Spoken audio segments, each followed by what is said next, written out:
I am feeling well today. My health continues to improve, and it feels awesome. I'm excited. Today, mostly the goal is to finalize a UI, because I've got my first ever YouTube sponsor coming soon, and that's going to be part of the UI video, which is awesome. And I know sometimes people are not super happy about seeing a streamer have a little sponsored segment, but this one's actually really good, worth it, and makes me money, which helps me make more content. So that's cool. But mostly goal today is to get the UI set up. That is first and foremost the goal.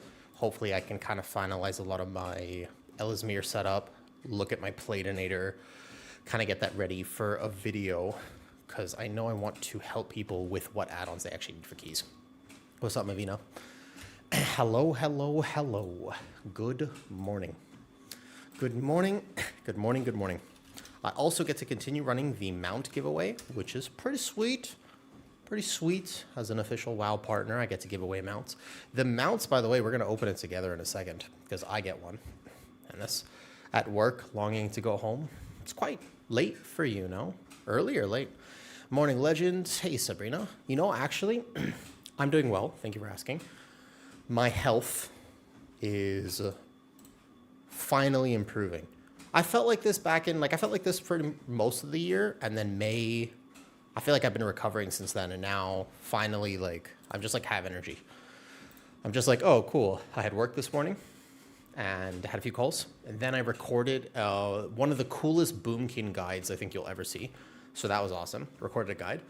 Then took care of the lizards, helped my one lizard who has an eye problem right now. So I took him outside for a little bit in the sun. I feel like it's good for him. And then I let the cats roam in the sun. Then I took care of the other lizard, did some house stuff. Now I'm here. Want to get a video done. I'm feeling productive. I'm feeling good. I just have energy.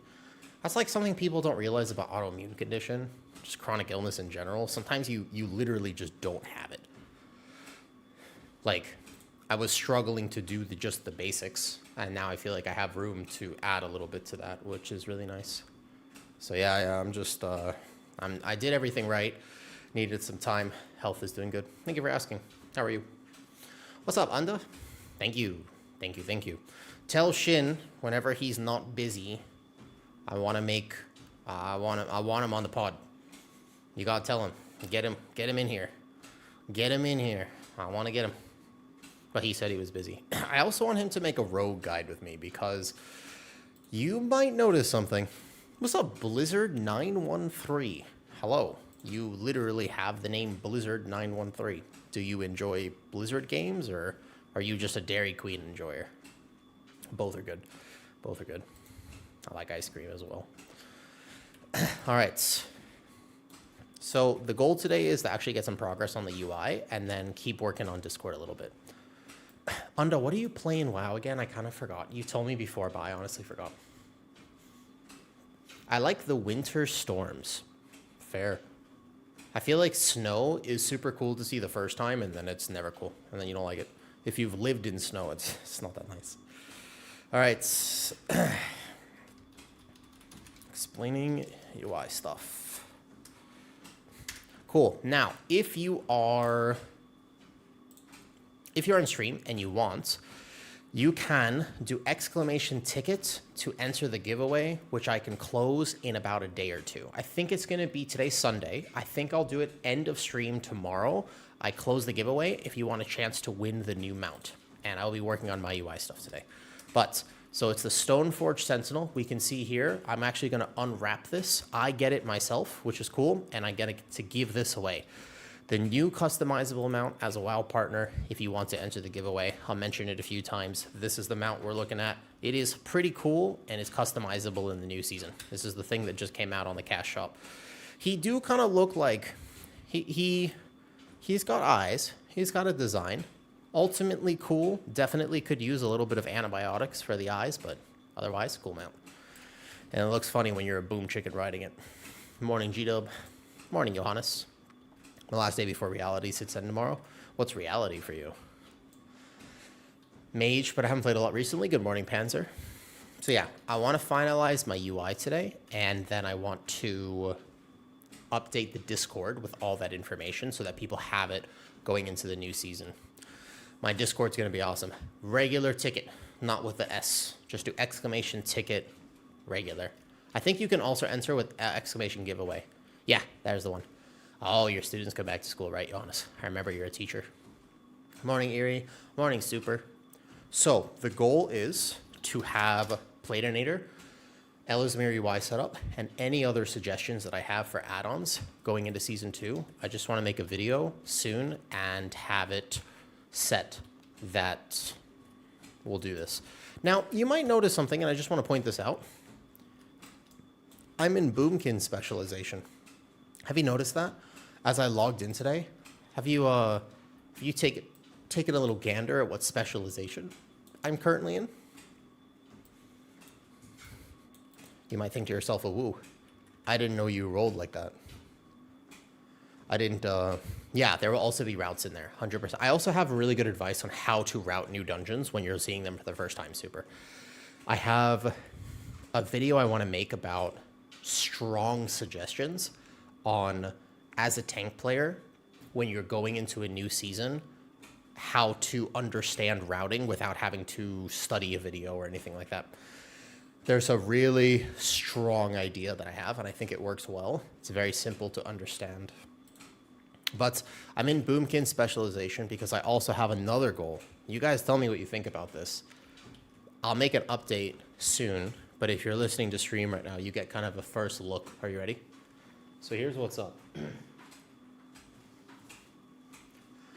I've been working hard at this. I want my Discord and my place to be, no, I'm not going to play Boomkin.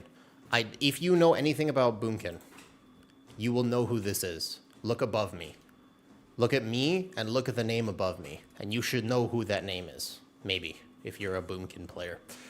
Here's what's up. I want to have the best beginner guides for people who want to try a new spec in World of Warcraft. I want all of them. All of them. Look at me. I'm an overachiever. I'm an overachiever. All of them.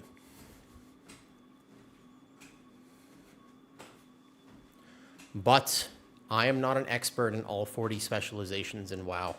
And so there's a bit of a barrier.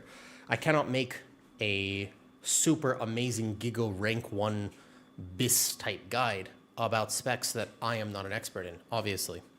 So there's a limiting factor. But then I thought to myself, well, hold up, wait a second. I have connections. And if I don't know the information, I know people who do. So yesterday, I recorded what I consider to be the best hunter guide for all 3 specializations of hunter with Banchers. The Giga Hunter Goat. Banchers made a how to play hunter, all 3 specs. You will know how to play it. Like if you watch that video and you've ever wanted to try hunter, you immediately will be like, okay, I get it. I can play hunter, and you'll do well. Today, Boomy. I made a Boomy video today with Mr. DeWilkes, Giga Boomy. He used to play with Yoda, JPC. He takes sometimes he takes seasons off, so he doesn't always play every season, but the Boomy, basically one of the best Boomkins in all of North America. The day before that, Shadow Priest, Loyal X Dice, the #1 ranked Shadow Priest on NA. I made an entire long-form discussion with him, which I found very enjoyable, about what it's like to push us off meta, plus a guide. So the idea is to have that. I made Demon Hunter with Jedith, both Havoc and Devour, and I want those resources in Discord. That's the announcement. I'm going to make an actual video about this soon. It will completely, by the way, for everybody listening to this, it will 1000% tank my analytics, and I know it will. Because if I start posting those videos, people don't really care. But I don't care. For 1 week, I will let my YouTube's analytics, I'll let them just tank. Because this is what will help people. If you watch that, like if you're a Guardian Druid, for example, and you want to do Boomy, and you just want to do well, and you don't want to troll your team, watch the video. It's 10 minutes. 10 minutes of your life, you know how to play Boomy now. Just like that. You only know Nagura. Nagura, man, she's so cool. The fact that she can just cycle around and still have a successful everything, like I'm proud of her, you know. She broke out of confinement with World of Warcraft. She figured out how to keep, she went above and beyond like Buzz Lightyear. So that's the idea. All of those will be available. And yes, all tank builds. So what Discord looks like right now, if you don't know, this is what's up. What's up, Alamonov? Hey, Shinder. Look, here's the plan. If you take a look here, you're going to see not only builds, but look at this. Hold up. We're going to go to Discord, and I'm going to show you something, okay? So, we have, watch this.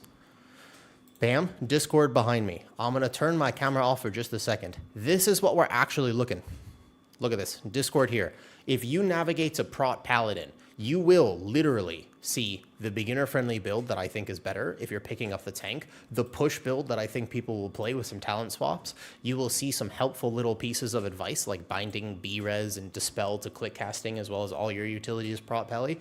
You will see some macros that I use for Prot Pally. You will see the basic guide for Prot Pally, and you will also see any further conversation that I have about Prot Pally and continuing education on this. Now, watch, voila. Then you go, for example, to Prot Warrior. Bam, same thing. This is what I think the pick up and play build should be for somebody who's new to Prot Warrior. This right here is the build I think people might run at a higher level for Prot Warrior. Then you have the macros. Then you have the guide that actually teaches you Prot Warrior. And then you have here, voila, you see? And then Guardian Druid. Look, no Apex, this build, tips, macros, like, I want all of this, and I want it for every single spec. I want you to go down here and be like, Resto Shaman. What does a Woo have for Resto Shaman? Well, I haven't finished it yet, so I need to update this. But I want this for every spec, basically. I have, for example, Hunter. This is where the Hunter stuff will go. All builds, potential variants, macros that Banchers gave me or taught me about that you might not know that might improve your spec right here. You see that? And then, for example, Unda, who would I get for Mage is the question.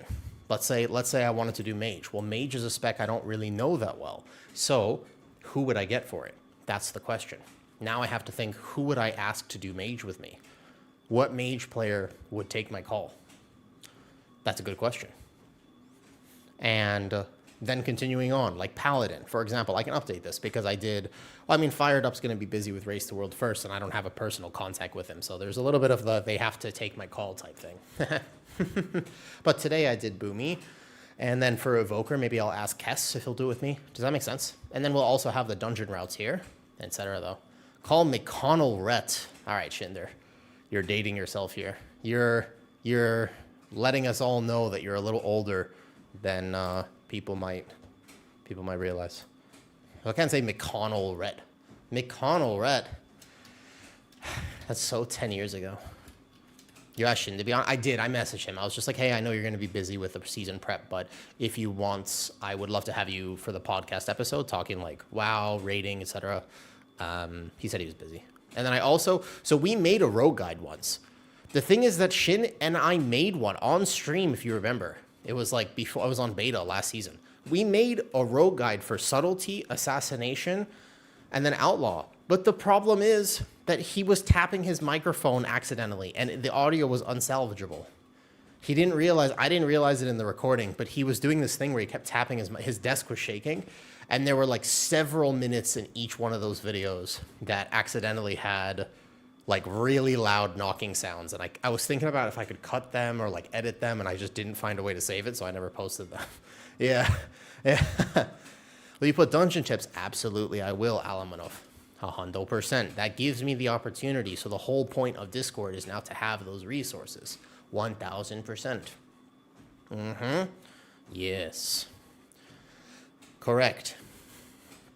So I would like to do so. Also, we're going to be doing like the death reviews in the season. So if you're a tank player and you're in a key and you die and you don't know why you died, if you can record it and send it to me, then I'll help you with it. Those are all things I want to do next season. Big goals, need good health for it, and yeah, that's the idea. I think it's cool. It's a goal. I would love to see how far I can take that. Discord's there if you want it. Also, hi, Jingle Daddy. You know, I've always wanted a Jingle Mommy, but there's nothing wrong with a Jingle Daddy. Both are good. As long as they jingle, right? You're going to push for title for the first time, so you're going to be eating this up. It will help Alamanov. Because when you get to talk to players who are in the 1% title range, right? They don't necessarily have the knowledge that makes that easy. A lot of times you have to like really you have to work hard for that. But then you talk to people who are in the rank 1 range. These are people who do like 24s, 25s. They're not just 0.1% title, but they're established, almost professional players. You know what I mean? Man, they know things about this game that we just don't use. And learning from them is chef's kiss. Is so good. You know, people pay for coaching. And voila. Feature, like, I think that they should. I don't know how the servers would be able to handle Erasmus, but I think that'd be cool, yeah. Are they doing another 3.4K? Oh. Ooh, super. You would imagine so? Yes? Yeah. Yes.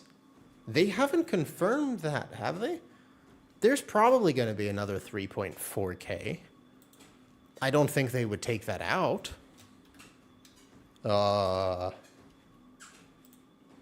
Midnight? I don't think I'd be able to find it here. How would I even go to find that information? Is it feats of strength? How do I don't know where I would even look for that. But good question if they would have the 3.4K. I think so. You would imagine that next season is 3.4, 1%, 0.1%, same thing, right? Keystone Legend? No, Rasmus, I don't think so. I think that the Guardian Druid build is 100% still easy. Yep. All builds / UI linked in Discord. Let me just grab this here, and then we'll pin this for today, and we'll get started on some of the work. I also think that I won't stream too much in the next few days, because it'll be good to prepare for the season by taking a little time outside, maybe going to see the sun, potentially. Could be nice, you know? What is Happy PC in the corner? Oh, that's an easy way to support stream if you want, Dima. It's Opera GX. And if you ever wanted to, it's completely free for you to download. It is actually a sweet gaming browser. I use it, and I think it's like the best browser. Straight up, I really do. Like, they're not paying me to say that. But every time you click and download, I make some money, and it supports stream. But also, genuinely, like, I don't think people understand just how customizable it really is. What's up, Batchist? Yeah, no, that's my cousin. I'm the shallow. Yeah, that's my cousin. Yeah. Have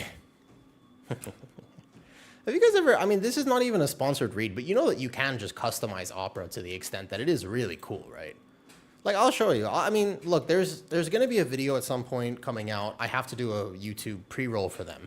And that's going to, they're paying me for that. They're not paying me for this. But if you actually just look at all of the mods that you can use for Opera, it's like you don't have to use them, but I swear I found this one when I was making the video, and now I'm just like, oh, this is sweet. like now all of a sudden I'm just like really into this. I have this mod here for Warcraft 3, and it's pretty sweet. I'll just show you for free. There's no WoW mod for me, no. No. Not quite. Yeah. Here. Let's go settings. Let's go mods. And then you can manage mods, and I'll just show you like this. So when you take a look at Opera, it's pretty sweet. I mean, you tell me what you think. I don't know, maybe I'm just a guy. Like, I really think that there's a world where I am actually, in fact, just a dude. Because maybe this is not nearly as aesthetic as I think it is. But look, I think it's pretty cool. Look at my background for Opera. Look, it's the Warcraft 3. And it turns my mouse into the Warcraft 3 icon. Isn't this kind of cool? And you can make it anything, though. That's the thing. They have infinite mods. This is seriously not actually a read. But if you just enable, like if you like Jujutsu Kaisen, now look back, immediately, every time you open your... I think this one's a bit much. This one's a lot. But look, now it's just bam. And you could do any game. Let's say you want Zelda. Great. You just enable this and you go. Look. I feel like this is kind of cool. Like, I mean, this is just like a pretty sweet thing. You can make it a fight. Look at fight a medieval dragon. These are just some of the things I was looking at when I actually had to make the what's it called? Like when I made the video for them. But I was looking at all the mods and I was like, this one's my favorite. Straight up, I just found this one and I'm keeping it Warcraft 3 because it changes my mouse too and I like it. I think it's cool. They honestly, to be honest with you, they should pay me a lot more because I am. They did not. I am not being paid to say that. Now that I think about it, that was a whole ass read, and I gotta start charging for that. I'm missing out on some revenue here. Now that I think about it, somebody clip that and send it to them. Like, hold up, wait a second. They're not paying me enough for this. Yeah, right. What's up, JDW? Hello. All right. The goal today primarily is Soap. Are you online? Come in here, Soap. Are you busy? What are you doing? Elwyn Forest, Goldshire? You're not busy. Come here. All right. So when Soap takes his invite, my Ellesmere UI, the main reason I want to set it up is specifically so that I get my party frames perfect. Party frames being perfect give you so much information that with the addition of 12.1 bricking mini CC, it absolutely destroys it. You cannot track party cooldowns nearly as much, but honestly, just having general information is very helpful, extremely helpful. And what we can do is we can go into a dungeon and just test it. So for example, what's an easy one? Like Murder Row. If I walk into Murder Row right now, it's over here, right? I will be able to see everything that happens, and this information is not displayed on base UI. So that's why I'll make a YouTube video explaining exactly why you should get something like this. It actually informs gameplay decision. It is a straight up advantage. It is not so much optional. No, Soap, you don't need to. I just need to enable party frames if you're not busy for a second. I can also just queue for like a follower dungeon. But basically, here's the thing. If I pull a bunch of mobs here and I start letting them hit me, I think I actually have to live. See my frames immediately go red? That's an effect that I need to be aware of, okay? See how I can still see absolutely everything and my game is lagging like crazy? But you see how every time I thrash, I can see the exact shielding value? It's super clear now that there's a poison. You can see that the poison, I need to decurse myself because it's a max health reduction. But I just need to customize this further. The idea is that this is straight up a gameplay advantage, and you should get this. This isn't, I would not describe this as being like crazy optional. I actually think this is like borderline necessary to really push key. Maybe not necessary, but it is absolutely an advantage to have all that information at your disposal.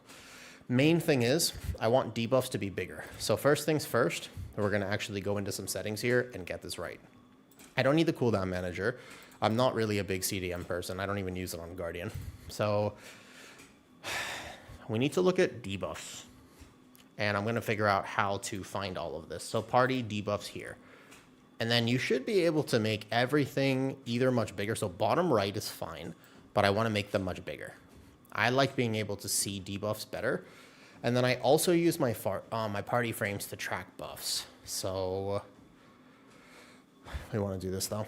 Mino Alun's favorite for next season. So the bottom part of the Guardian Druid talent tree alley is so competitive. There is no point you can drop. If there was a point I could pick up, it would be down here. But there is not a single other point I'd be willing to drop. That is the only reason why you wouldn't take it. But also, the way that this calculates is after all of your absorb values. It's not that it's bad healing. In fact, next season it'd be good healing. It's just that I cannot drop a point. There's no option. Like if I could, for example, drop this, absolutely I'd take it. But I cannot. You're not allowed to, you have to take every point down here. There is no world where you drop this. There's no world where you drop Blood Frenzy. You have to path through anyways. You can't drop a point here. You cannot drop this point. If you're playing Apex, you must play all 4. So if you could play 1 point in Apex, like if 1 point in Apex was the world, you'd probably go something like this. Like that would make sense. But since you are playing all 4 points Apex, you cannot take this. Make sense? Could you check YouTube comments? I had a question. What's up? I think should be awesome for your podcast. Who again? Yes, that's why. Yeah, that's basically it. But you don't need it. You're quite tanky, by the way. Who were you referring to? Sylphedge? You mentioned Sylphedge, and I was going to reach out to her soon.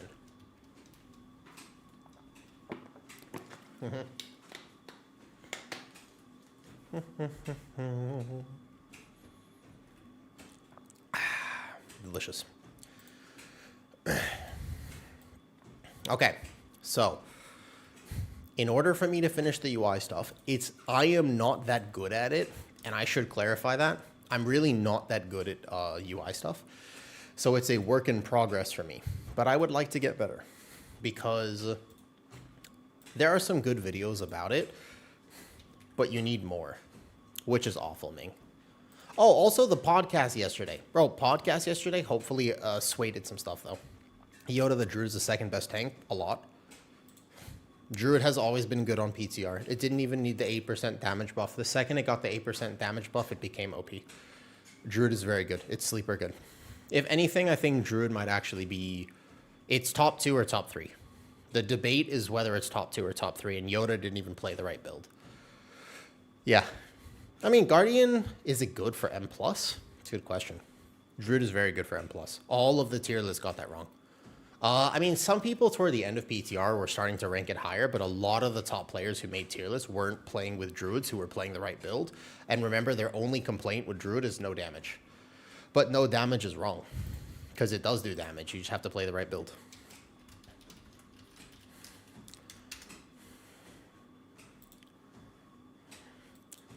I think there are some things about PTR testing that people don't realize when it comes to this type of thing. Just loves DOTC and not saying why. I can tell you why. I know why he does this, though. Post Druid guide, please. I posted one already. I made a guide for it. It was early access because I thought they might change it. I'm not trying to paywall it. It's obviously helpful, but I will eventually share it. I posted a guide right now. It's on Patreon and YouTube members. A few dollars a month. If you, for whatever reason, cannot afford a few dollars a month and you really want to see this guide, dude, it's coming out next week. Like, it will come out in a few days. But if you really need it now, you gotta have it right now, I'll just send you a link. If you cannot afford a membership, you just tell me. Any of my videos you see that are behind a membership and you're like, man, but I lust for the video. I need, woo, you don't understand. This would make it's my birthday today. Bro, I'm just gonna send it to you. Just ask. I don't mind. Do we use Melon Season 2? There's probably some min-max right now with current tuning, Danzerb, where you might. What's up, bitch? Yo, what's up, Ashlands? For anybody that is still not familiar, I love this. What's up, Epso? Thank you, both of you. You're getting it right. Oh, no, so I started this thing, but I have to fill people in. When people come to say hi on stream, I want them to start the conversation with, what's up, bitch? That's the best way to start a conversation, in my opinion. Like the whole, hey, how are you? That's cool.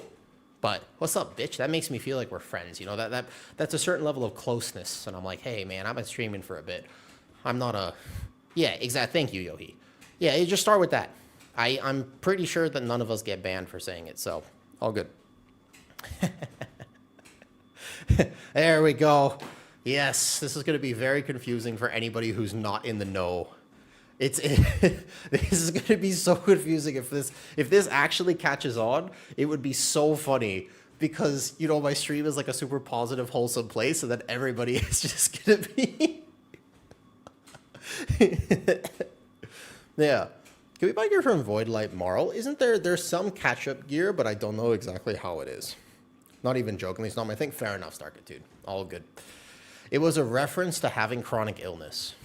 I tried it, but what's up, Biad? Yeah, you could do that too. The reason is, if I may explain, and then I'll answer the Guardian Druid thing in a second. And, but here's the real reason why. So, I've been struggling with chronic illness my whole life. And because of that, sometimes when you're sick, people always do the thing where they look at you with like these concerned eyes and they're like, hey, you feeling better? And it's like, no. And they go, ooh, that's so rough. Good luck. And then the next day they're like, hey, are you feeling better today? And you're like, no. And they go, ooh, hang in there. And then like a week later, they're like, hey, you feeling better yet? And you're like, no. It's a chronic illness, goddammit. Like, why would I feel? It's been a week. And they're like, oh, and then they just stop asking and it gets super awkward. So I feel like if somebody is really struggling with like any sort of condition long term, it's just nice to normalize it and be like, what's up, bitch? And you're like, oh, well, hello. Thank you. That's so much nicer. Doesn't that make sense? I feel like if you've ever been somebody who's struggled long term, it's nice that people care. But having to say every single time, oh, no, I'm not feeling that much better is kind of rough, That's all it is. So that's why I thought it would be better to start the conversation that way. I thought that makes sense. Do you like your mount? Do you like my mount? Speaking of mounts, by the way. Oh, you got the Farok mount. Did you farm it? Did you end up getting the drop? We're all human, damn it. Exactly. Yeah, that's exactly right, Yohi. That's exactly. Do you know what mounts I have that you can win as a giveaway because I'm now a WoW partner, which is super cool? Look at this. I got the Stoneforge Sentinel. This one, the customizable mount. If you do exclamation ticket, you have a chance at winning it. You go like this. You put this here. It's basically my new favorite mount because it's the first one that I ever actually got as a WoW partner. Isn't that cool?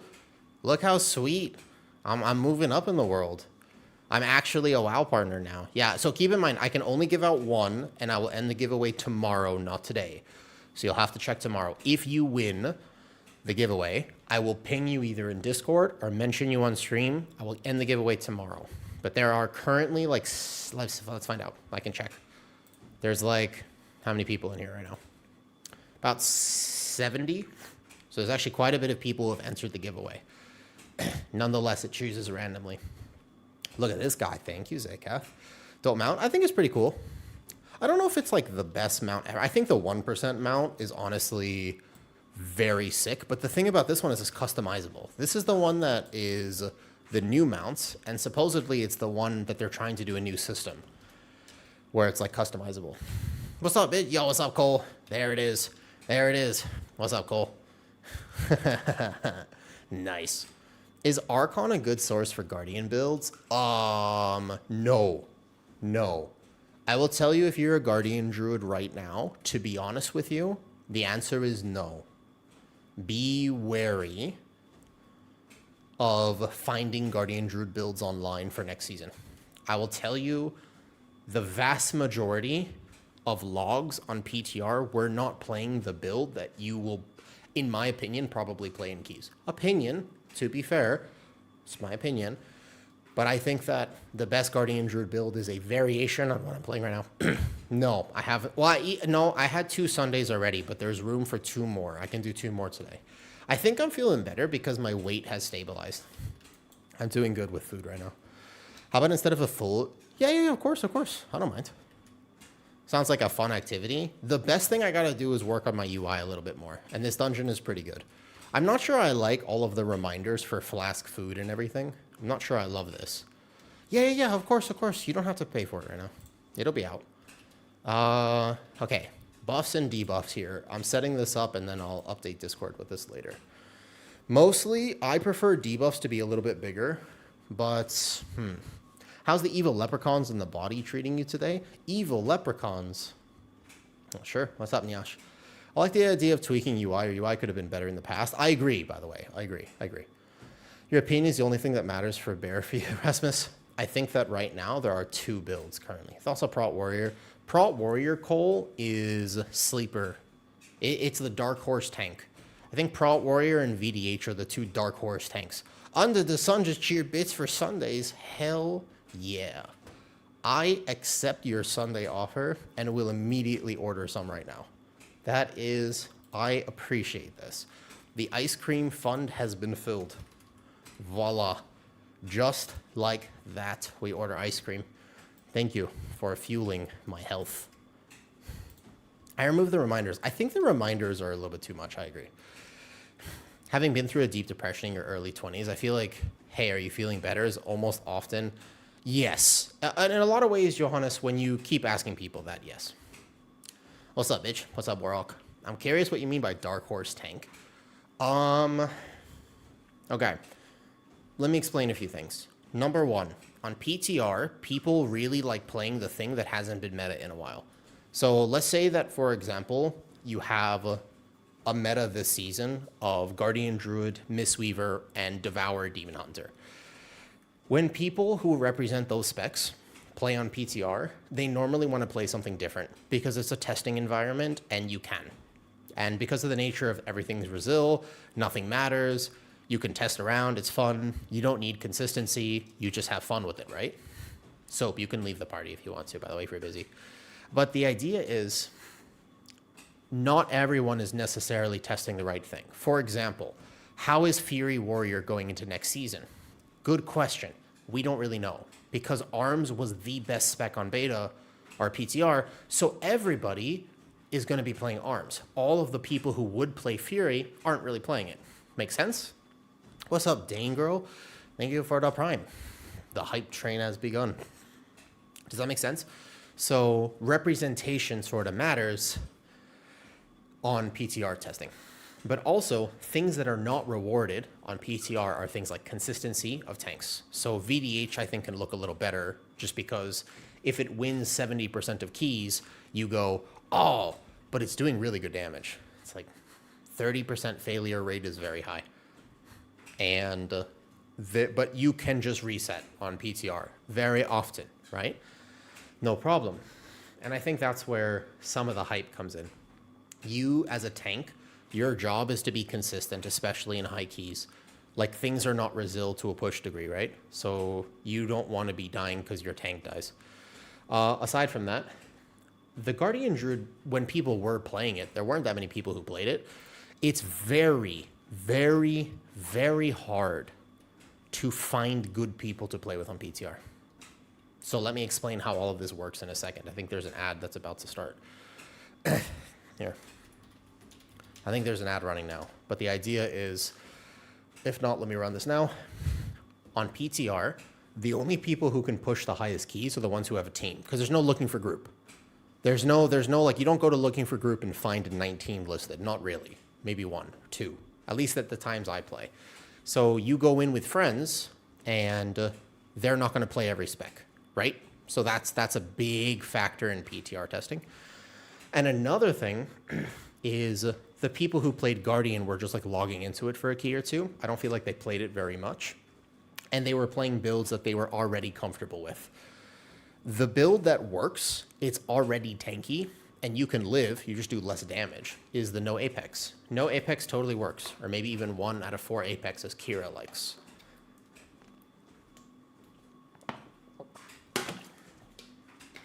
But almost every key on PTR was basically Blood DK or Prop Pally. People enjoyed playing them. That's actually what it comes down to. So all these factors that go into testing. All right, let's go to Ellesmere UI. I think I don't like the reminders. So aura buff reminders, I think we keep Mark here for sure, and then we get rid of the rest. God, his UI is so good, man. It just tells you everything. Look, I actually might keep Flask on here, to be honest, because that's important. We'll keep Flask. We get rid of Augment Rune, Inky Black, obviously we don't need. Show item without item in bags, yes. I think we keep Flask, we don't need Hellstone. I like these two reminders in the middle of my screen, I'm pretty good with. What about Repair? I don't think I mind Repair being on here, but let me just find it. Is it durability instead? There's got to be a way to measure this, though. Thomas Gaming, exit lag. Good question. Here's the thing. Wait. If you're going to try something, can you give me 2 days? Because I have a new YouTube sponsor. I just can't tell you what it is yet for, like, legal reasons. I can't really tell you what it is, but Thomas, if you wait 1 or 2, there's actually something better than exit lag. There is. It has helped me more. It's not a crazy improvement, but it is better. And I noticed that I had more stable ping when I have this enabled. But, you know, like, putting me in an awkward bind, use my link. Thomas on YouTube basically asked what exit lag settings to use to get the best connection. For those who don't know, I play the game from Thailand, so normally when I'm actually playing here, my ping is, if I don't have it enabled, you can see that my ping is currently spiking to 305, and my game is super laggy. So, yeah, I have to be careful about that. However, there is a service that allows me to get that much more stable and lower, because I play to NA Realms, but from Thailand, which is tough for ping reasons. At what level do you feel like augment runes are worth it? Never. Like, title key, maybe. I just use these. It's better than nothing, and I haven't purchased. From previous expansions, I have the Eternal Augment Rune. So I have the one from Dragonflight, the Dreambound one, and I have the one from the War Within, the Ethereal. This is the Augment Rune I actually use, by the way. Yeah. I mean, I think unless you're a whale, you're not expected to actually do... I don't think you're expected to use augment runes unless you are a full-on whale. Like, you have to have a lot of gold for that. Yeah, Thomas, but if you are going to try it, you can use the link that I will have in literally a day. If you wait like 1 day, Thomas, I have a link for it. And you'll get a free trial, and it will save you money, and you can just try it. Oh, Unda, let me buy my ice cream. Thank you for the ice cream.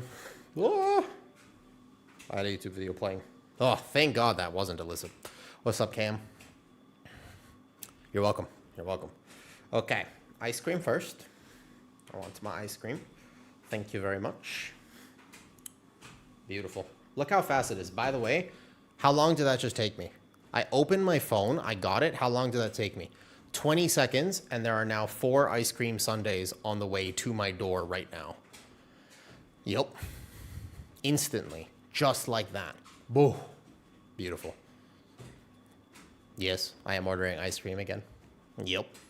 And delivery is 50 cents, so you can just order them every day. That's very nice. Yep.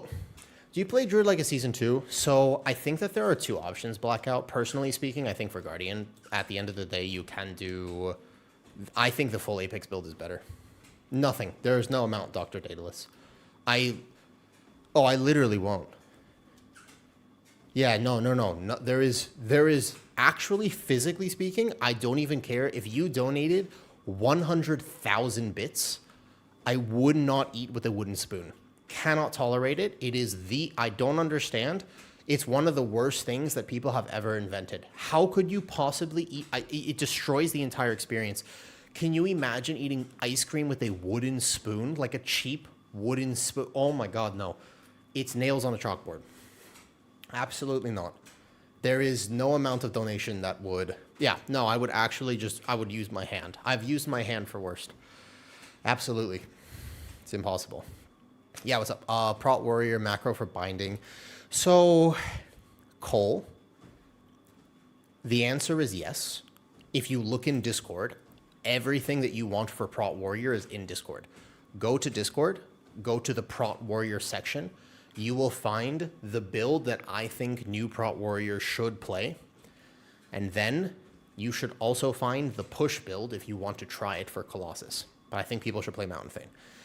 And then you will also find the macros that you could or could not use with an explanation. It's all there. Am I slow to discover that kick macro also works for Avenger Shield? Yeah, for Avenger Shield, the big min-max, by the way, is the fact that you should keep your target for Divine Resonance procs and then mouse over your Avenger Shield so you can kick 2 targets. If you play Prot Pally, you should absolutely have Avenger Shield to mouse over. It's 100%. Yeah, you should do that. Okay, somewhere here has got to be durability. I just don't know what it's called. So I want the buff. I want the flask, because sometimes I actually do forget flask, no joke. Happens a lot. I don't see where durability would be listed. Quality of life, maybe? I bet you it's here, perhaps? Let's see. General macro, cursor, movement upgraded. Are you going straight into keys on Tuesday? Yeah, I will, because I'm not going to raid. So, all right, if you feel as though you have to raid, there is a technique that I would suggest probably coming into next week. There's like a way to do it. Oh, here it is. Okay. How do I pick the number that this flashes at me? I don't actually mind having a durability warning, but it's got to be at like 10%. I don't want it to be at 37%. It's too much. Like, I think I would rather just disable it at that point, to be honest. I actually think just having Flask in the middle is good because this one's super easy. And sometimes it runs out mid-key, and you should do it mid-key.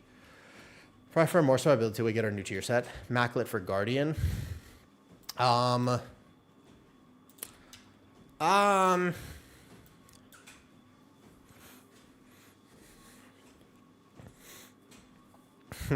me think about that.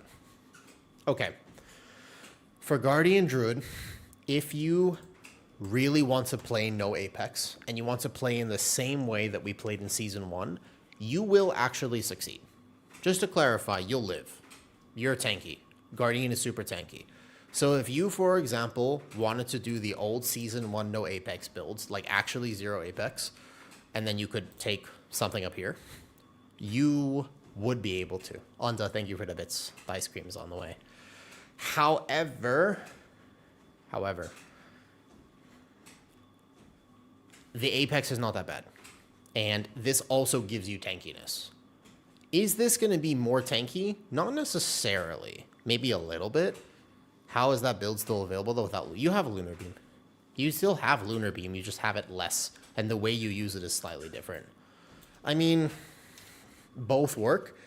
But I think that the Apex is a slightly different rotation, and I actually think that people should learn how to play that rotation from the get-go.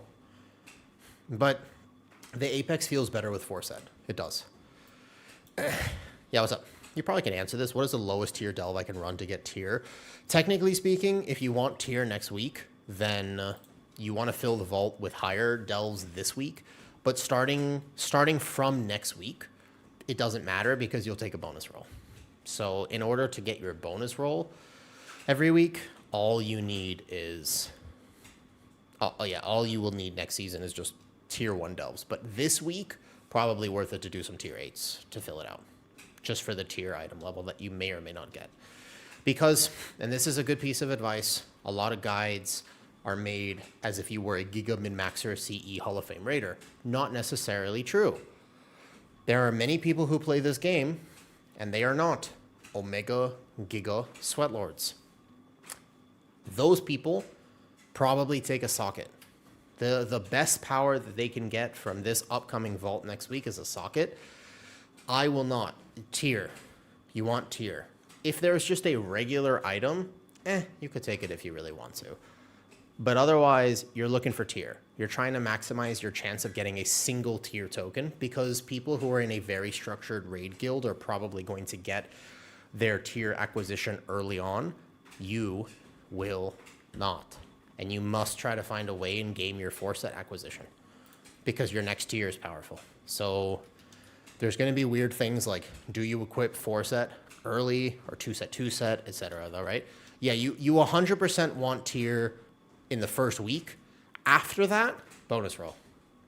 Now, I want to make a guide about what I'll do for gearing soon. However, I think that the guide has to include what if you don't heroic raid. Yeah, Cam, I did. I did. It was very close, by the way. It finished like 20 minutes before the video. But yes, it does. No, you do not need the delve map. The delve map is something where if you have time this week, go for it. I probably won't even do the delve map because it is a hero piece. The hero piece is meant for people who will walk into raid on the first day and basically be like, I want to have as much power for day 1 of raiding. The truth is that if you can get to plus 10s, you'll get to plus 10s and you'll farm out all of your hero track gear anyways. So hero track is not valuable unless it saves you crests, which it doesn't. So if you could get a hero piece maxed out, 100% worth it.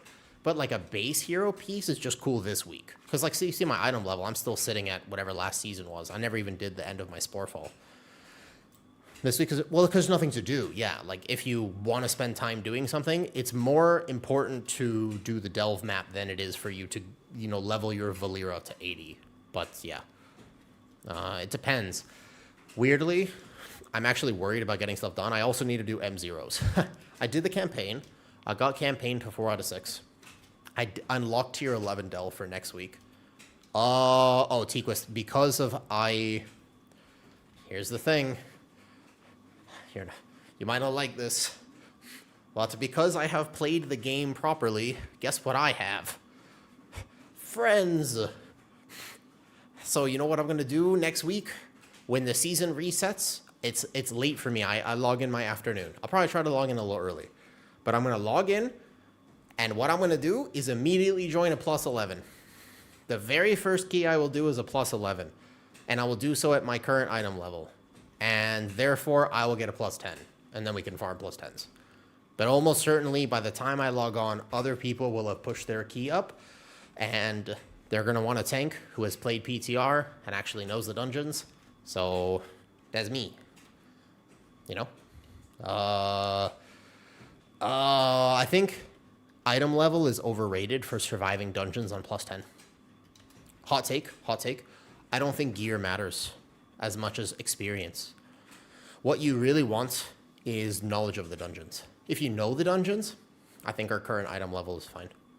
I think I'll tank a 10 with my current item level without a problem. Yeah.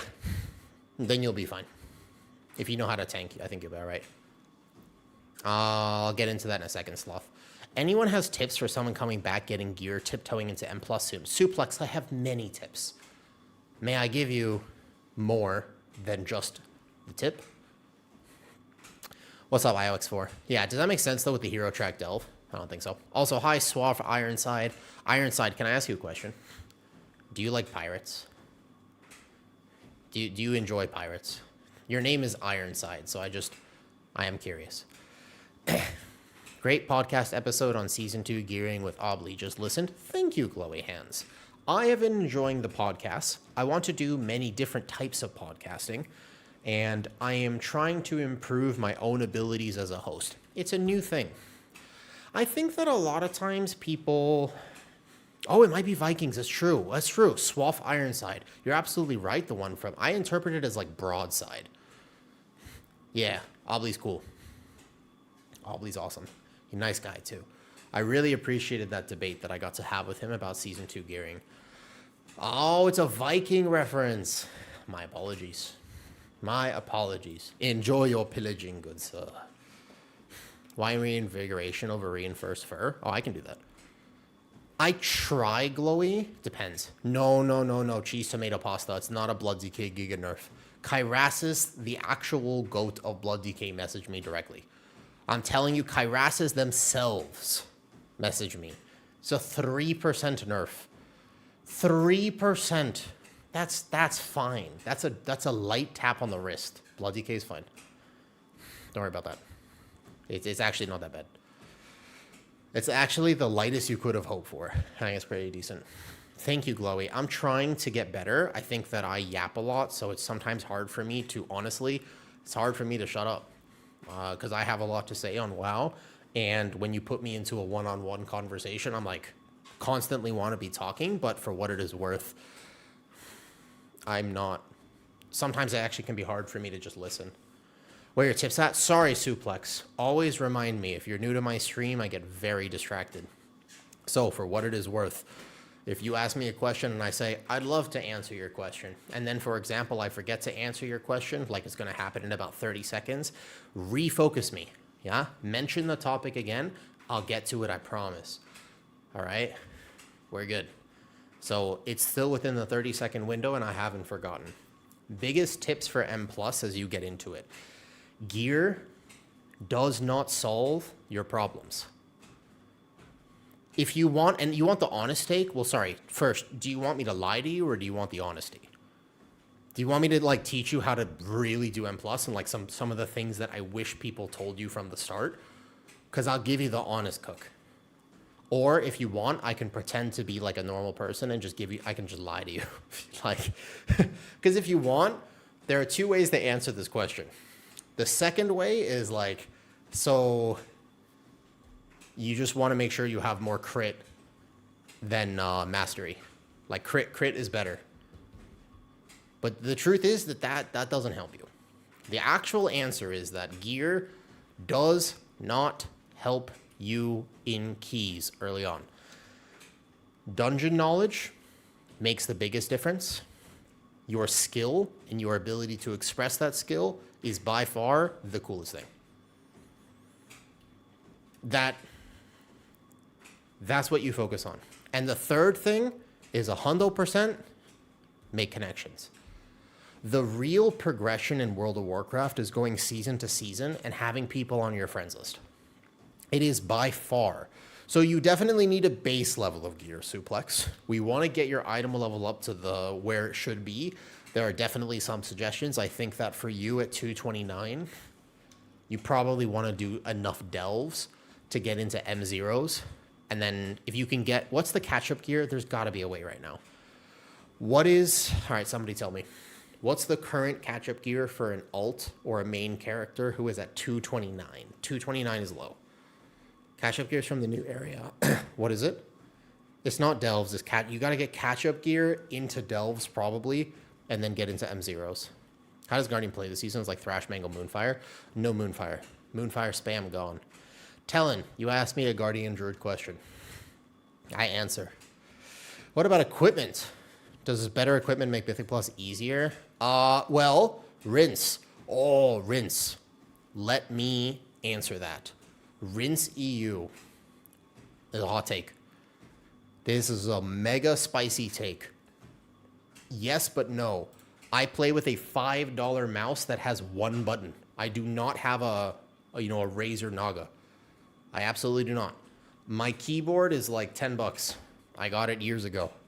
I have no hardware. My literal PC is actually being supported by an extension cord that is hovering in midair. This is not a very nice setup. I cannot use a Razer Naga because of a hand injury that happened a long time ago. These fingertips are numb. I can't use it. I cannot feel. I would not be able to. My thumb is completely numb. I have no nerve ending in my thumb. So I cannot use one. It would not work. I'm right-handed. I have it here. But I can't actually, it wouldn't benefit me. Because I wouldn't be able to tell the difference between the mouse buttons. I can't feel it. So I think that a lot of times, is it helpful? Yeah. But do you need it? No. It's not a need. I don't think that you really need equipment. I play from Thailand on very high ping. My ping is almost always higher than everyone else's. And I can still compete and do well. Wow, Cheeky, you went outside? Crazy. So what's the best way? Help me clarify for somebody who's asking. Because do you just do the world content, world quests, and rares to get past 229 is low? You're welcome, Rince. I just think that a lot of times people over-obsess about the optimizations that at the end of the day are not where your biggest bang for your buck comes from. Look at this last season, man. I've been trying to tell people this for a long time, but I think that now people actually understand. Look at this last season. Do you know anyone who probably didn't deserve 1%, but had enough friends or connections? Not gold, not who bought it. Just sort of has that right now, but maybe in your opinion did not grind the whole season. Cheeky says you yourself has already helped a few of them. Yeah. Yeah. I don't know if they'll have Renown if they're just coming back to Equist. I'm not sure. Suplex, you're just coming back? Do you have Renowns leveled up? It's not a bad idea, actually. I know people I didn't like who didn't get it, and it made you happy. That's tough. Hi, Caesar. Caesar, guess who I got to make a Boomkin guide with today? Do you see my frames? You know who this is. Guess who I got to hop on a call with me and make a little Boomkin guide? Look at the details. Yeah. Oh shit. Yep, I got him on. We got to talk about the state of Boomy and some other stuff though. The guy you took rank 1 from early season. Damn, light work. Holy. What's up, Sloth? I want to run Boomy this season. Well, if you want to run Boomy, I am committed to making, and this is like an actual announcement. I'm determined and I'm committed. I want to make the best guides for whoever wants to learn something in World of Warcraft. Okay, listen to me. If you want to learn a new specialization, my Discord will have the resources that you desire. Simple as that. You want to learn hunters? No, even for boomies. Even boomies. I recorded it today. I have macros for you. I have the basic rotation. You watch a 10-minute video and you will do good damage on Boomkin. No exceptions. If you watch, the whole purpose is you watch this video, you can't fail. It's as simple as that. You cannot fail.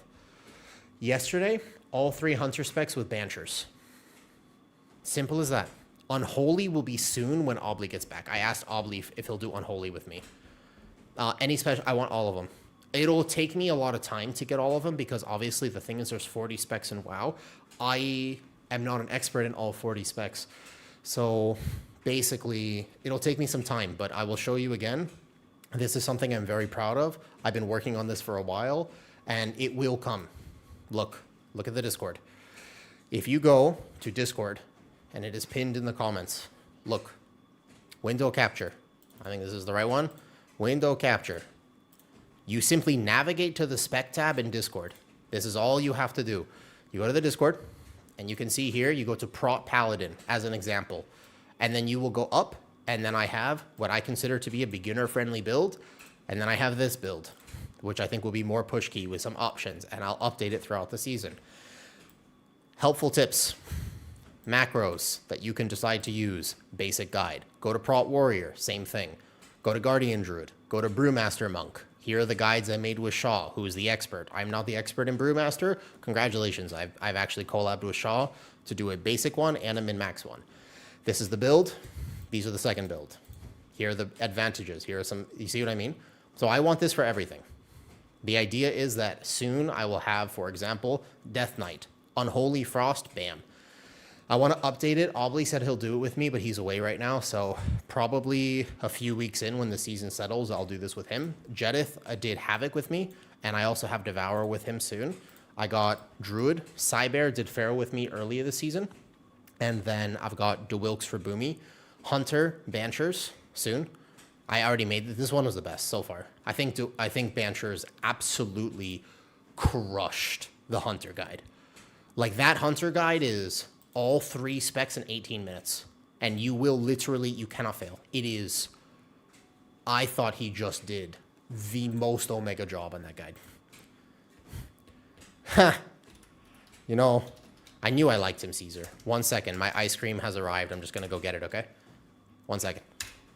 Live on your Discord? It is, yes. Go to Discord and you just have to go to, it's literally just Season 2 tank builds. It should be there. Not a good season for 1%? I think it might be. 1 second. Ice cream's here.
Okay. What's up? I'm back. Ha, hello. I got my ice cream. Nice. So, to answer your questions, the point is to have those resources available for people if you want them. They will be in Discord. They are free. You do not need to pay for them. They'll just be there, okay? That's the whole purpose of that. And I'm excited to keep going with it. It'll take me a while to get to every spec. Last thing about that, if you're listening, right after this ad ends, I'll tell you. Because I've got something to ask. In a second, 15 seconds. Let me read questions. I love the Guardian Druid last season. I want to change tank this season. If you want to know what the meta tank is going to be, wait. To be honest with you, if you really want the real answer to that, Sloth, you have to wait. Yeah. The routes, I'll update them. I got to work on them still. Today or tomorrow, Moulin. I will make dungeon guides and routes will be about a week or two. Maybe I'll try to get some basic routes. I'll do weekly routes at least soon. However, I'll say this. If there is a spec that you've been wanting to learn and you're interested in actually trying to learn those things, then let me know. If I don't know how to teach you, I will find somebody who is. And because I have been streaming now for a little bit, I have some contacts. Like I can pull some levers and get some people on who are very good. I've just spilled ice cream all over my treadmill. 1 second. Less than ideal. I'm not gonna lie. Less than ideal. Less than ideal here. Oh, Rouse instead. Is that weak or no? It's Ellesmere UI, Sino. Ellesmere UI. I would like to enter. I think Kess is who I would contact for AUG and Dev if he is down. I know Kess, he's on my friends list, so I think if I message him and reach out to him, Spec, I think he'd do it with me, yeah. Add them in the browse channels. Stuff got reworked. Oh, let's change that actually. Let's change that, Vati. I'll ask Zen if we can make sure that that actually happens though. How much in Thailand is comfy per month? You want to know about Thailand, Thomas? Sure. But also, Thomas, if you want, come to the mainstream just in case. Sorry, I missed the YouTube comments. Yeah, no, weak ores are not really a thing, but Ellesmere UI plus Platinator, in my opinion, has mostly what you need. But I'm going to make a video soon explaining how you need to get this stuff. Like, need is a strong word, but if you're newer to Mythic Plus and you don't know how to use add-ons, trust, Discord, my UI, profile, listen. There are things you cannot see on base frames. If there's one thing that Blizzard has failed with, I will openly say this. The major thing that Blizzard failed with is enemy nameplates. Their base nameplates are actually terrible. Legitimately bad. Like, they do not give you the information. You are at a disadvantage if you do not have some form of Platinator, Plater, Ellesmere UI, something. If you do not have something like this, I will explain right now why you are at a disadvantage. And I'll make this, it actively makes the game harder. In this poll, you have never seen this dungeon perhaps. You tell me, what is the mini boss? What is the caster? Can you see if I look right to the left here? What's the dangerous mob? And do you think that these fell worms matter? No. Do you think that in my Platinator, listen, caster, the most obvious thing. No, caster. But you don't, but a lot of people, if base nameplates, you have no idea. Like if I pull this right now, if I just walk in here and I pull some stuff, look, this will, I can actually see things. What is the dangerous mob right now? I can also see exactly when something is casting on me. It's coded for me to say, oh, this is look, Tank Buster right now. I can see everything. And on my frames, when I get into a party, I can actually see Poison Dispel, this Dispel, etc. There's so much information out there, but you need to actually have the thing on. There's no color coding is the secret to routing. And I'm going to actually make a video about this soon, okay? The same color, not showing their names. He does? Man, that's tough. Really interesting. I did not know that's exist, actually. Hi, John Button. Thank you for the sub. You know, I knew a Benjamin Button once. Young feller.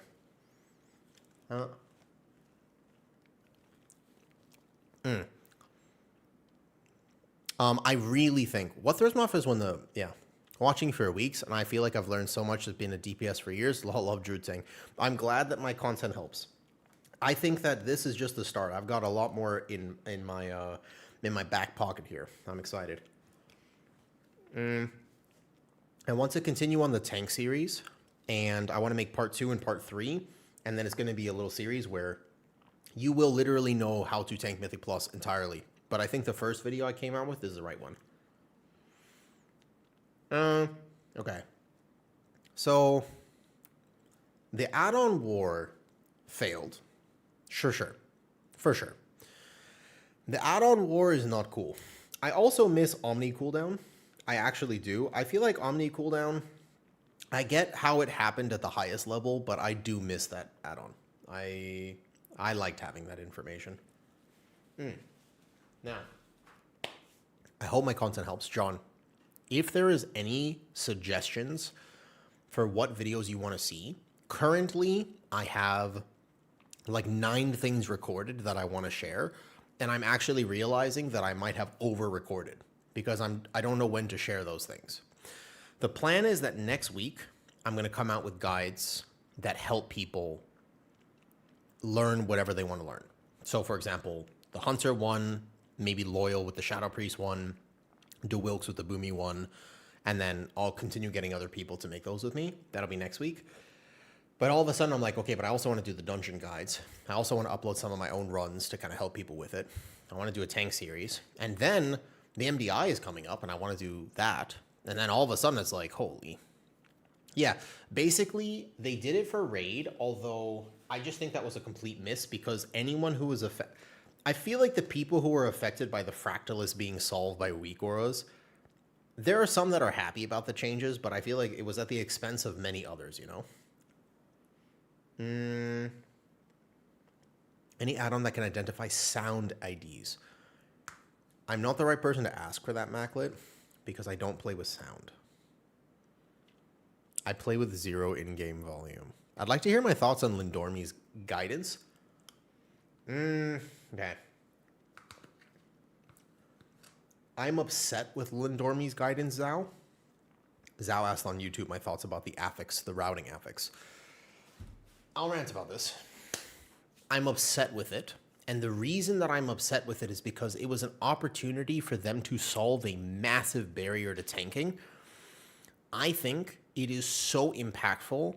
The pressure of understanding the route at a basic level prevents many tanks from fully enjoying the experience of tanking and is probably the #1 reason they get flamed, aside from them just dying. When you overpull or underpull or do this or do that, people just don't like playing with, and they'll let you know. Lindormi's guidance was a potential to solve that. But I feel as though one person made it and then put no more effort into it. It has not been updated. It was never really iterated on. It doesn't actually show you a good route. It doesn't really help. It feels like every mob is just highlighted, doesn't it? What's up, Topics? Yo, I hope you're doing well, man. And I hope we get to talk soon. What's up, Topics? No, it does, but absolutely, man. People get flamed in M0. It happens at all levels. And Lindormi's guidance had a potential to really fix this problem for a lot of players. I don't know why they stopped. What should have happened is they put it in, they get feedback, then they continue to develop it. It should be clearer. It should actually be updated with proper routes for the key level it's designed for. That is the main thing. I think that if it actually gave you a route that helped you, and also them glowing passively is not quite there. Put a giant arrow on their, literally put a red arrow on the, I kid you not. Make it look nice, sure. Put a red arrow, this pack and this pack next. What is when you play with the guidance, you walk into a dungeon and it just looks like pull everything. It doesn't really tell me what to do. And you can make it also so that only the tank sees it. If you don't want to make it messy for everyone else, Literally make it a custom, put on the, if you are tank specialization, check mark on or check mark off. Done. That's it. You don't even have to, why do you have to go to a vendor in the city to enable or disable it? Why do you have to do that though? Just actually put it, like literally just go, yeah, like put a little reminder. This is very dangerous. Beware. Why not? It is tank only unless you want the others to see it too. As far as, I don't know if it's tank only right now. Either that or I just have the setting where I see it. When I heal or DPS and other tanks are using it, I absolutely can see it. Could building their own MDT would go a long way? I also agree with that. I don't understand. So if there was an MDT overlay, holy, that would go so far. Now there technically is. MDT helper is quite helpful. Yeah, I can't turn it off. I see it. With the tank has it on, it appears for everybody. And it's like very apparent. It's not subtle. I just don't think they cooked on it. It was that's why I'm upset, because when they first announced it, I was like, yo, Blizzard just solved tanking. Like, this is the best news. And then, you know, that's my issue with it. Yeah, that's why I have a problem with the Zao. Does that make sense? It's not that it's a bad system. It's just that it was the start of a system that could have been epic. Yeah. Dude, I've seen people have that on in 20s. I've seen people have it on in 20s. When I was playing my Mistweaver, I don't know if I saw it in a 21, but I saw it in 20s for what it's worth. Yeah. But also, it doesn't account for butt pulls. The route is not, like, doesn't it make you pull? Okay. It's not that hard. In my Sara Caverns, doesn't it highlight every single pack after the second boss? As far as I know, the actual end of my Sara Caverns for Lindormi's guidance is actually just pull this, then pull this, then pull this, then pull that, then pull this, then pull this. Come on. Come on, man. That you, like that type of stuff, they just, if anyone took a look at that 2 months into the season, you fix that. Yeah, you pull the whole bridge. And plus, again, it doesn't actually tell you, don't pull these two together. So maybe you think, oh, I see both of these are glowing. Let me just pull both and you die. Because there's 4 casters in the shields. Does that make sense? Yeah, because they're both glowing. So I actually think that it just doesn't accomplish what it's supposed to accomplish. If that makes sense. Like, I think that it could have been so much more. And if they really realized the potential of what it could have been, man, that would have been great. That would have been so good. Well, there is a better option. If you want it as a tank, MDT helper. I made a video about this for a while ago. There is an overlay. I don't know if I can enable it for Season 2. I don't know if it's updated for Season 2. But MDT helper. I don't think it'll enable here, unfortunately. It's not MDT, it's MDT helper, maybe?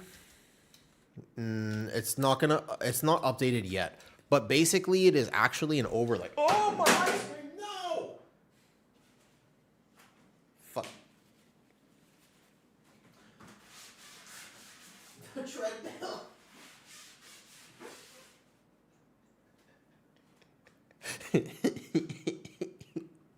1 second. I got too passionate about I got too passionate. 1 second.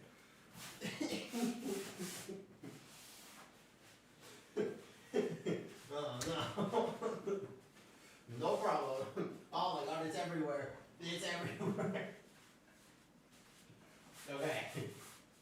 That's okay. Nothing a little paper towel can't solve. Nothing. No, the ice cream I'm eating, it's more the splattering effect that I have to be aware of. Yeah. You should use get MDT helper, Alamanov. It seriously is better than actually opening MDT. And also, for what it is worth, I have a better suggestion. I kid you not. You know you can macro /MDT, right? Like if you, so watch this. This is I am dead serious about this. First of all, there's a great macro here. Let me take a macro I'm not going to use actually. Okay. This one. We don't need this one anymore. Okay. Here we go. If you macro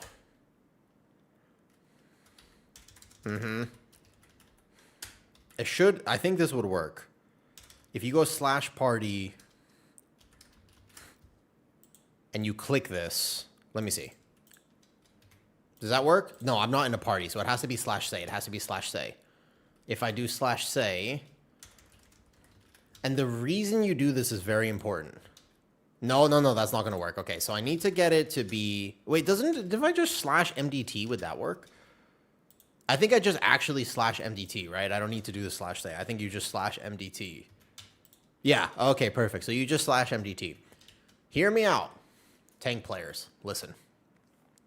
The reason you do this is so that you don't accidentally get caught in the middle of a key at the second boss typing in party chat /mdt. Because this happened to me once early on in the season in a Seat of the Triumvirate. I was at the second boss and I was like, wait, what's the route again? And I went /mdt, but unfortunately I hit a space bar. And so it actually just showed up to my party that while we were fighting the second boss, I was casually opening MDT and I was like, what's the percentage again? And I was called the hell out. All I can tell you is that you should totally, after that, I was like, I'm just going to macro this because I accidentally announced to my team that I had no idea what I was doing.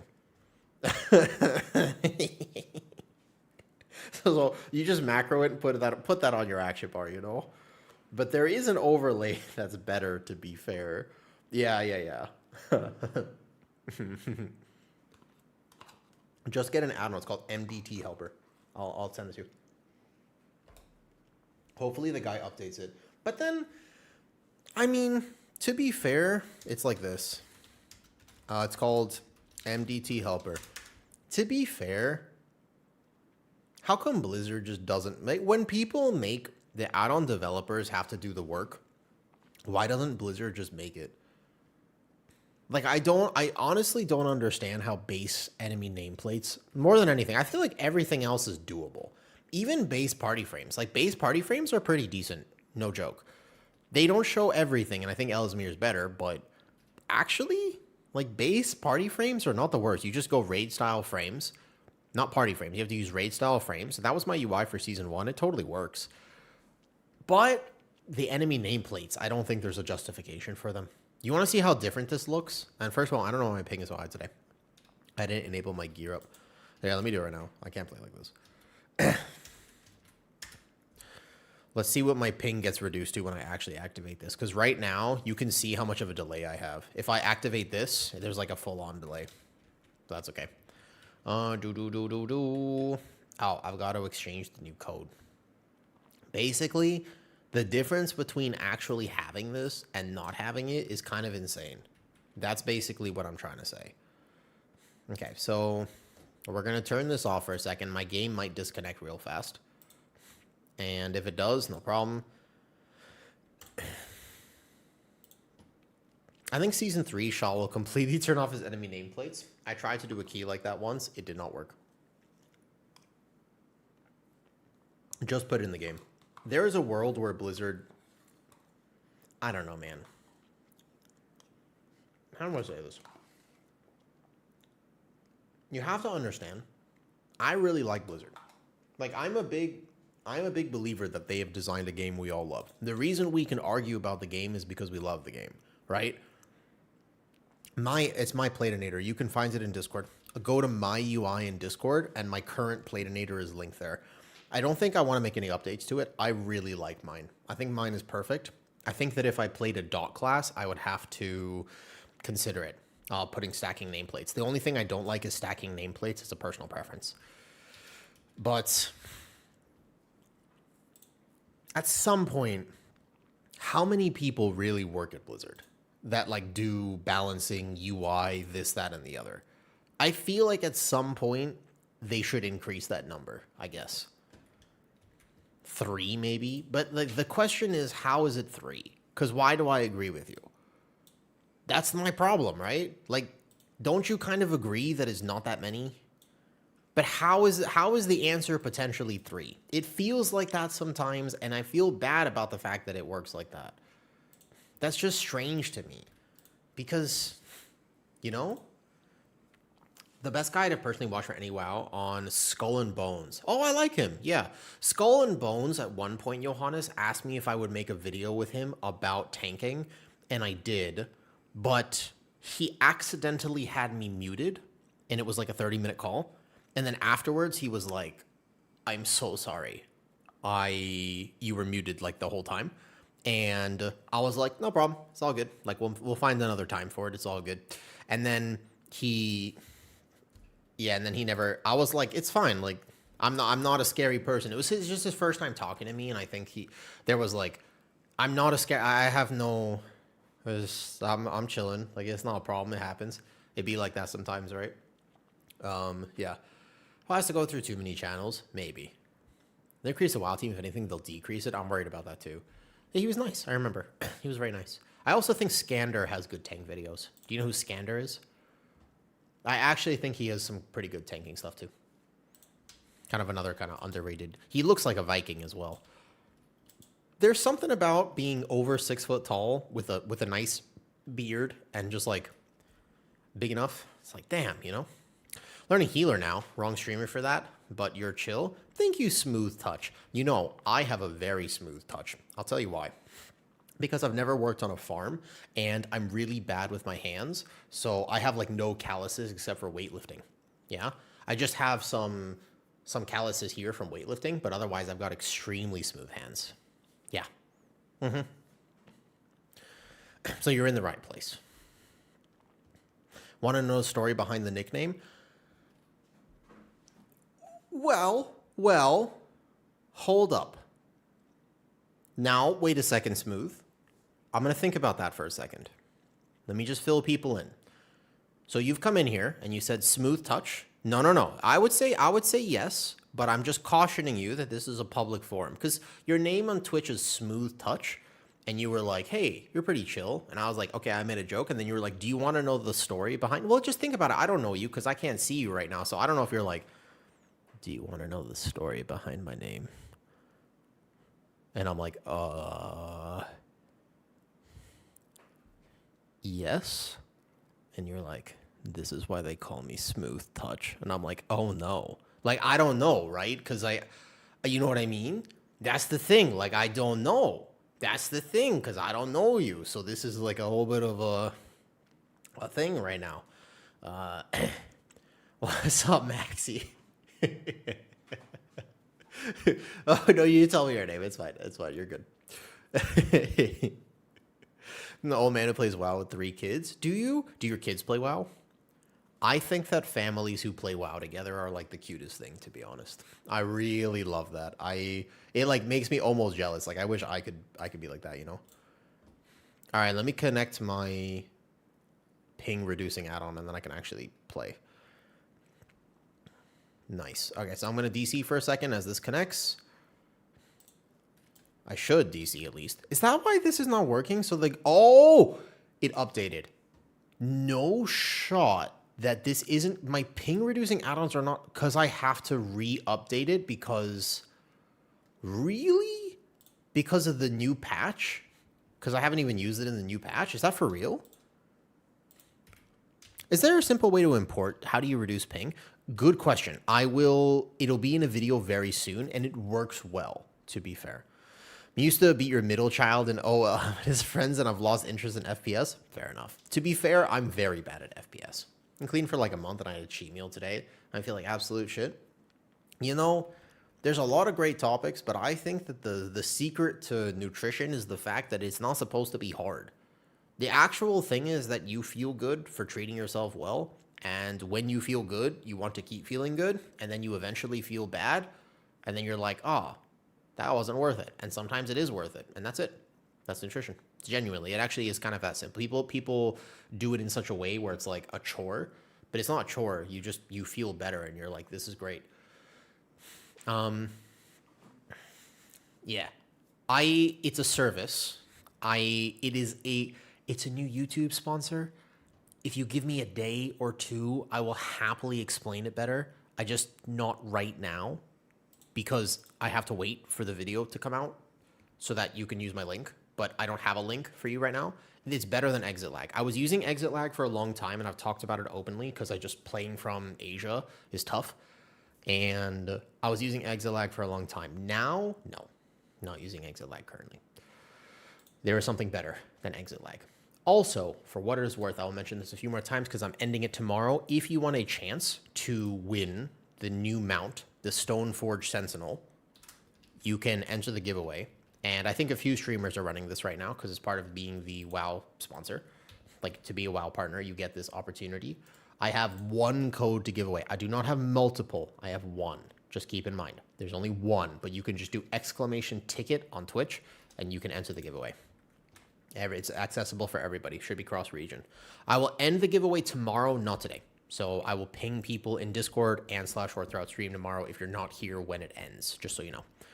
But yeah, it's a potential. You get a code, you just redeem it, and bam, you get the new mount. It's pretty cool. I do think that probably the coolest mount that they've introduced to the game recently, though, the 1% mount, when that comes, I feel like that mount is really cool. And it's also, it has a level of achievement to it, right? The other previously cool mount, that's probably my favorite mount of all time, is just the Farok mount. Like, I don't know if there's a better mount, really. I think the Farok mount is probably one of the best mounts in the game. I love this thing. But I think the 1% mount coming up might be better.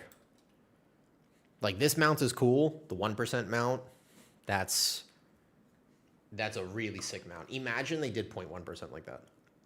No, never. Don't attach a mount to that. Leave it as a title. Okay. Second ice cream. Actually, fourth ice cream today, technically. The model yet? Is it out? They released an image of it. I don't think I can... Can I find it in the actual mount thing? What is it called? Is it... How would I find it here? The Umbral Ashes. I don't know if it's in this... The Umbral Ashes. It's a pretty sick mount. You know, actually, now that I'm looking at it again, it's kind of smaller than I remember. I thought it was bigger. Wait a second, is this it? In Champion Midnight Season 1. Is this it? Okay, it's still sick, but I thought it was bigger. It looks kind of small here. Small mounts are better to ride around? Well, Malden, no, I've never heard that before. The owl is ahead of the curve. This one is a CE mount. You have to kill Mythic Farok, but you can go back and farm it now on your own, I think. Yeah. I mean, you know, people have described me as being very much like a horse, except that I don't neigh. I just slay. Holy shit, that was good. Right off the cuff, by the way. Not planned whatsoever. Sublime. Sublime. Unbelievably good. My nickname is from when I blew hot air in your hands, and I smeared your hands in a friend's face, and he hated it. I called it Smooth Touch, and I have a bit of warm hands, so they're kind of moist from the start. Fair enough. That makes sense. I accept your name. I actually, you know, a lot of people don't realize that, technically speaking, when you come to say hi on stream, the very first thing that I see is your name. That's why I always focus on people's names. Like, when you come to say hello, I know you. You have a name in real life, but I know you as, what's up, like Pull It In, Cheeky Monk, T-Quist, or Johannes on YouTube. Smooth. That's how I know you. And I know, for example, hey, Magarna, how's it going? That's all I know. Cam, Ming Tura, or Ming Tempura. I read your name as Tempura every time, by the way, Ming. It's either Ming or Tempura. But yeah, that's why some people call me Darth God 69 RAR XD.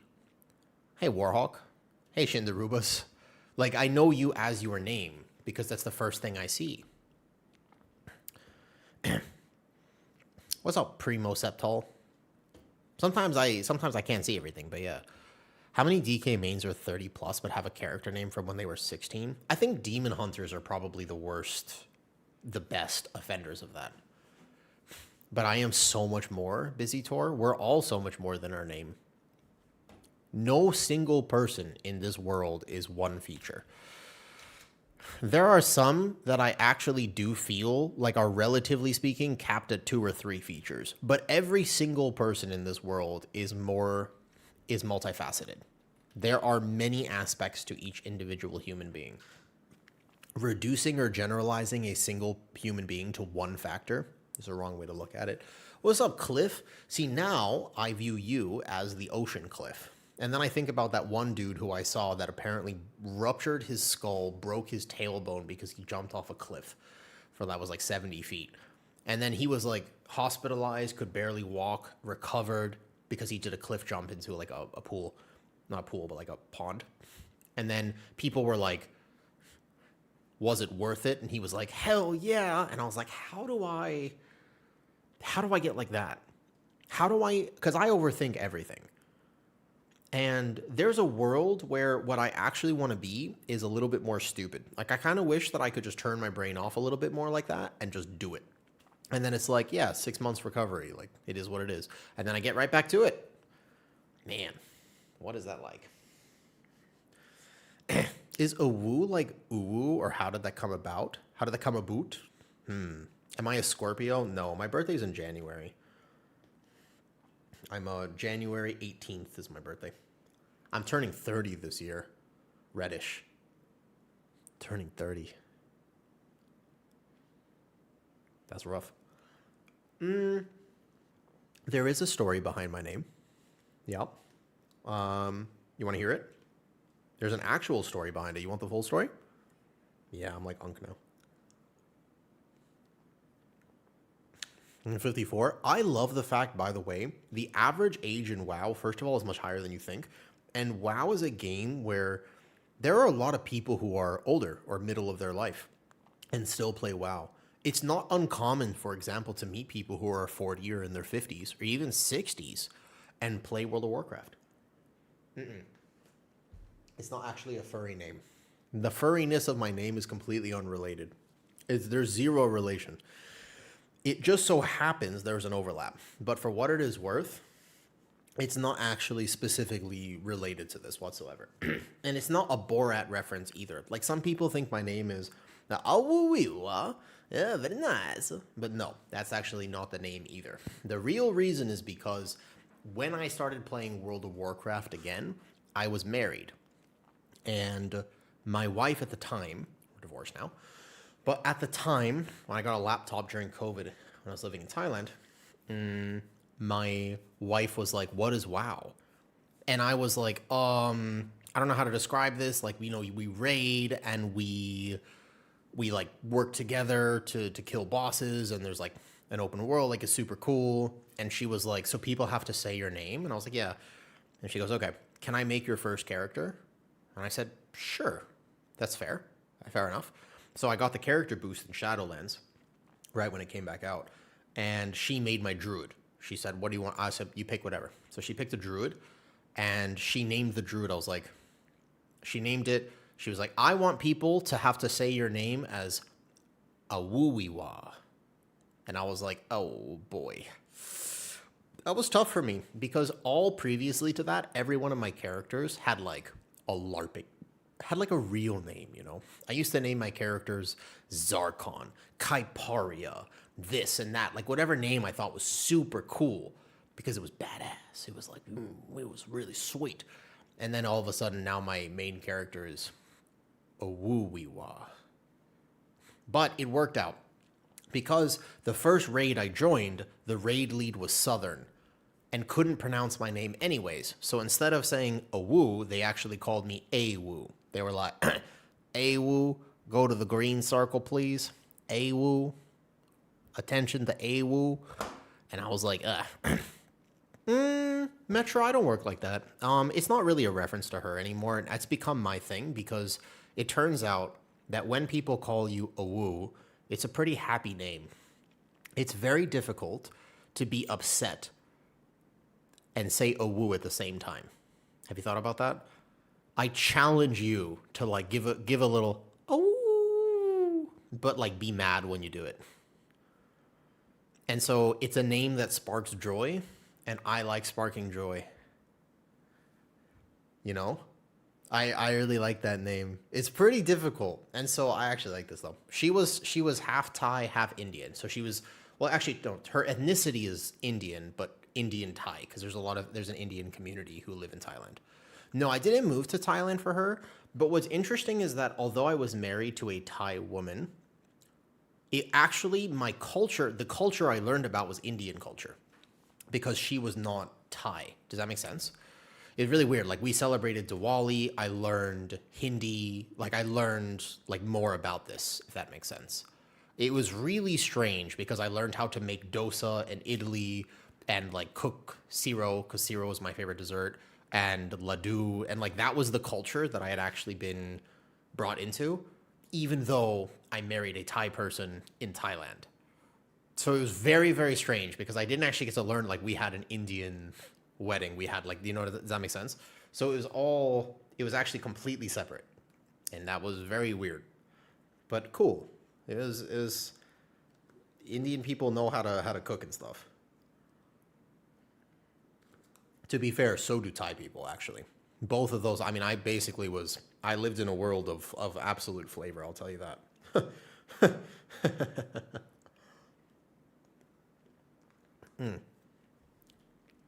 She speaks really good Swedish, but yeah. I also have a paladin named Diolelelomo. What's the story behind Diolelelomo? All of my characters now, so here's the thing. I'm not a creative guy. And I'm going to be real with you. Every single one of my characters is actually just a woo, then the class. I have a woo shaman. I have a woo, basically like a woo hunter. I have a woo lock, a woo death knight, a woo this, a woo pally, a woo warrior. It's like basically I'm not a very creative person. So once I figured out that a woo was the name, we just rolled with it, and I enjoy it, actually. I like the fact that people know me as that. It is a very cute story. Also, hi, Ellie OSRS. I see that you have a PK sign above your name. Are you going to try to steal my gear? I don't actually know if that's still a thing in OSRS, to be fair. But it used to be, and it scared me like crazy to go out into the wilderness. Sometimes I get a hankering for OSRS. Sometimes I'm sitting here playing WoW, and I just think to myself, I could be leveling my rune crafting. And then I go, it's not that bad. I'm the same way. Couldn't think of names anymore, so all my tunes are just maxi than the class. Yeah. OSRS has got to be one of the more unique games ever made because nothing can really capture it. It's both simultaneously amazing, but also there's nothing to do except that there's everything to do at the same time. I don't think they could ever make another game like OSRS. It wouldn't work. It arrived precisely when it needed to. I think nowadays, I think there's a lot to do, but I remember it from when I was a kid. All right, second ice cream consumed. Delicious. All right. Now, every time I finish ice cream in this room, what happens is I put it here and then it spills. So what I'm going to do this time is something different. I'm going to wrap it in paper towel so that it doesn't spill. Good plan. Okay. And then we are going to continue updating both the UI. That was the goal today. And then I also actually need to do some work, like I need to do my M0s. I haven't done that yet. Mostly to get ready for next week, it is just M0s that I have to do. I got my delves pretty much done, and then it's just UI stuff. So let me queue for a follower dungeon. Does that work right now? And let's get this right. Murder row. And we'll do this. Cool. Most important question. What's up? Have you done the lair boss? No. Do I need to do it this week? I thought I was supposed to wait till next week for that. The best pizza? Chocolate Nutella Oreo pizza. Easy answer. Best answer. The dessert pizza is easily the best. That's it. Yeah. What happens is you take dough. You take dough, right? And then you simply... No, it's not demon. No. Listen. You take... It's one of the best combinations ever. Have you ever just put bread and sugar and butter in any dish? It's just that simple. You can't mess that up. There's no world where that fails. You put a piece of bread, you cook it in butter, and you top it with sugar. Unbelievable. Do you enjoy pineapple on pizza? The best pizza? When I was a kid, if something had more than one color, I was kind of against it. So even with pizza, I used to get it without tomato sauce. I basically just wanted it had to be beige. For like most of my childhood growing up, if it wasn't beige, I didn't want it. So that was the criteria for me to enjoy something, is that it just had to be beige.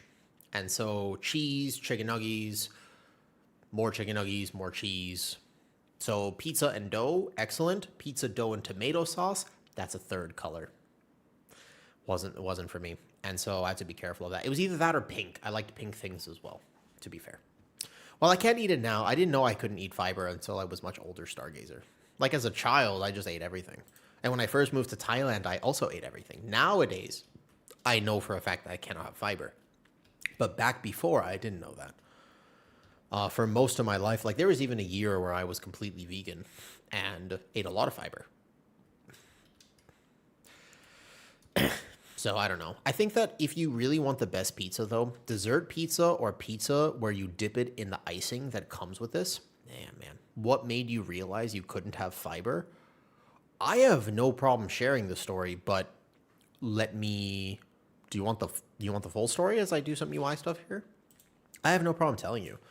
I think it's very interesting, and I wish that the story of my medical history was more understood because it would help people. But I was lucky, basically. When I was 23, I was doing fitness modeling in Thailand, and my stomach shut down. And when I say shut down, I was in one hospital. That hospital was like, cool, so we're going to do colonoscopy, endoscopy. We're going to see what's going on. They did that. They found a few things, but they were like, okay, this isn't really, we can't fix this. They sent me to a different hospital. I was in that hospital. It was a different specialist. That specialist was like, no, there's actually a super special, extra super clinic at this other hospital, so you got to go there. And I was like, okay. So I went there, and they were like, actually, if you go to the 7th floor or whatever it was, I don't remember what floor, they were like, we happen to have a professor in for the next week, and she'll see you. She's normally not here. You're very lucky. Go consult with her, and her clinic can really work with you on this. And I was like, okay, great. So I went to that clinic, and I got lucky. Great giga doctor. Very cool doctor. Yeah, basically, it was like bouncing around. Now, I've had problems my whole life that we just didn't know about. But that super special extra duper clinic with that professor was like, all right, so here's what's going on. They did all the tests. I had to eat some radioactive stuff. They took an x-ray. They basically were just examining how my system worked. There was like day 1, day 3, day 5. And then I had to basically poop out some water balloons, and I had to do this, and then I had to do that. It was a lot of stuff. You don't need to know all of the different tests that happened. Just know that it's beyond your wildest imaginations. I can tell you that. Because I was there for a few weeks, and then I came back every week to continue the diagnostic stuff because I was like not doing well. And I was thinking, do I need to go back to America? Is my life over? Et cetera, et cetera. Like, I just couldn't figure out what was wrong. It was pretty bad. Turns out I have a connective tissue disorder, which we didn't know about for a long time. So that's why my thumbs do this. The reason that my thumbs and my joints are like this is actually the same reason that my stomach was messed up. And they recommended I ate a no-fiber diet, and that improved my health more than any single intervention that I have ever done ever. Not a single thing not any of the extreme medications, not any of the procedures, changing to no fiber is the only thing that has ever made a significant difference in my life. Now, the way I did it originally did not work. I wasn't doing it properly because I was actually malnourished. There is a way to do no fiber that actually still allows me to thrive and function. So first year, I just didn't have the knowledge. I did it wrong. And then after that, I learned, and I've been eating like this now for a few years. It's not that I recommend it to anyone else. It's just that it works for my body. I have a weird system with some genetic issues. This is not meant to, I hate when people are like, you know what? This works for me. Therefore, you need to do this thing. You know anybody like that? You know people who do that? They're like, so I tried keto. And you're like, yeah, that's great. Good for you. How do you feel? And they're like, I feel great. And you're like, oh, good. Oh, congratulations. Oh, that's great. You look great. And they go, thanks. You need to do this. And you're like, no, I'm good. Thank you. I appreciate it. I'm glad this is working for you. And they go, I don't think you understand. You need to do this. And you're like, no, that's all right. I'm actually feeling pretty decent. No problem. And they go, I cannot believe you. This is the best thing that has ever happened to me, and therefore it must be the best thing that has ever happened to you. And you're like, well, no, I'm chilling. And that happens all the time. It's like, oh, so I tried intermittent fasting. And it's like, it made the world a difference. Morning brain fog, gone. Like, wow, good for you. That's great. I've lost 10 pounds. Great, good for you. You got to do it. It's like, well, no. Yeah, it happens all the time, man. A pill that makes you feel full. That'd be cool, Maclet. Some people like eating, though. It'd be feeling great if I had those ears on. I've had these for like 10 years now at this point, actually. I have other things, too. Does that make sense? So that's basically what happened. And then I also found out about my joints and my body because of my stomach. Because my stomach, they could not figure it out. I mean, for years and years and years, I struggled. People are especially like this with yes.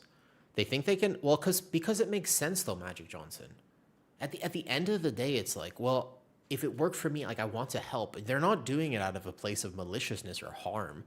It's hard to realize how many different people there are and how individual we really are. Like your life is not my life. We're different people. I really gained an appreciation for this when I moved to Thailand. I'm from the US. I grew up in America. Coming to Thailand, do you know how strong Thai people are? They don't look like it, but you do not want to get into a Muay Thai fight with a Thai person. Holy, their joints, their bone density is straight up higher than yours. Like, it's crazy. Then I looked at their life and I was like, how does this happen? It's like, there's just a variance on people and culture and where you're raised and how your life is and everything. You're setting your gearing video, you have work. I'm just curious, what do you do for work? I'm always curious what other people do. Oh, I work in health and fitness. I've worked in health and fitness busy for over a decade of my life. It's now been a while because I'm 29, turning 30 in January. And dude, my first fitness job, I was 17, I'm pretty sure. And I worked on stage for 2 different companies. I did some events. I got to open for like Jillian Michaels and Cassie Ho from Blogilates and et cetera, you know? What's up, Luke Stonks? I kind of look like the deep. That's my cousin. I'm the shallow. I don't tend to go that far. No one has ever told me, wow, that's so deep. And it's like, it hurts a little bit, but I've sort of just accepted it at this point. You know what I mean?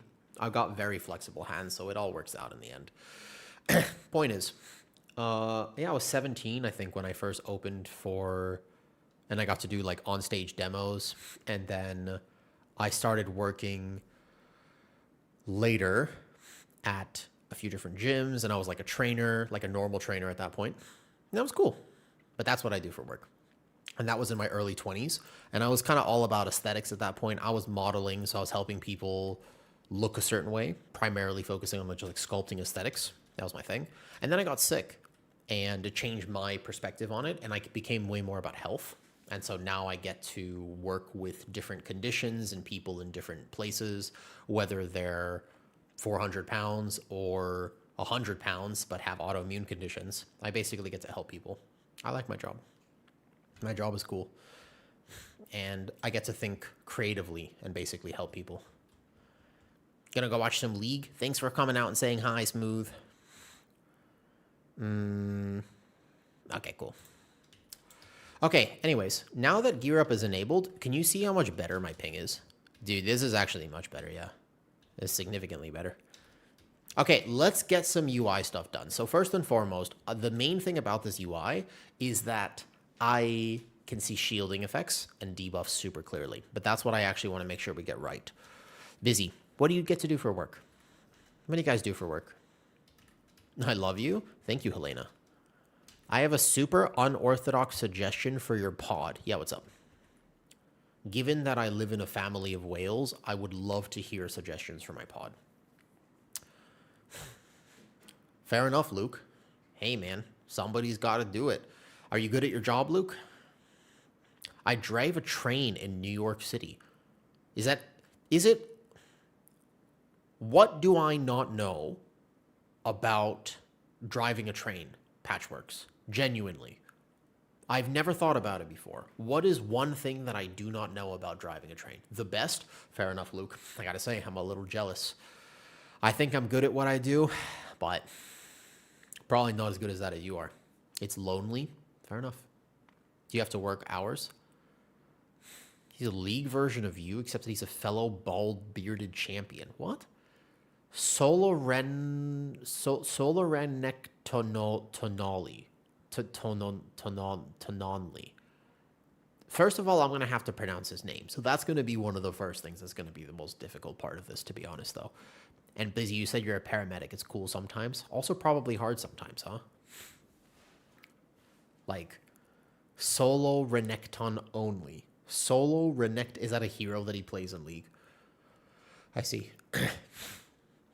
Network engineer on a very complex site. Those are things that I actually know nothing about. Renekton is a crocodile. Understood. Like, he's making League content forever. Keep in mind that although I would love to talk to a variety of people, one thing to one thing to understand is that I am actually pretty new to content creation. Like, I have had my YouTube channel for a year and a half. So if I reach out to somebody, they don't necessarily say yes. I can try. There are a ton of people I would love to talk to. And I wish, like I have some people that I would love to get on. I think that right up there on the very first slot is Dratnos. I would be so honored if I could ever have a conversation about World of Warcraft with Dratnos. I think that would be so cool. I feel like he and I would get along, and I think that would be such a wonderful conversation about the game. But he's here, and I'm here, and like I don't know how to. Do you know what I mean? Like at some point I'll contact him, but I haven't done it yet. I haven't messaged him. I haven't tried to reach out to him. I don't know how to do that. Do you know what I mean? Like, I feel like that's a bridge that I'm not ready to cross, and I don't know. I feel like Max, I would have a great conversation, but how do you get Max on a podcast? Like, what if, you know what, I would love to be on the pod EC. Tell him to have me. Tell the bench to have me too, except remember that there's a weird history with me and the bench, and I will never live that down. Dude, I think that would be an excellent conversation, especially because sometimes I feel like they need a reality check. I would straight up say I listen to almost every episode of both of their podcasts. I oftentimes think that they need a reality check. Sometimes they say things and I'm like, I don't know if y'all are out here on the streets, but that's not how that works. They're like, oh, just like split guilds, like split the raid and get your loot. And I'm like, that's not... Most people do not engage with a game like that, or they'll make a tank about like tanks. I remember there was a bench episode a few weeks ago, and they talked a lot about tanking, and I was sitting there listening to it, and I was like, oh, not quite, like that. Oh, those takes are tough. And I think I commented on it. That was the night that I accidentally blacked out because I take sleeping meds. And I had no awareness of what I was doing, and I left a comment, and the next morning people were like, I saw you commented on the bench, and I was like, what? And then it turns out that I commented in my completely blacked out state, you guys should have me on yon, and I misspelled it.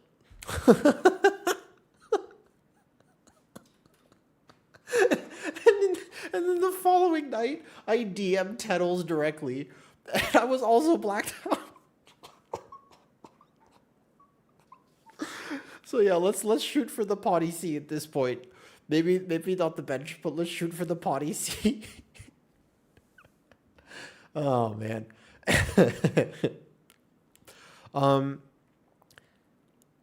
I would be super down to be on either of those podcasts. For what it is worth, message them. If you know anybody, or like on like one of the episodes, if you eventually tell them enough, like have a woo on if you want, I would be honored. I would be super happy to just go on and talk game. All of the podcasts that I have done are unscripted. Almost all of my videos are unscripted. I love this game. I like talking about the game. And I also understand that I am not the sole opinion. I am a voice in the World of Warcraft community. There are people who disagree. That's good.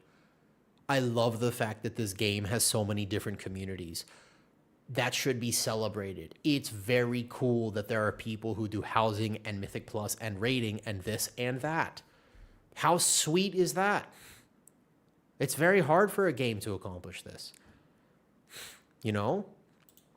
I'm sure I can get you, dude, busy. I would love to. I feel like that'd be super cool. I just don't think that Max knows who I am.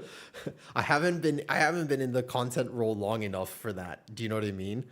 I feel like, all right, let me read some comments here. Helena, you said you were a stripper turned data analyst. Got acquired by an intern. Now I work with it. That's a crazy story, Helena. That's a movie level story on YouTube. Were there 1% mounts in the past? No. This is the first season they've ever done a 1% mount. Let me read up here a little bit. Also, hi, Nishi. Hello there, Nishi. Magic Johnson, you said, I'm actually looking to change careers at 33. I'm tired of marketing and I want to become a personal health coach, maybe later down for neurodivergent people or people struggling with depression. In the last few years, I started working out to fix your body. Therapy, got diagnosed with ADHD yourself, and I think I just want to help people in the same regard. You just started doing your license so that you can officially work as a PT. Any random tips? I have a lot of tips. Would you like them? The biggest thing is that I got lucky when I initially got many of my original certs that the teachers who were giving me the course were just world-class level coaches. I got to learn from people who worked with Olympic athletes, and I got to work with people who just had very successful businesses. One of my early inspirations was somebody who owned a chain of gyms in America, was very successful. I had another person who worked with a lot of the celebrities in Beverly Hills that I got to do some events with, and so I had a lot of great role models.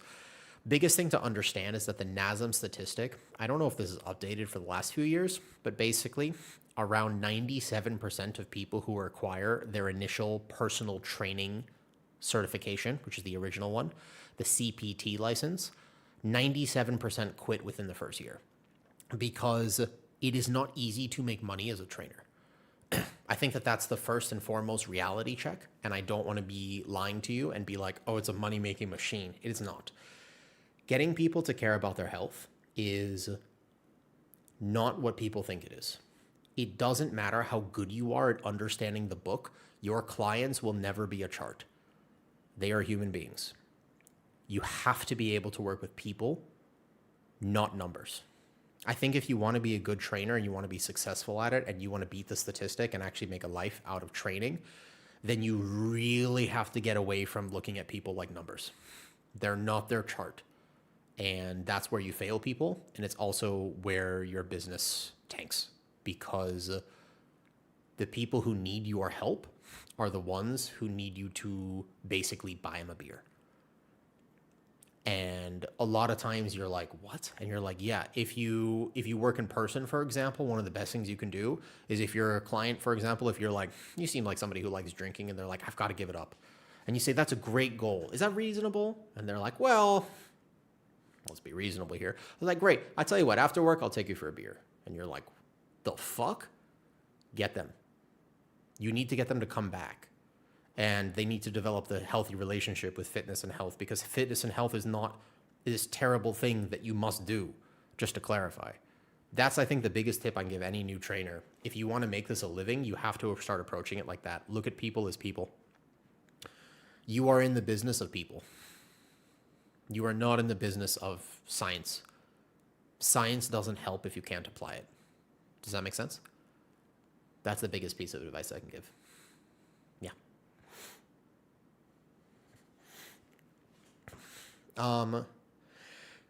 What was the take about raid?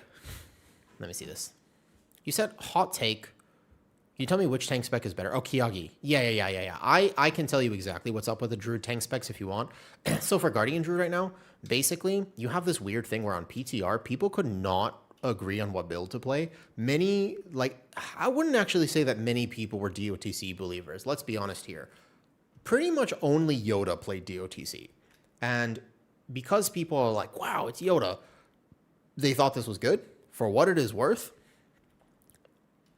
it's tanky. Clearly, it can do the keys. There is no DOTC log that was genuinely competitive with actual EC build damage. So it's lower damage. I have a small gripe, and this is going to transform into some drama, so only listen to this if you want some controversial takes that will probably land me into trouble. Listen, I'm debating on what I'm going to say next, because I'm about to... Hold up. Let me think about if there's a right way to say what I'm about to say. I'm thinking about this. I'm thinking about it. I'm debating it. I'm filtering it. Okay. You should play the build that you enjoy. At the end of the day, if you like DOTC, you can totally do keys as DOTC. There are some individuals... I checked the other day for a bug list. There are some individuals in the Guardian Druid Discord who were openly stating, you know what? I love Druid the Claw, and even if it does 10% less damage, I'm going to play it. And that comment was followed by many people agreeing, I'm so excited to play Druid of the Claw, even if it does less damage. That's what I'm going to enjoy.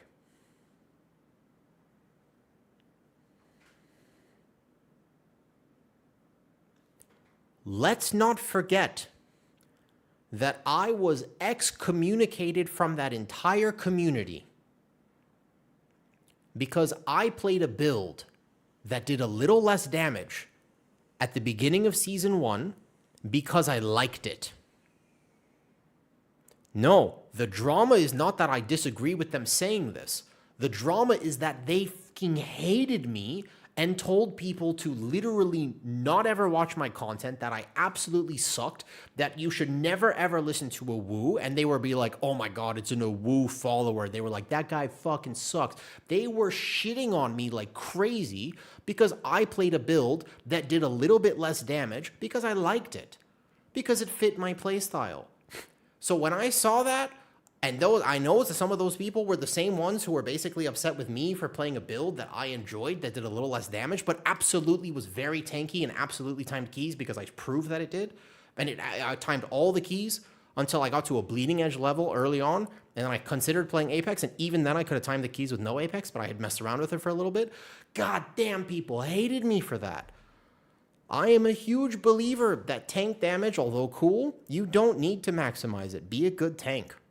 Unless you're doing world-first content, like, oh my god. Just absolutely play what you like. Be a good tank. But wow, I actually was sitting there, I'm not gonna lie, I read that comment and I was just like, nuh-uh. Because I remember you 5 months ago, good sir. I was like, I remember you 5 months ago, and 5 months ago, you were not thinking, oh, I'm just going to play the thing I like, even if it does 10%. You were like, you are trolling. They were like, you are actually actively trolling. They're like, do not mention a woo in here, goddamn. Like, oh my god, that's what I'm basically cashing out about. It's the only thing I will cash out, because I'm a pretty positive person. But I will say, you should play the thing you like. Okay? I'm just saying, all right? Talking about the build and not the playstyle that must be associated to it. It's true. Yeah, I was basically... It's because they have their favoritism of what build they like, and they all agree for some reason. And like a lot of them really like DOTC, but also I think that the majority of Guardian Druids prefer EC. They like a straightforward playstyle, in my opinion. That's my thought process. So when I think that you're actually going to play the max damage or the build that is very tanky, extremely effective, very good single target is this.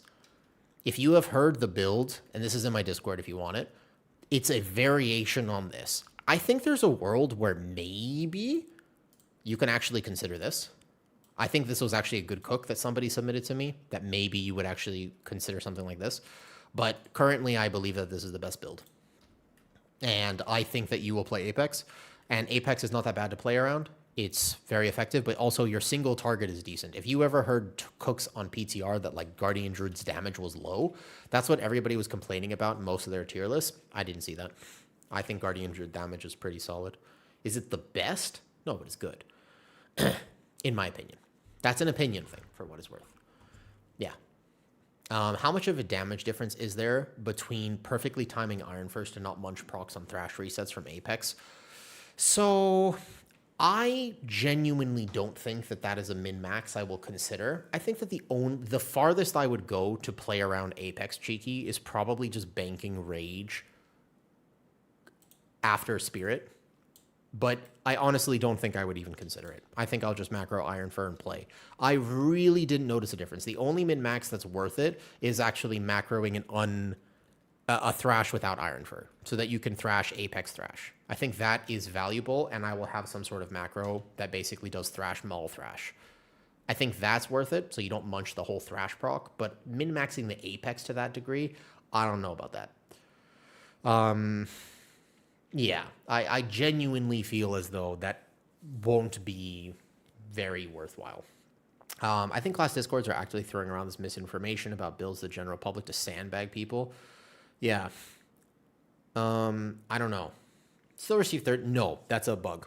It's Apex 4 that does that wizard. You have to spec full Apex for that. If it was Apex 1, you'd play just one Apex. Yeah. Touchpad Warrior, yo, what's up? You've just missed the controversy. Holy, you just missed it. I'm already done with the controversy now. I was on one. They got me to cash out just a little bit, but now I'm chill again. So we're back to regular old self. Yep, no cook takes here. Only bad cooking. Only bad cooking. Can I tell you something? This is not what you're expecting. No. I'm not going to relive it. But what I will tell you is this, because I feel like I need to spread the good word. Recently, it was a special day, and I went to like a 5-star buffet type place. Very good. And I had one of the best food combinations I've ever had. And let me tell you right now, after having personally 17 Michelin stars, it is the best thing I've ever eaten. It's got to be up there. All-time memory. It's creme brulee steak. No, I didn't shit myself furiously. It's easy.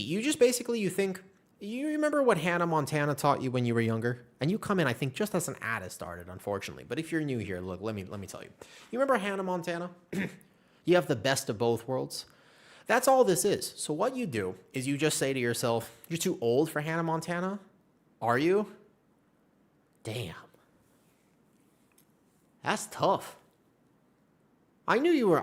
Wait, how old is too old for Hannah Montana? Okay, so anyways, there was this show when we were younger, and it was all about having the best of both worlds.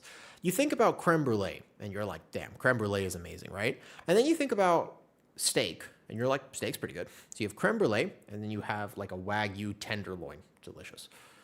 A little bit of salt, a little bit of pepper. I'm 28? Sure, of course. 100%. Got you. So anyways, you take these two things, you combine them together. It's sublime. It's unbelievable. It's where there's like a truth that was basically stolen from this world a long time ago, and that was one of the truths that has happened. I don't know how this occurred, but yeah, unbelievable.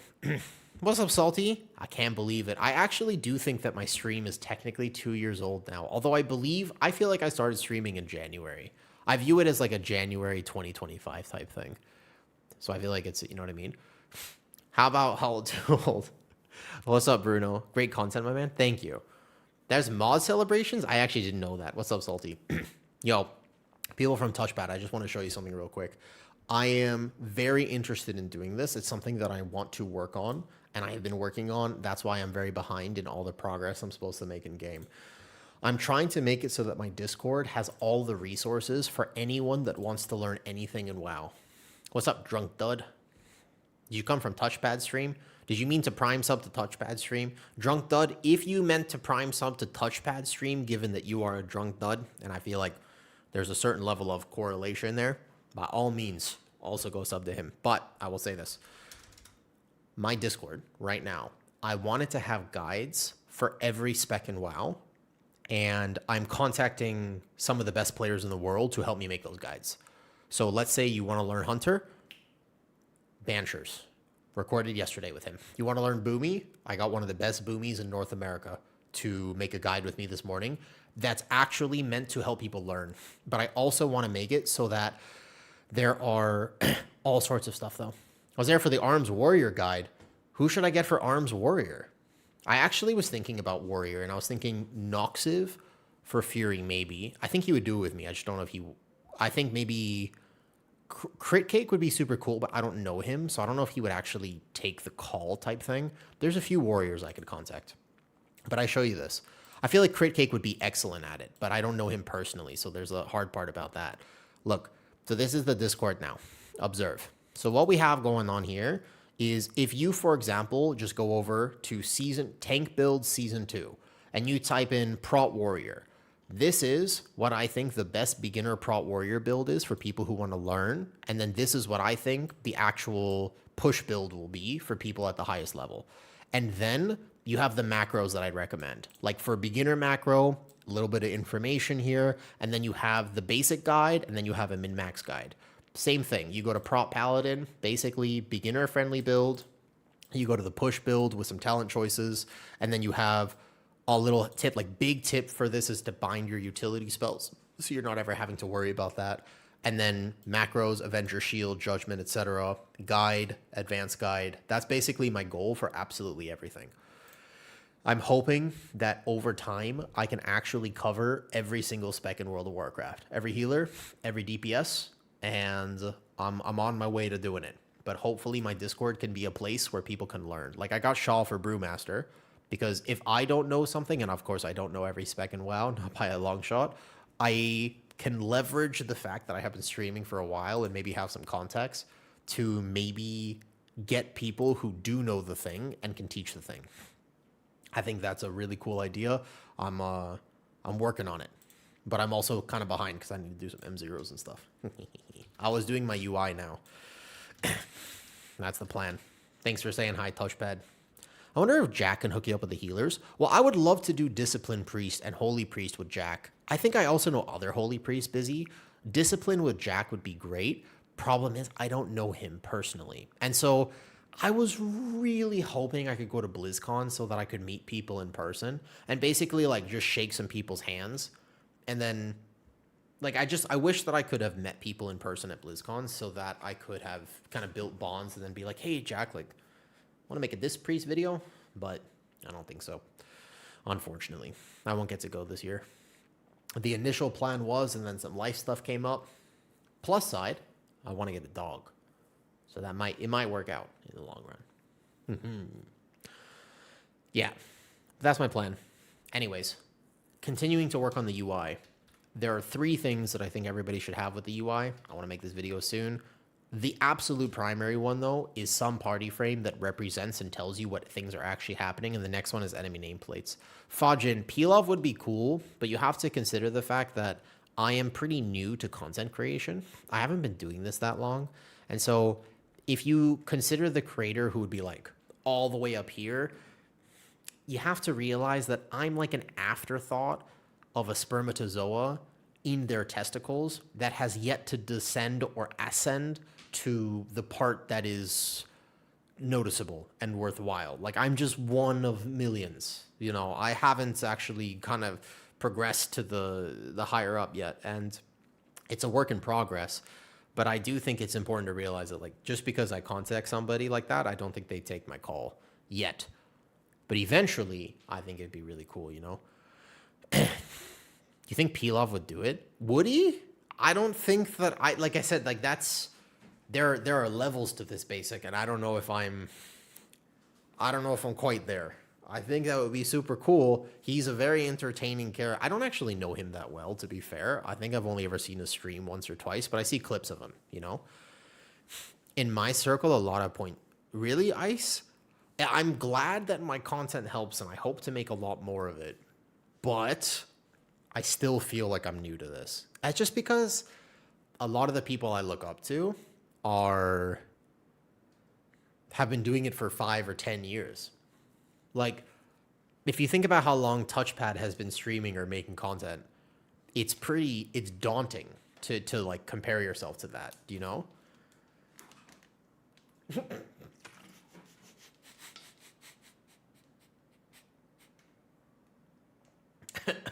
I wish. God, you almost made me spit out my piss water. Ooh, that was close.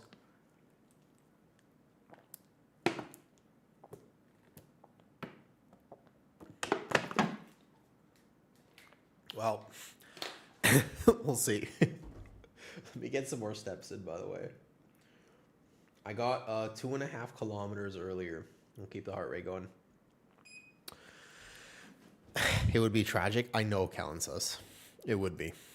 You know how much money I paid on Amazon for someone who shall not be named to deliver this to me? Okay, I was about to give myself my own PR nightmare there. What's up, Con? Thank you for stopping by and saying hi. I hope you're doing all right. You're welcome, Screeching. No WoW scene who are big enough to be on that level. Even Max is relatively small. I don't know if Max is what does relatively small mean then? Okay, look, it's kind of hard for me, Mithy, to understand sometimes what relatively small means because, in my opinion,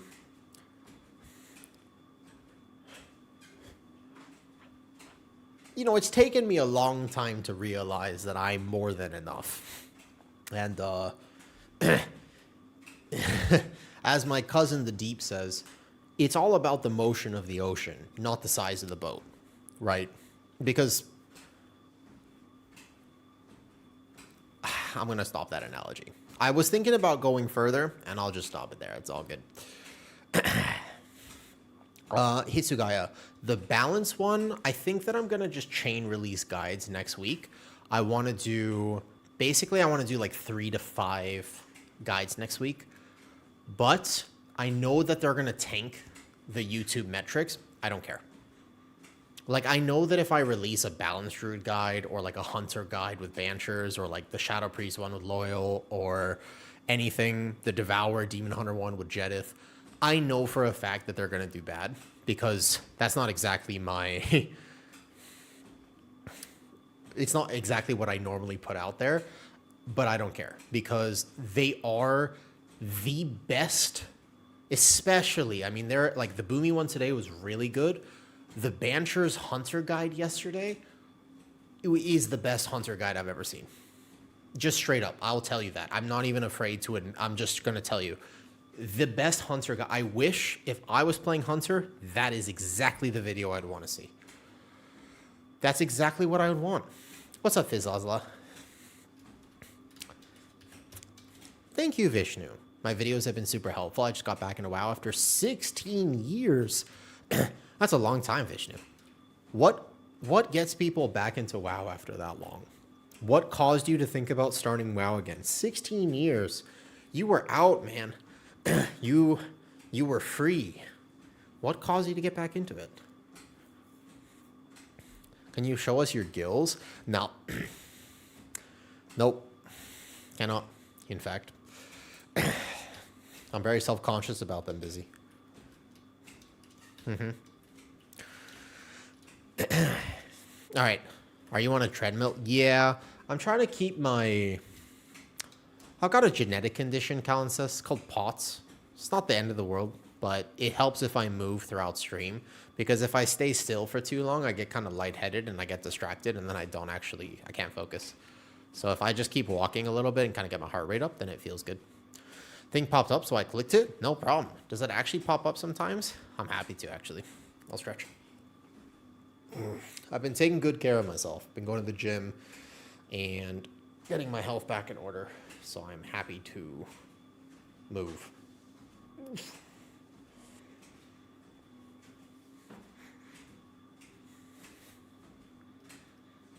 Well, the more you know.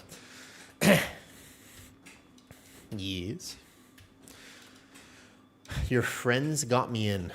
welcome back to WoW. I'm glad my videos have been helpful, and I'm excited to make more. I also want to put out, I think I'm just not used to the resource thing, because I've never been the sort of person who thought about subbing to somebody's Patreon for their UI, or I've never done for what it is worth, right? Like, I've never had my own Platinator until this last season. I've never made my own resources. I've actually always been somebody who took resources from others. Now, though, I want to make this myself and then have my own version of it for people to use because I think it will help. But it kind of, I need to actually just get good at making it. And I'm not normally very good at it. So it's something I'm learning a little bit more. All right, I want debuffs to be bigger. I know that. And then I want my defensives, in particular, my buffs and defensives. I think that center of my frame is good, and I do want them to be higher. The major thing, only show buffs cast by you. This is a good question, and I need to confirm if I actually like this or not. But let's see what this looks like if I was to walk into a poll. So if I take all these mobs and they start applying debuffs to me, I can see my bark skin very clearly. I can see my UI is showing me a bleed here.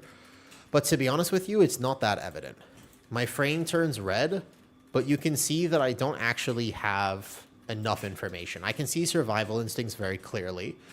I can see the poison is being applied. I can see that there's a max health debuff. So you can see the colored gray part is the fact that I currently have no max health because of this poison.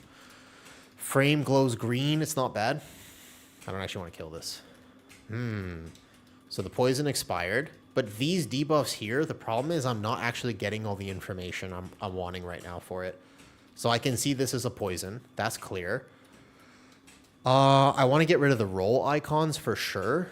And this is not tuned high enough to really be that challenging. So might have to re-queue for this. That's fine. The question is, let's get rid of roll icons first of all. Because the tank and the healer thing is unnecessary. I can see the Platinator shows me the shield bash very easily.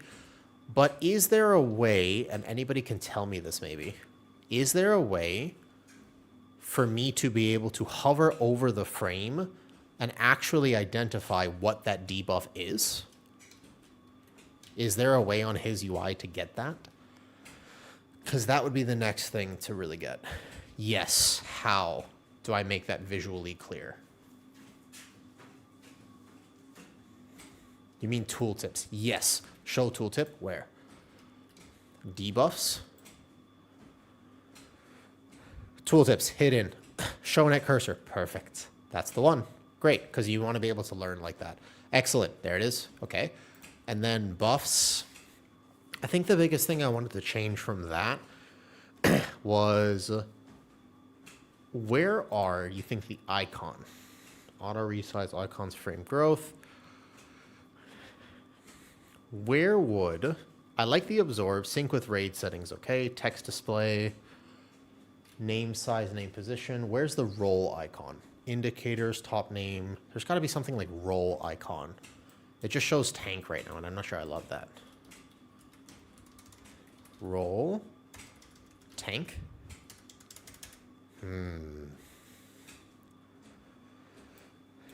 We could change the raid settings here, though. I think that these party frames are excellent, but I just need to work on them a little bit more. Oh, here. You can sort by role, but I don't actually like having the thing. Hide self, no. We don't want this.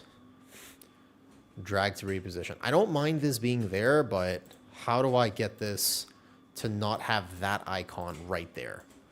See the tank and the healer? There's got to be a way to remove that somewhere. I think that's the next thing. Requires more work to set them up. I think he's doing a great job, to be fair. I think he's doing excellent. This is pretty straightforward. It's just that there's so much to do. It's hard to identify where everything is, actually. Under indicators, there's show role. Indicators. Party. Hi, Wombo. Indicators. Okay, indicators. I'll type. Indicators. Okay, no. Global settings. No. Indicator? Nope.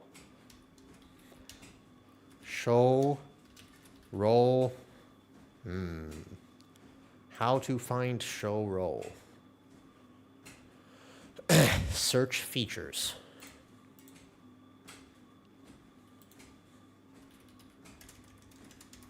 There's normally, the problem is that there's going to be some sort of name for this. On the left frame, there's a search features. Oh, it's here that I'm supposed to be doing this for. Oh, yeah, that makes a lot of sense. All right, bet. I'm just an idiot. That's what I mean. I'm not necessarily good at this, but once I set it up, it'll actually be so helpful. Okay, all right, that's better. That's already good. Fantastic. Okay.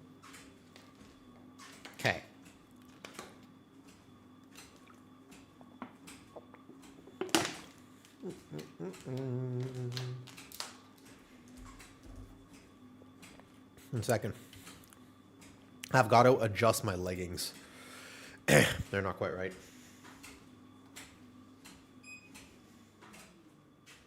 Okay, we'll sit down for a bit. These leggings are so tight, and they're good, and I like that they are. And they definitely help, but I think that one of them is stuck, and I can feel some compression in the leg. Look at this. Whoa. Those are tight leggings, man. These are extremely tight leggings. It's actually crazy how skin tight they are. Look at this.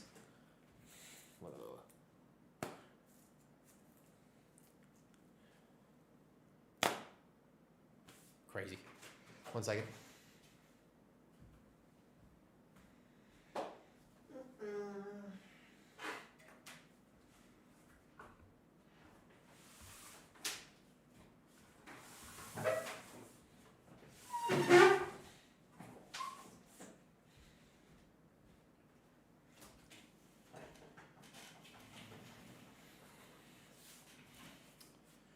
Okay.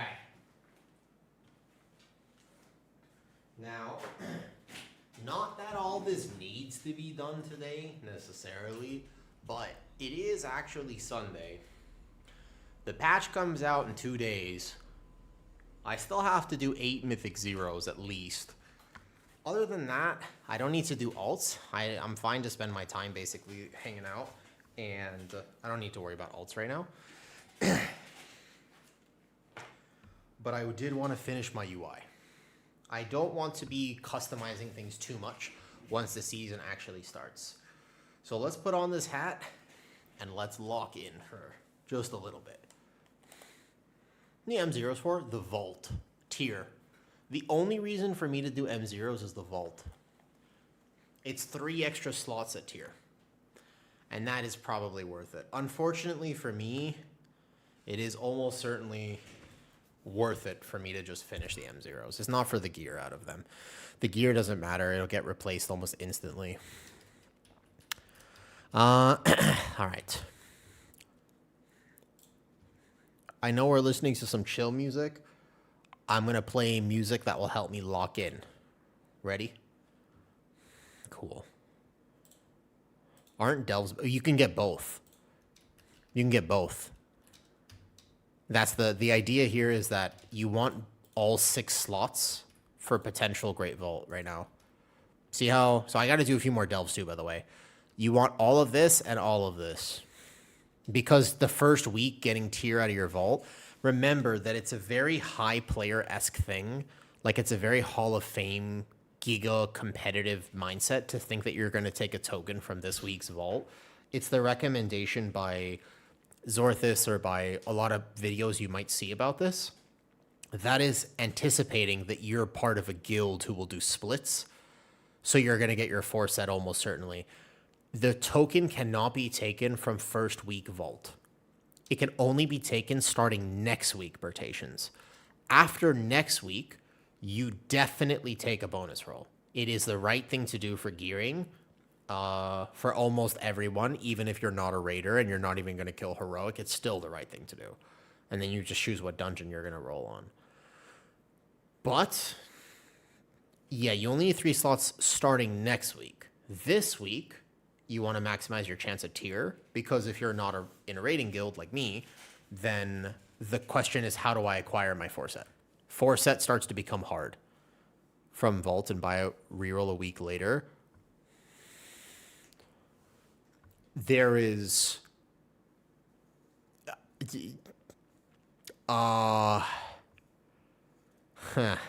week full. I hope not. You bring up a good point. The answer should be no. But if the answer to that question was yes, I would be very upset. It would not necessarily shock me if that was correct. I hate that you might be right. I hate that you might actually be right about that. But I'm hoping that with the new bonus rolls that they just fix it and you don't actually take sockets to hold for next week, so you get 2 bonus rolls. Because that would absolutely be the right thing to do. Especially because we don't actually know if you can multiple bonus roll a boss right now. Hashtag YOLO. What's up, dude? Do you believe in the theory that we actually live more than once? Can we farm the Catalyst first week? Don't use Catalyst until you guarantee a 4-set. Oh, I should make a video about this. I forgot. I really should make this video. People need to understand this gearing. Okay. There are individuals who will send their Catalyst charge like this week or next week. I'm not saying that you can't do that for sure. Like, technically, it'll end up being all right. But it's a bad idea. It's a bad idea. You really, really, really, really want to save Catalyst until you guarantee 4-piece. So if you do this correctly and you get a piece of tier from your vault this week, then you'll have 1 Catalyst, 2 Catalyst, week, plus AOT, plus 2k achievement, 4 pieces. Worth it to break 4-piece to get item level upgrade now. Brewmaster Monk. Each individual class will have their own logic and math about whether or not it is or is not worth it. Hashtag YOLO. I actually can't answer that for Brew specifically. I don't know. You cannot send Catalyst for 2-piece. It's not worth it. There's a new button. The button gives you a bonus roll. The tokens do not trade for bonus rolls. Win Necro, I'm kind of happy about that, actually. That's good news in this case. All right, let's listen to some anime theme songs. That always helps me lock in. We're changing the vibe a little. I'm locking in to finish this UI stuff. Because I should get a move on, man. All right. So I need to make sure that my Thrash is actually giving me the necessary requirements. Okay, I see the shielding. Shielding is the first thing I really wanted from this UI. I can see the glaive toss, and now I can hover over it, which shows me the tooltip. Excellent. Shield bash coming. I can hover over it, and I can learn the mechanic. Excellent. Perfect. It's fantastic. Great. Already, this UI is looking better. Cool. Now I just need to position this, so I'm thinking maybe slightly taller, but slightly wider. Didn't know you were Unk like that. For what? Shaman King. This, what we're listening to right now, this song that we're listening to right now, this is Bluebird from Naruto. It's not actually the Shaman King opening. I think playing Bloodseeker, I'm going to need a real health bar add-on. Yes. Shielding is very important. The main thing, Cheeky, is that I can see shielding effects that well. Look. Look at my natural resilience. You can clearly see pretty identifiably where the shield is. Same with like Litany this season or whatever, though. No, you can take that off, though. You can remove that. That's just a UI thing. So you can remove allied health bars, and that's fine. You can also remove their pets for what it's worth. I don't know if that's in his UI, though, to be fair. Health bar, maybe? Party health bar? Nameplates? I have a weird feeling that that's not here. I have a feeling that might actually just be, like in the actual UI.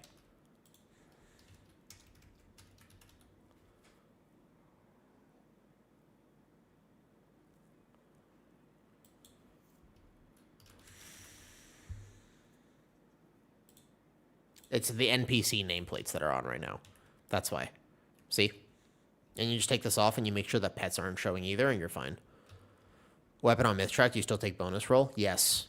Number seal. Unless they do a change, which to be honest with you, I actually wouldn't be surprised if they truly made this change because what you're going to do right now is actually kind of degenerate.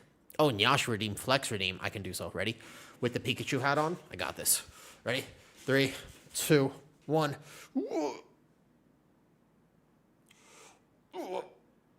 There's the chest. Nice. Yeah. You know, I can make that. I can do the. It took me a long time to learn how to do this, and now I can do it like right, left, right, left, right, left, both. I'm pretty good at it now. Big guy is awesome. Thank you. It also has an additional effect where basically, if Caesar comes into stream at the right time, then it has an additional effect because sometimes basically I'm like kind of sitting here and I'm just chilling and then all of a sudden I'm like, Caesar! You see? So it does have that additional effect. Ooh.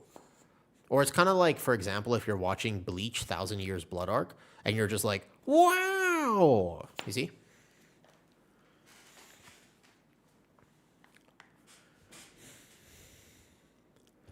Oh, the Death Note opening. Go listen to this. What? Maclet? Who's that? I have hats like this, both the tiger, wolf, and panda. I have other things too, but I found this one the other day, and I've been enjoying it. I like the fun hats. Curtis redeem stretch. I can do so. I'll stretch for a second. I'm starting to like this a lot more though. What's the best, cleanest looking UI for tanking? Its UI is personal. I'm going to make a video about it soon. But ultimately, at the end of the day, UI is personal. You should make it, however, makes sense to you. Some people like action bars, some people don't. In doing coaching now for a while, the amounts of UIs I've seen are so different. Yeah. Oh, that's actually a good stretch. I heard it crack. Nice. Beautiful. Aggro grouping. He's following which month of judgment. It's changed a little bit nowadays because the old rules were before some of the changes. But basically, judgment AS taunt. AS bounces and has better cleave. Judgment is more to pull a target. It doesn't establish aggro. It's just to pull a target. You have 2 charges judgment. You have 1 charge shield. So shield the pack that's going to require most threat cam. Shield the pack your boomy with taunt. Think about whatever your boomy is going to basically moonfire first. Shield that one, judgment the other. I don't know about the pings actually. Okay, so we're getting further with this now. I like this. I think that I just want to change the sizing a little bit, so we can. It's probably just got to be size. I mean, it's got to be like, where is it literally? Party, self position, frame width, and height. I actually feel like slightly taller frames are good, and then slightly wider than I have right now. I like slightly taller. Something like this? No, it needs to be wider than this. I like big frames. I like to see what's happening. My biggest complaint is apparently they just bricked mini CC going into season 2. I don't like that.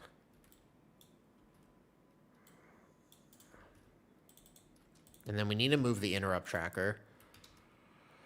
Which, to be honest, I don't know if I would really use the interrupt tracker. Vishnu, if you want my UI, it's just straight up in Discord. You're welcome to find it there.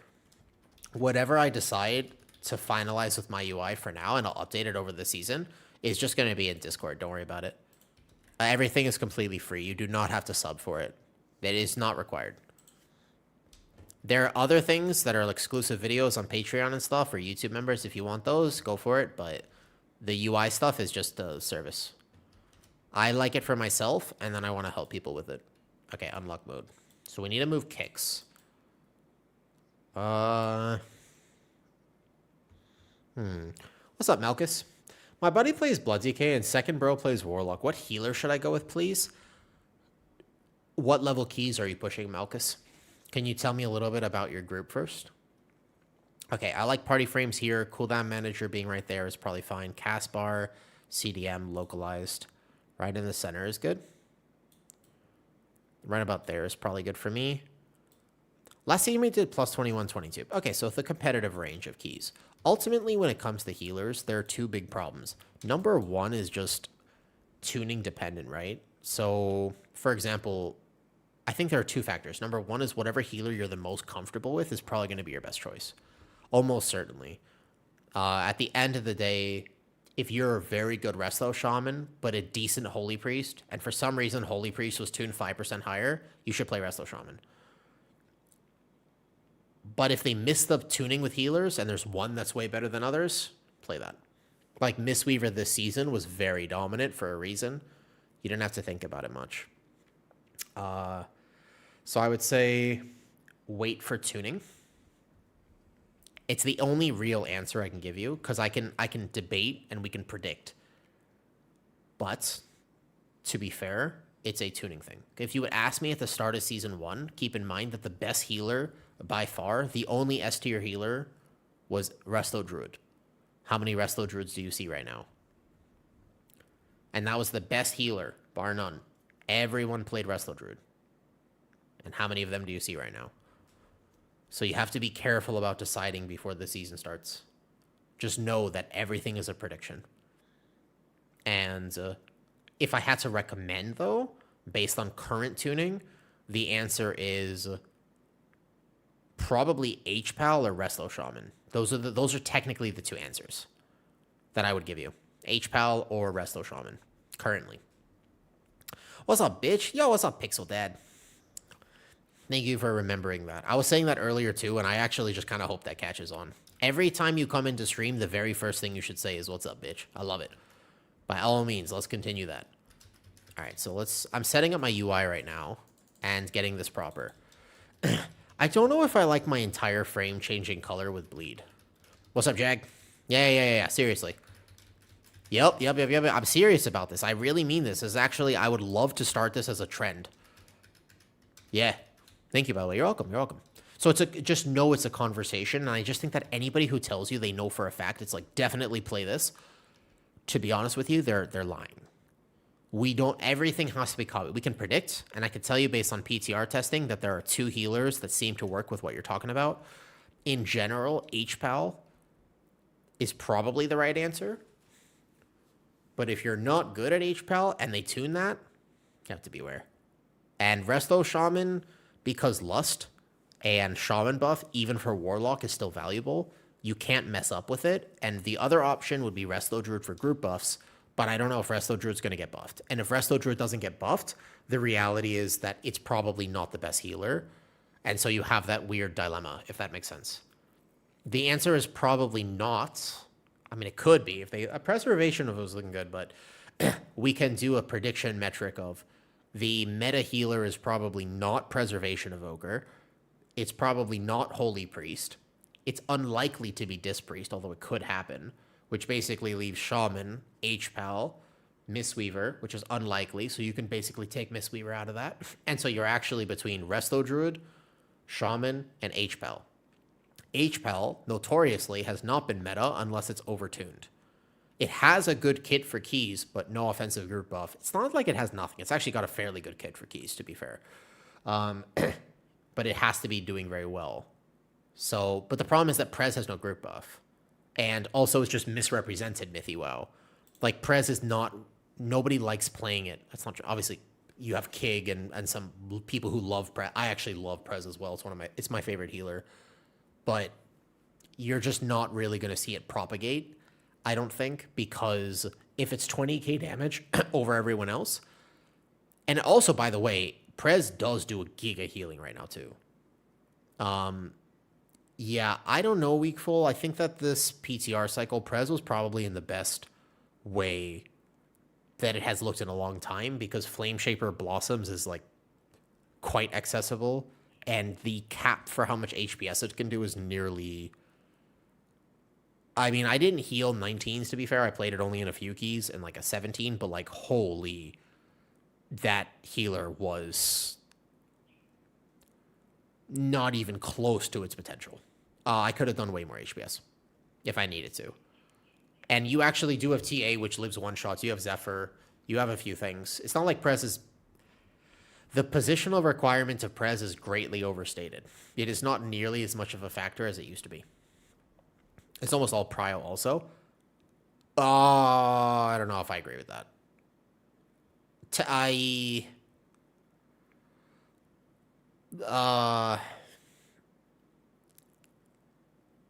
Okay, not all of your damage is prio.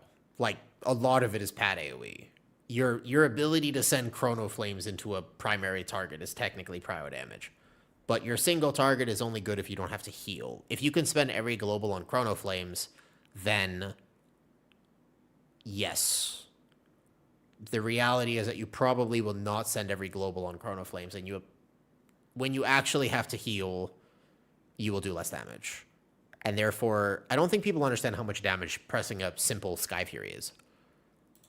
Like, if I'm a Resto Druid and I zone into a party and I press Mark of the Wild, that's 40k DPS. Okay, maybe 30k. It's somewhere between 30 and 40k DPS next season.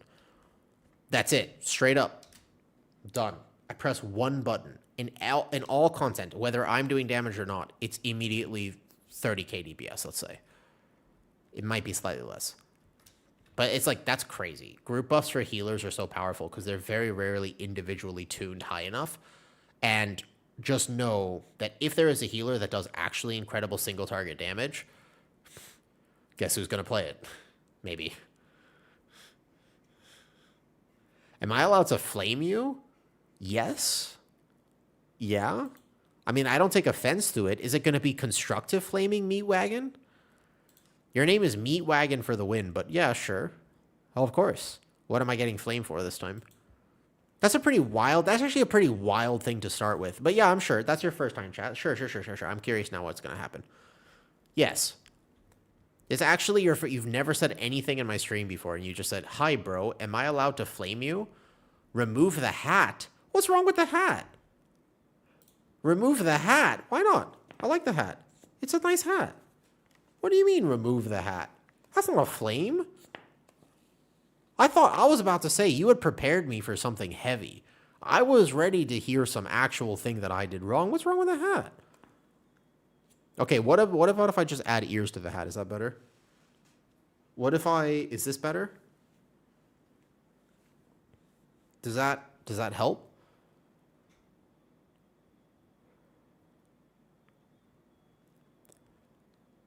No? I think you're doing too much. I'm not doing it for you. There are plenty of things I would do for you. This is actually surprisingly not one of them.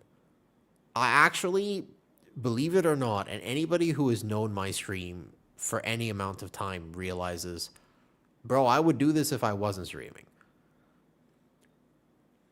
I don't think the ears work with the hat. Surprisingly, this is unrelated to the fact that I'm live right now. This is just me.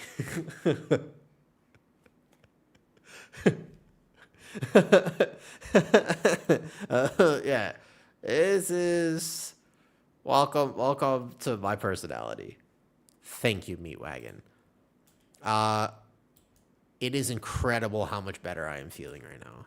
I just think that I forgot how annoying it is to be sick. That's fair. You're allowed to have that. That's a fair opinion, to be honest. I think that's actually quite reasonable. Yeah, I thought this was going to be like a spicy take, but it's actually not that spicy. That's just a personal preference. I understand. The thing is that, in my opinion, like fox ears and IHOP tend to go in common with other things that I also appreciate in life. And so it kind of works out for me. He's an Eevee fan, clearly, not Pikachu. All right, I can see some good shielding effects here. Let's queue in again, and let's just see if we can get this even better.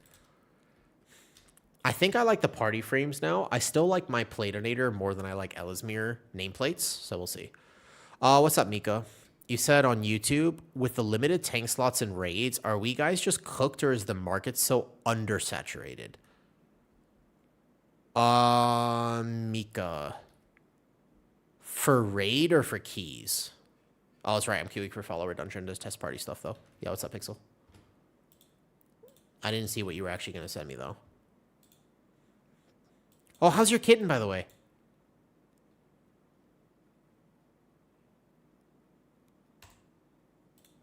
Thank you for your message. Yeah. Thank you for the message. Talking about fancy hats, there was a Pride Parade yesterday here. The amount of random hats, costumes, that was wild. You like the original Naruto music? A lot of people would be like, why are we listening to? Pixel, I'm glad. Animals are amazing. I thought there was a tank shortage. Not in raid. Not in raid. There's a tank shortage in keys, not in raid. Actually, it's a genuine talking point that many people don't mention about pugging raid. If you're like, don't have a guild, it's very hard to find a tank spot sometimes in raid. You almost always have to be willing to off-spec Resto or Boomy or like a DPS thing. Quite commonly. I don't think that that's actually that rare. Like, I think it's quite normal for tanks to have to be willing to play something to just pug a heroic raid or something like that. Okay, I'm kind of over the Naruto opening, though. What's this? I'm good with the song. Yeah, you need 2 tanks in raid, but there's 20 people in a raid or more, sometimes 30. And it actually can be hard to find a tank spot. What tank would you play with? Boomy, Rogue, Shaman, Resto? Wait, Resto Monk?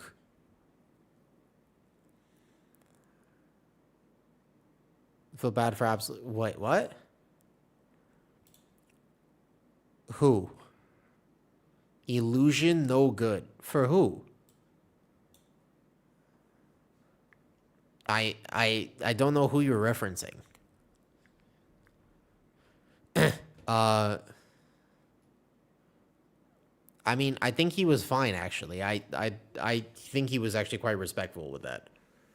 I would say basically prop pally. But you said Resto Monk. You mean Resto or Monk? Like a Resto Druid, Resto Shaman, or Monk? Boomy, Rogue, Shaman, Resto Druid, Okay. Boomy, Rogue, Shaman, and Mistweaver Monk. Well, already your comp is a little weird because of the Monk, I suppose. But the tank that you would play with that is probably Boomy or Blood DK. You wouldn't want to stack Druid because you have a Boomy in there, so you wouldn't play Guardian. And obviously Brewmaster doesn't really slot in. But technically your comp's a little backwards. But 20 plus keys, you guys would be fine, of course. But like, there's a little anti-synergy between like Boomy and Rogue, for example, where if you're playing Outlaw, you want the Monk buff, but if you're playing Boomy, you don't. I would just say that in general, the answer probably is Prop Pally, or you could play, I guess if the Shaman is enhanced, a Warrior, but Warrior doesn't really synergize with Boomy or an Elemental Shaman, to clarify the comp. It's... The safest answer is that Prop Pally and Blood DK, as long as tuned highly and considered good, are always going to be right in that comp and provide a lot of things that you're missing. Because Boomy has a great AoE silence. I would imagine the Shaman is Ellie, so I feel like Prop Pally is very solid. But also Blood DK, because what you want to do is you want to fill kicks and stops outside of your Boomy beam. Mythy says, this is a great point. I have this mental perplexity. I don't want to tank in Mythic Plus if I don't tank in Raid and vice versa. Yeah, almost always. Like, if I am pugging into a Raid, I'm probably going to have to consider just playing whatever. I'm testing stuff in follower dungeons. Just follow also ping where to go constantly. They do that, yeah. You're welcome. But to be fair, if I may offer one other point, JK, if the goal is 20s, the tank you're the best at is probably the right option. Because technically speaking, VDH can be played there, actually. Ellie Shami, I mean, technically VDH has some value, but like, it's whatever you're the best at and most consistent at is almost certainly going to be the right choice, comparatively to the best fitting tank. Because if you're struggling to learn a new tank, I think that's the hard part. And even if the tank is meta, if you can't express that tank's unique skills, you will make it harder for your team to compete, if that makes sense. Yeah. And all tanks, I would say, I mean, to be fair, there are some people who just really love VDH. I would say that all tanks are at least looking a little closer, as long as they, in the next set of patch notes, address Brewmaster and VDH. I think we might have a more balanced season than before. Wiz, what do you think about this UI? Do you think that the frames are too big? This is my personal preference, but I feel like I can see clearly now. Look, I've got the tooltips enabled. So watch this. You can see shielding effects extremely well. You can see my natural resilience. I can see it ticking extreme. Like, this is super obvious. I can see when the poison gets applied. I can see the absorb on my frame as the poison stacks, right? My max health is being reduced, and I can see the danger of this. The Iron Fur is in a weird spot for me. I like normally having this like right above here, though. I personally like bigger nameplates, but it's my preference. I know that, and not everybody does. But I tend to like them big. So I can see every thrash. I can read the debuffs properly, and I think that they're appropriate size. I feel like maybe slightly more. You think that... So you think that actually the tank would not be the first thing here? I think it's pretty consistent to have basically tank, healer, and then your 3 DPS. I think that that's a good amount of consistency. Because normally as I'm doing keys, I look at my frame to understand what's happening with my character. As in, like, I don't use cooldown manager. So this is how I track my bark, or in my head, I can see, hey, bark skin's up for 10 seconds. So that's easy for me to see on the frame itself. But keep in mind that that means my eyesight goes right here. This is the level of my eyesight, but my character is here. So I would almost want to bring this slightly lower. That's the only change I think I would make, is like maybe bring this, maybe just like move the entire thing ever so slightly lower, so it's right above and centered around here. And then B-Res, I think that I don't want B-Res. I think B-Res will just be right on top. The aura reminder can be more in the center of my screen. Healer mana dispel. Oh, healer mana display. I like this, but we'll put it basically around here. I want this information, but it doesn't need to be anywhere else. Does it actually work in combat? To be fair, I'm not currently seeing it, but it might just be a follower dungeon diff. I do actually like to be able to see my healer's mana, actually. If you're lying down in your chair, we'll have to find out, Jack. Yeah, the only problem is that now my visual procs are overlapping with this, and I don't like that. I almost wish I could get rid of the visual procs, but I don't. The reducing spell opacity also reduces other things, so I don't know if I want to do that. You are seeing it's right there. Like, I can see it kind of. I wouldn't say I can see it very well. But the main thing is, like, look. Before, I had it in my head. I've been doing everything in my head, but now I can see, look at my natural resilience going into the poll. That's actually quite helpful. I actually have been playing this entire season without being able to see absorbs, because on base party frames, absorbs don't show well. So that is something, actually. And then what I would do for myself, I would go swap my actual rage bar as well. I wanted this basically underneath my Iron Fur, and I've moved it for a video I was recording. But the idea here is I would just go unlock, take my power bar, and put it right above this so I can actually see my rage. I think that there's a world where I'd want to have that tracked. And then I don't know if I'm actually currently using Ellesmere UI for my Iron Fur, if I'm still using my tracker. But let's imagine for a second that I was going to use his class resource, which I'm pretty sure is like right here. And I would put that right above. And let's assume that I did want this cast bar, but it wouldn't be for Druid. It would be like right below. I think that's mine as well. But if I was to use his, I think he has one. It would look something like this. Let's see the size of it. This is his Iron Fur bar. Now I want this more centered. I like this a little bit more. Try console doesn't spell activation, though. The problem is, does that reduce my ability to see anything else eerie? My biggest question is, if I were to do that, does that reduce the effectiveness of me to see like any spell in game? Like any sort of puddle or any mechanic? So my rage is being... So this is his Iron Fur bar. It's not bad. I mean, it's basically the same thing. I just like it to be wider. I think that mine is cooler, but I bet you I can make his look like mine, to be fair. So people don't have to install a separate add-on for it. Let's mess around with it a bit. So we're looking for class resource, basically.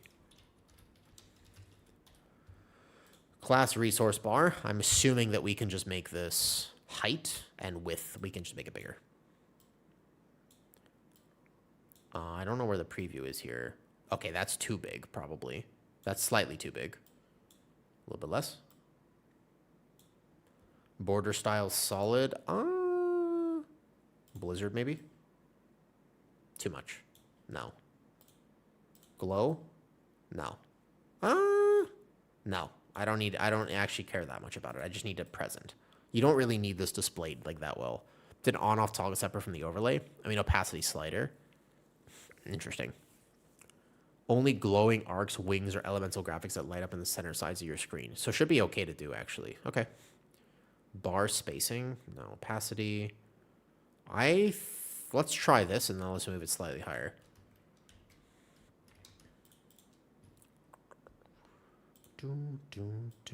I think that having the iron for a tract is not a terrible idea. But I want this to be slightly above personal preference. Something like this. And then if I wanted cooldown manager, it would be right here. But that starts to get a little bit rough. I think the problem is I'm thinking if I give this to people, right? Your cooldown manager, that's too high on the screen now. This would be how I do it. But I feel like people should play with cooldown manager. Like, I highly recommend that people play with cooldown manager. I just don't like it on my screen. So your rage bar being here, your class resource would need to be like this. This is the way to do it. But I don't play with cooldown managers. So iron for a bar is too wide now. I'm just going to get this right. Class resource bar. Class resource. I'm basically considering what happens when I give this to people. A little bit. A little better?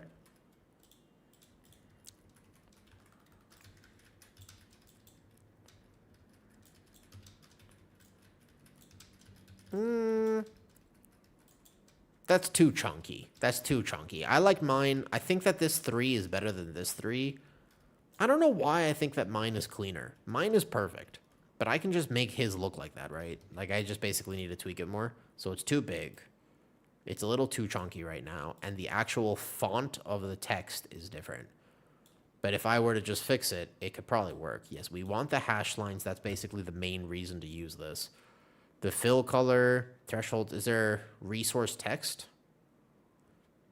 I mean, I'm sure you can get used to this. And then I just need to make also the power bar. How's that? Let me show that as how Blizzard. Oh yeah, oh my god, Trathodon, 100%. It's actually crazy to me that this isn't like that. It is wild to me that he had to make this and Blizzard did not. It is an unbelievable indictment on Blizzard that this is not what they came out with, for what it is worth. Also, fine, I will try this Eerie. Eerie, if I need to change this back, how do I do it? Just in case I don't like it. Okay, so power resource bar is what we're looking for.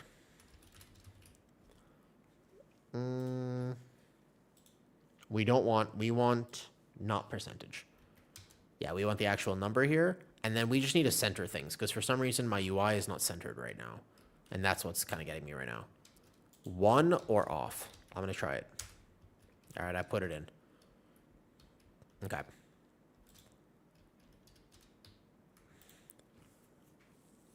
Yeah. So everything is not centered, right? Are my frames centered? Okay. Let me look.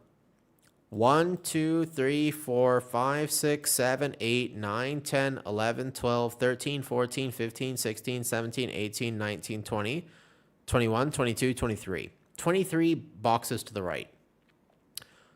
1, 2, 3, 4, 5, 6, 7, 8, 9, 10, 11, 12, 13, 14, 15, 16, 17, 18, 19, 20.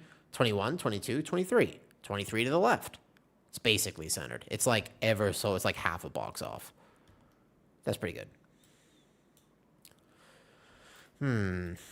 No, Blood DK nerfs for 3%, Khadgar. It was the lightest tap they could have gotten. It was an unbelievably light tap for Blood DK, to be honest. If that's all Blood DK gets, you are extremely happy. Everybody knew they were going to get nerfed a little bit. Yeah, I feel like that's pretty good. It's just that these bars now I need to get right. I don't know why I like this slightly higher. Thank you, Big Rocker. Oh, thank you. I appreciate that. I'm excited to make more of them, and the podcast is interesting. I can tell you how they design class tuning. Wiz, there are 2 primary individuals who work at Blizzard and mostly do the class tuning, by the way. You know?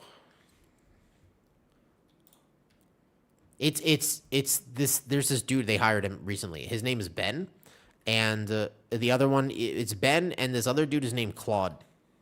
And I think that the primary issue is that hopefully they get somebody new. And I kind of agree with Kira made this take, and I strongly believe in what he was saying about this, actually. Like, I actually really believe that Kira was right, that class balance will only be good at the end of September. And the reason it will be good at the end of September has nothing to do with like the Race to World First or like post-raid tuning. It is specifically because Fable 5 comes out publicly. And it might allow Blizzard to make better decisions, because right now it feels like they're still using Sonnet. And I fucking love this joke. I love this joke. It's the best joke I've ever heard. I'm still on this joke. I know you've heard it 3 times, and it's still amazing. So it's possible that once they upgrade to Fable 5, I don't care if you heard the joke before. It's still good. There are some people who haven't heard that joke. Thank you, Big Rocker. It's a new thing. The podcast is something that I'm still trying to get better at. If you've got any suggestions on how I can improve the podcast, please let me know. You haven't heard it yet? Was it good, Cinerak? Wiz distracted me. I couldn't finish the joke. But I'm learning how to be a better host. Hopefully each episode is well played, Sale. That's fair. I'm hoping that I can continue to improve them and eventually get more people on to discuss the other sides of WoW that don't always get a voice.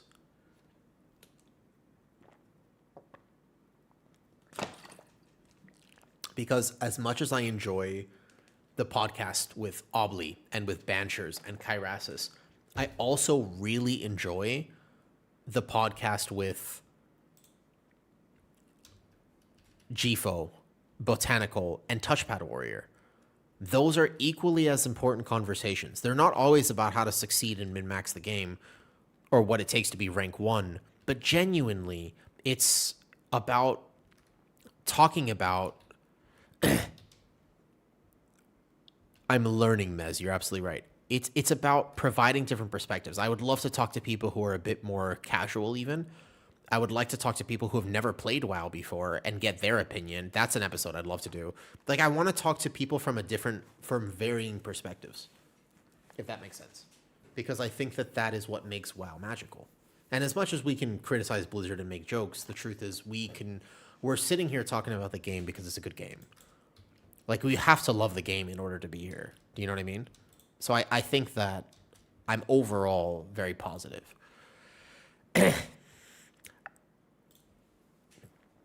I think, Mez, it can be hard. The thing is that Obli is a very smart guy. He's also very nice. And at the end of the day, I ultimately agreed with most of what he was saying. I would say I don't personally like a lot of it, but I feel like for what it is worth, it's not like he was making crazy statements. Like, they were fair takes, but people are very passionate about the subject. I also found this because when I post a video about it, I'll post something like a rant about the fact that you might have to raid. And then I'm just like, hey, ultimately, I'll say in the video itself, I'll be like, this isn't that bad, but personally speaking, I'm a little frustrated because here's how it's going to work for me. And I'm going to have to actually find a raid group each week. I'm going to have to do this for a few months probably to really game my gear. And I'm just a little frustrated. I could give a 5-10 minute rant about this. For what it is worth, I post that video and I get a ton of people in the comments who are like, bro, it's not that hard. And I'm like, I know it's not that hard. And they're like, dude, if you're not good enough to mythic raid, then like you don't deserve the items. And I'm like, I'm good enough to mythic raid. I have a 99.9% parse. Like I'm chilling. I just don't want to. And they go, okay, but like stay sucking, bro. And I'm like, dude, the thing is that when you come out with a topic that's passionate, people don't really listen to the content. They just see the title and thumbnail and then they respond, which to be fair, that means they're doing their job. That means it's a good title and a good thumbnail, so I don't mind it. But it's hard to get a perfect conversation. I do wonder if I should script some of the podcasts a little bit more because I really don't. I actually just invite people on and I'm like, hey, here's my first question. We're going to go from there. And then we just talk. I don't think I'll ever script them, but maybe some more direction would be good. And Mez, I think that I can learn how to be a better host too. And push back a little more when I should. Stay quiet. Like I need to learn how to interview people because normally I'm the only one with the microphone. So I know how to talk myself, but talking with another person there is hard. I both simultaneously want to make my point, but also let them make theirs because I'm actually interested in hearing what they have to say. And it's weirdly hard sometimes. You know, we with myth grade clears around. I think it's variable maclet. What's up, Latched Fire? Latched Fire. Can I ask you where your name is a reference from? I cannot figure it out. Latched Fire. It feels like it's from a book series of some kind. Okay, queue for follower dungeon. See if I've kind of set up my UI a little bit better. I don't mind this right now. I feel like I'm getting here though. Is weirdly hard. WoW player. I'm good at talking to people. I'm not necessarily good at talking to people in a public where other people are listening to our conversation. Oxala. Okay. I respect the point. I disagree. I don't think that either form of content can quantify skill because they're different skills. And I know a ton of people who would parse 99 plus in raid every single poll who don't raid. And I also know a bunch of raiders who are very, very, very good, but don't do keys. Are you misunderstood? What's up? Better as in, oh, gear. Oh, if you're talking about gear, yes. I don't think they were talking about gear. I meant skill-wise, more reliable. What level of Mythic Guild? Like a Hall of Fame guild? I just think they're different skill sets. I think that they're different skill sets.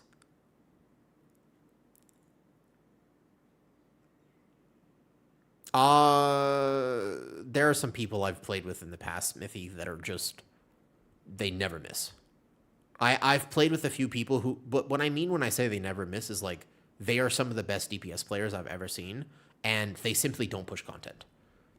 There's a dude I know in Singapore, and he's in Singapore, and inevitably one of the best DPSers no matter what he plays.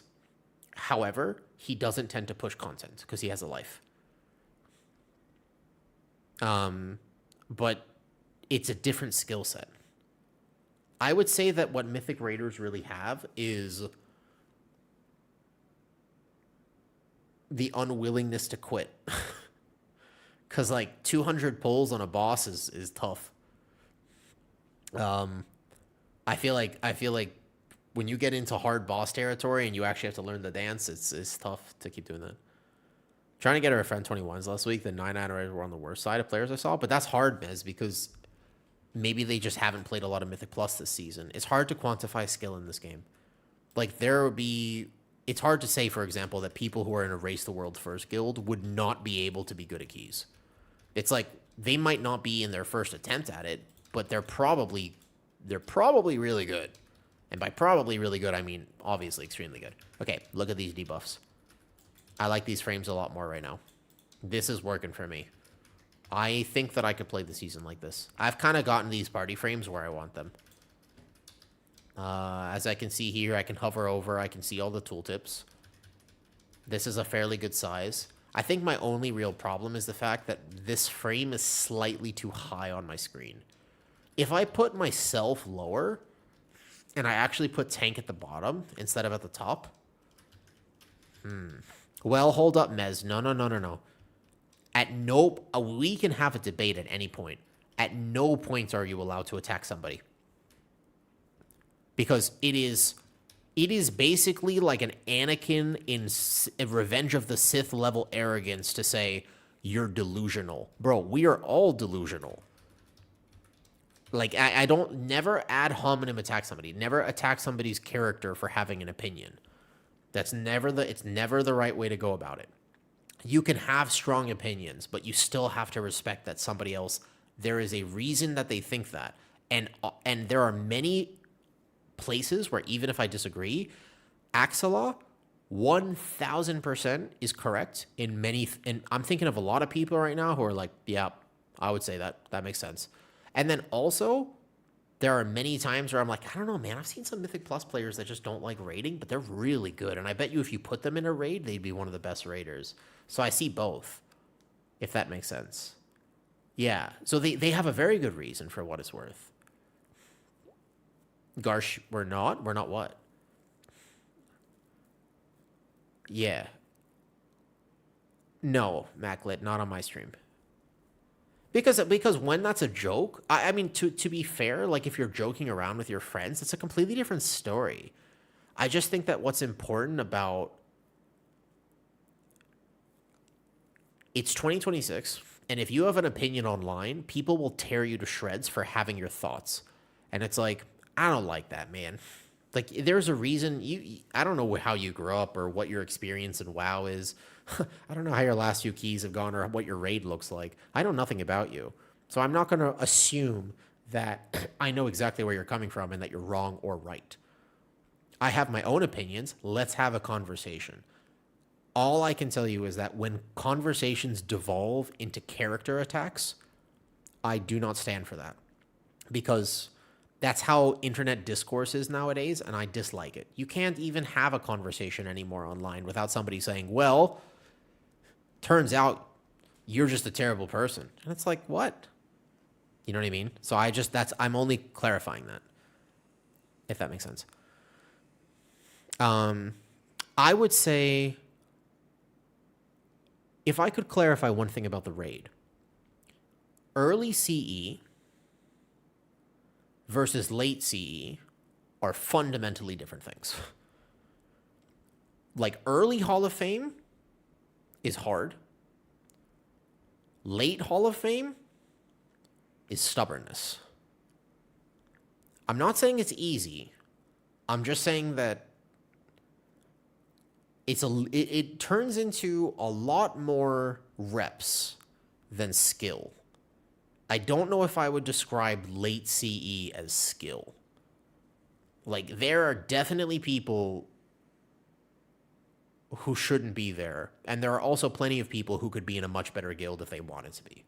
It's always a mix of both. I don't think I've ever seen a late CE guild that had proper skill parity in their team. It's pretty rare, I think.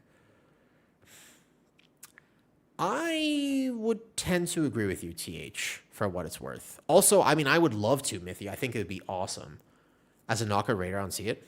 Constant's the difference between players from top two teams. Oh, I can tell you the people at the top end are very... Yeah, that I agree with Max's take on.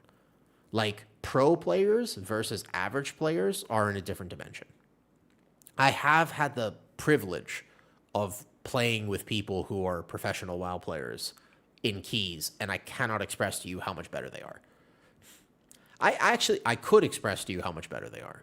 I can tell you a lot about what they do that you're just like, okay, yeah, nobody in my group does that. And yes, that's a thing, to be fair. But I just don't know if Hall of Fame, like the world ranked 100th guild doesn't necessarily reflect cutting edge rating. That's different than the top 10 guilds, and that's different than the top 1000th guild. Just like keys, there's such a range of what each person experiences that it's hard to generalize it. And that's the only thing I'd like to clarify. Because Oxalot, thank you, by the way, for being respectful and making your point. I appreciated that you had an opinion and were able to share that respectfully. Thank you for that. What's up, Aladdin? Long time no see indeed. Also, hi, Epic. You caught a gifted sub the other day. I also, Epic, what was interesting is that Obly was saying that he thinks raid is actually more engaging for his brain, and for me, it's the exact opposite. After an hour of raiding, I get bored. I like it at first to figure it out. Once I figure it out, I just... Yes, Cinerak, it does. Also, keep in mind that the 21 at the end of a season is harder than 21 3 months earlier. Not a controversial statement. It's a straight up true statement. I don't think that many people would disagree with this. If you're pugging 21 Algathar Academy the last week of the 1% title, I swear it is harder to time that key than it was in May, when we had 7 to 9 less item level, no folio, no power, whatever comp. Just because people are better. Because the people who would time a 21 Algathar in May are now doing 23s. So my experience tanking 21 Algathar was actually easier in May. And I played with a Preservation of Ogre, who, to be fair, doesn't count because that was Kig. So Kig on his Preservation of Ogre is just Giga anyways. But to be fair, I played with double DK. It was 2 Unholy DKs, a Devour Demon Hunter, and a Preservation of Ogre. And we went in our first 21 Algathar, we timed it. And then we basically timed 21 Seat after as well, except that I got one shot on the last boss by 1%. And that was item level. And I think I was like 280, I don't remember exactly, 283, 284. By the end of the season, people were 292 with Sporefall items. And it was actually, yeah, and it was harder to time keys, not easier. If that makes sense. But it's hard to explain this. Well, Donzer, I'm 90% sure he had Xbox tools telling him exactly. No, Banchers is just that good, TH. Banchers is actually just that good. I can tell you for sure. I've talked to him now. I got to do another call with him yesterday. Very good video, by the way. He is, in fact, just that good. Now, to be fair, other hunters maybe have Xbox telling them what to do. Banchers is just that good. I don't think... He literally could play tank and healer and be that good. He's just... he chooses to play hunter.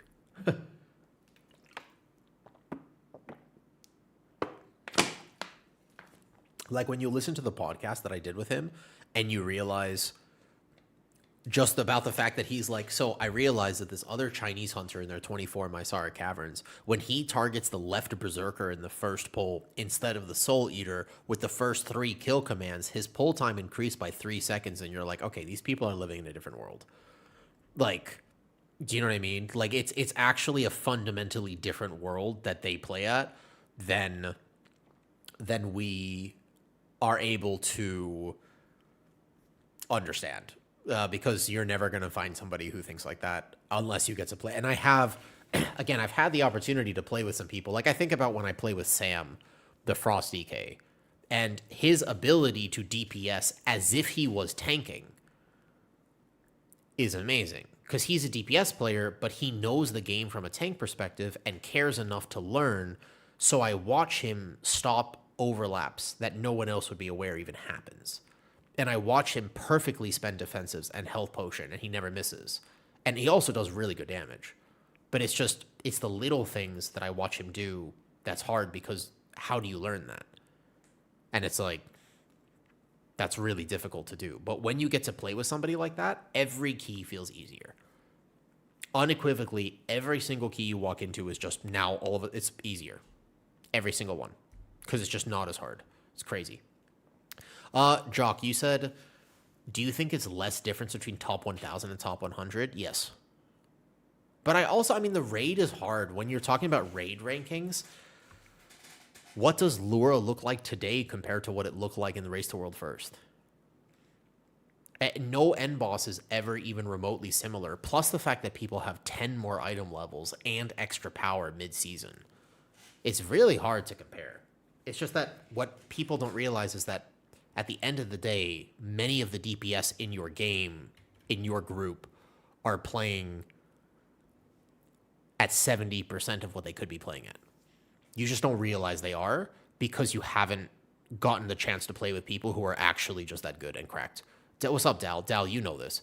Like, sometimes you play with some DPS players and you're just like, bro, how do you just don't miss. And it's like, there are people who are so good at this game. I mean, you've had the privilege of getting to play with some giga players. And it's not like they never make mistakes, by the way. I think one of the biggest things to clarify is you'll still see them get hit by a puddle every now and again. That happens. Absolutely, it happens. But at the end of the day, there are people who care enough. And I think that the biggest difference is that there are DPS players who care to learn the game past what their DPS is doing. And that's rare. I think it's very rare for a DPS player to bother learning all the tank mechanics and healer mechanics and how to help overlaps or what they can do to help other roles. Many DPS players are selfish.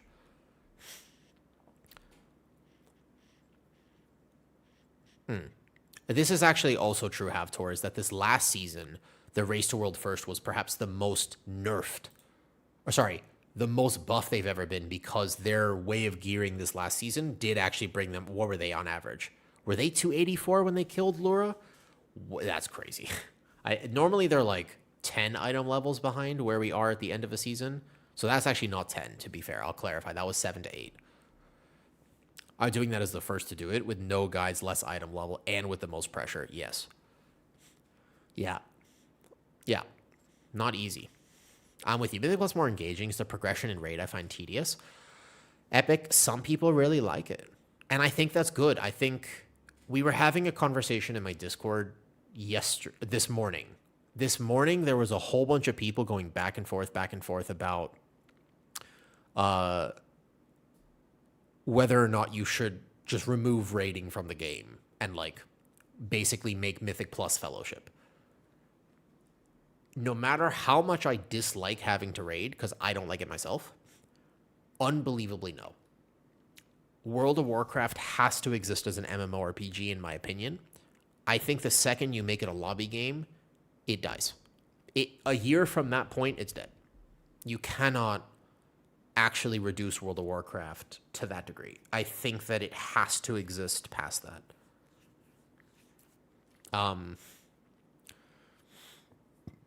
Of their class in the game above everyone else. Aspire to reach a level of knowledge of their class in the game above everyone else. I would say that that's true.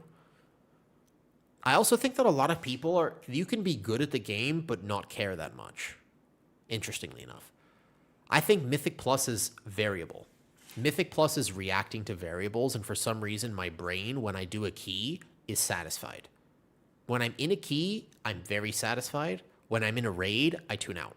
I actually, and I know this, anybody who's raided with me in the past, I have a problem. For the first hour, I'll parse really well. Like, I'll do extremely well. Occasionally mess up a mechanic, but I'm pretty good. But the second hour, I'm out of it. And by the third hour, I'm the one making mistakes and wiping the raid. Because I just tune out. My brain is not satisfied. And the part of my brain that stays, it's like questing. That actually is hard for me to quest for a few hours because eventually my brain I'm like, I wonder what's on TV. Oh, yeah. And I'm like raiding, but I'm not actually present. Because my brain it doesn't give me that. And so I feel like I'm there for 3 hours and I can't sustain that for 3 hours, if that makes sense. Yes. And that's also why I would not describe myself as a great raider. I do want to make a video about parsing and raid soon, though. Because if people want to parse and raid or just do really well in raid, I feel like if they understood this concept, they would have a much better job. Maybe I'll do that.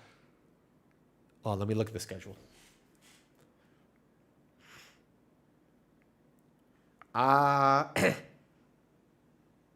Well, there was supposed to be a video coming out tonight, but I'm all of a sudden realizing that I haven't filmed the video, and it's 4:45. How have I been streaming for, wait a second.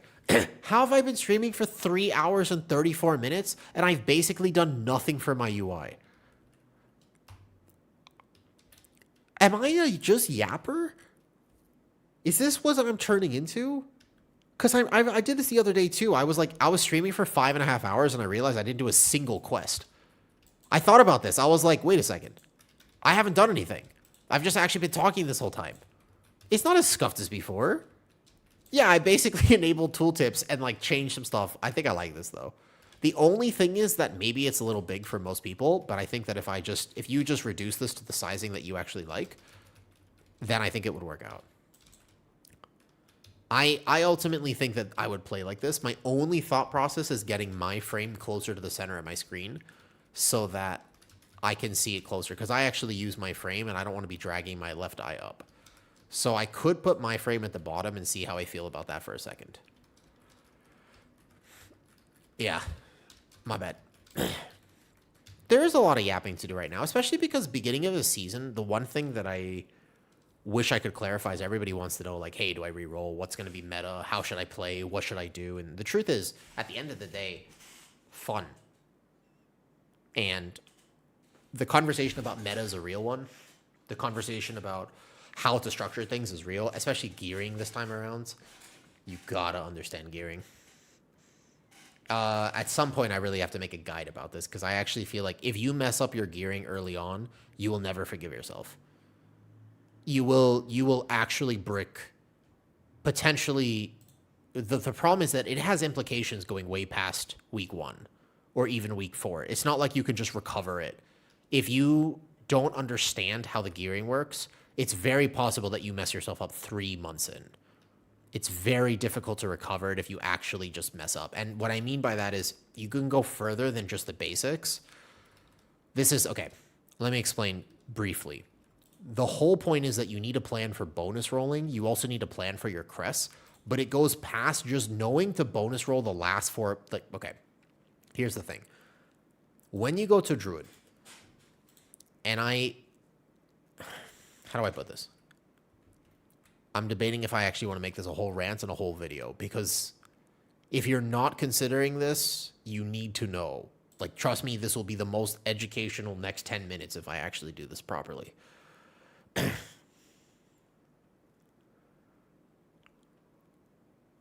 I'm debating on whether I make this a video.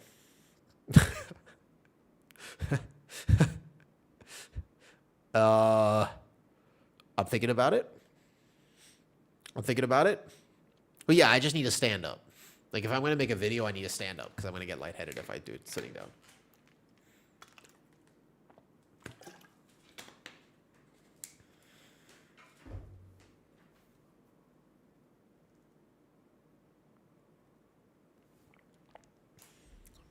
Okay. Hi, Nevi. Yeah. I've heard, is that actually worth it? I'm going to stand up and do it. I'm going to stand up. I got this. We're going up. Let's natty rant this. Okay, but I got a YouTube sponsor, man. I've got a YouTube sponsor. I'm supposed to put out that video tomorrow, probably, if not tonight.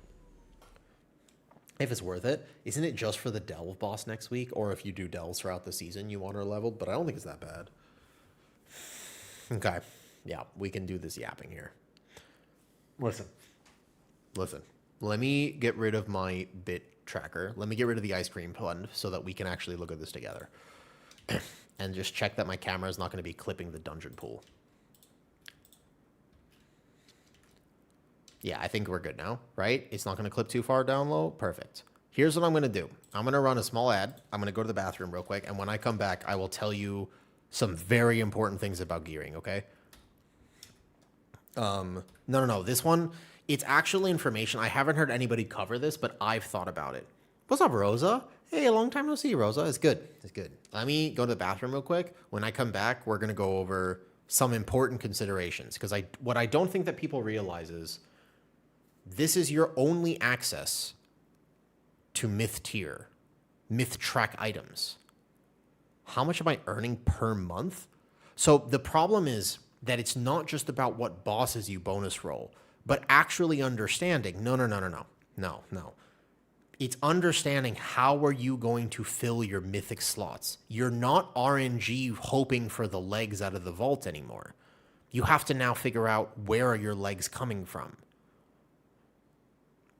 That's what it is. I neglect to answer where I can tell you the breakdown of that meat wagon, but I feel uncomfortable answering it when you ask this way. I don't want to give you a number, but I'll tell you where the breakdown comes from if you'd like statistically, like where all of the different revenue sources come from. I have no problem telling you that. That's a weird question, and I feel antagonized. So the answer is no. I won't answer that. 1 second. Yes, but no. I gotta go to the bathroom.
Look at that.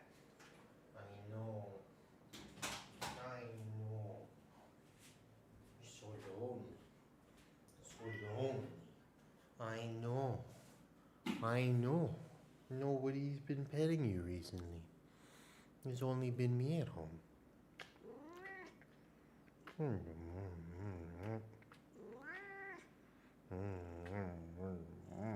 I know.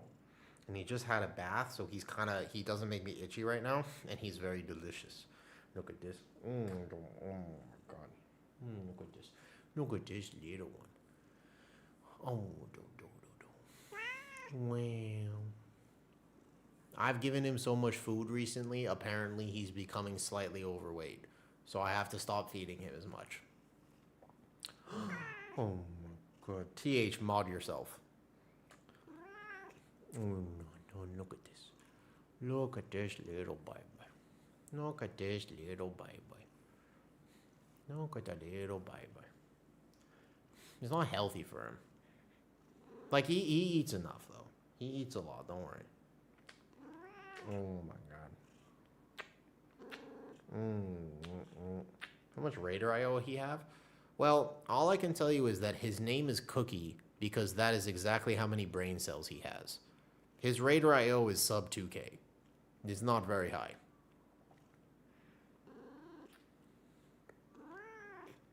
He does not know that he exists half the time.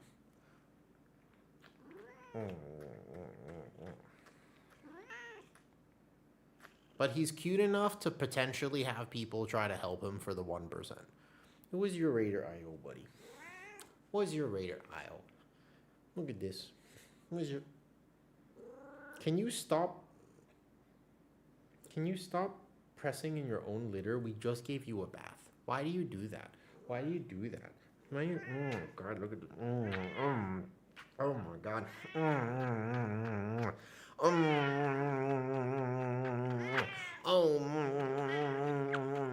Oh, my God.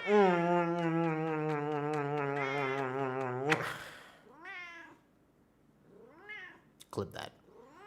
Oh my god, he hates it. He hates the kissy noises. He doesn't mind the kisses, he just hates the noises. He does not like the kissy noises. Oh my, he doesn't actually mind belly scratches. He doesn't love them, but he doesn't mind them. Well, yeah. Oh, no. He does like being squished like this.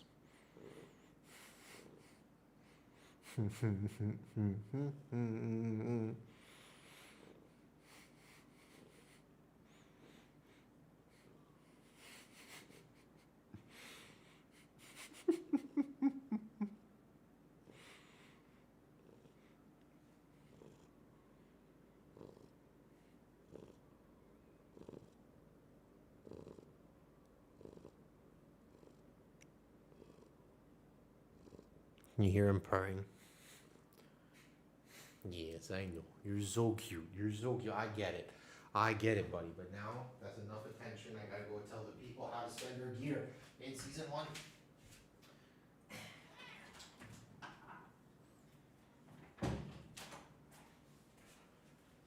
Alright.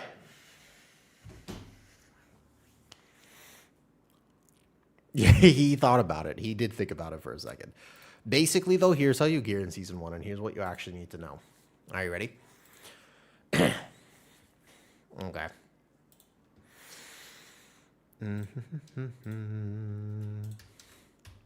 Season 2. Thank you. That's the right one.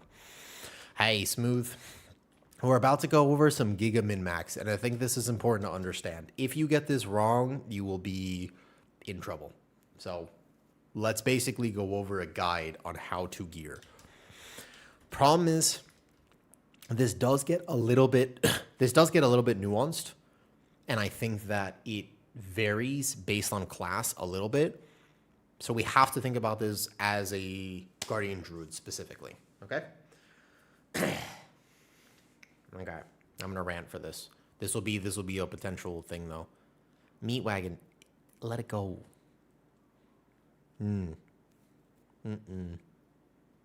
If I respectfully decline to answer a question, that's not a ha-ha. If I respectfully decline to answer a question that you've asked, I don't normally do that. I would actually just encourage you to respect my answer then. I would ask for a little bit of decency. Yeah. There are times where I will have no problem talking about it. I think, just to let you know, you're asking in sort of an antagonistic way, and it does not fill me with a lot of confidence, so I don't feel like having that conversation right now. And if you've asked and I tell you that, respect that, please. Yeah? Sound good? Okay. 3. So, all right. 3, 2, 1.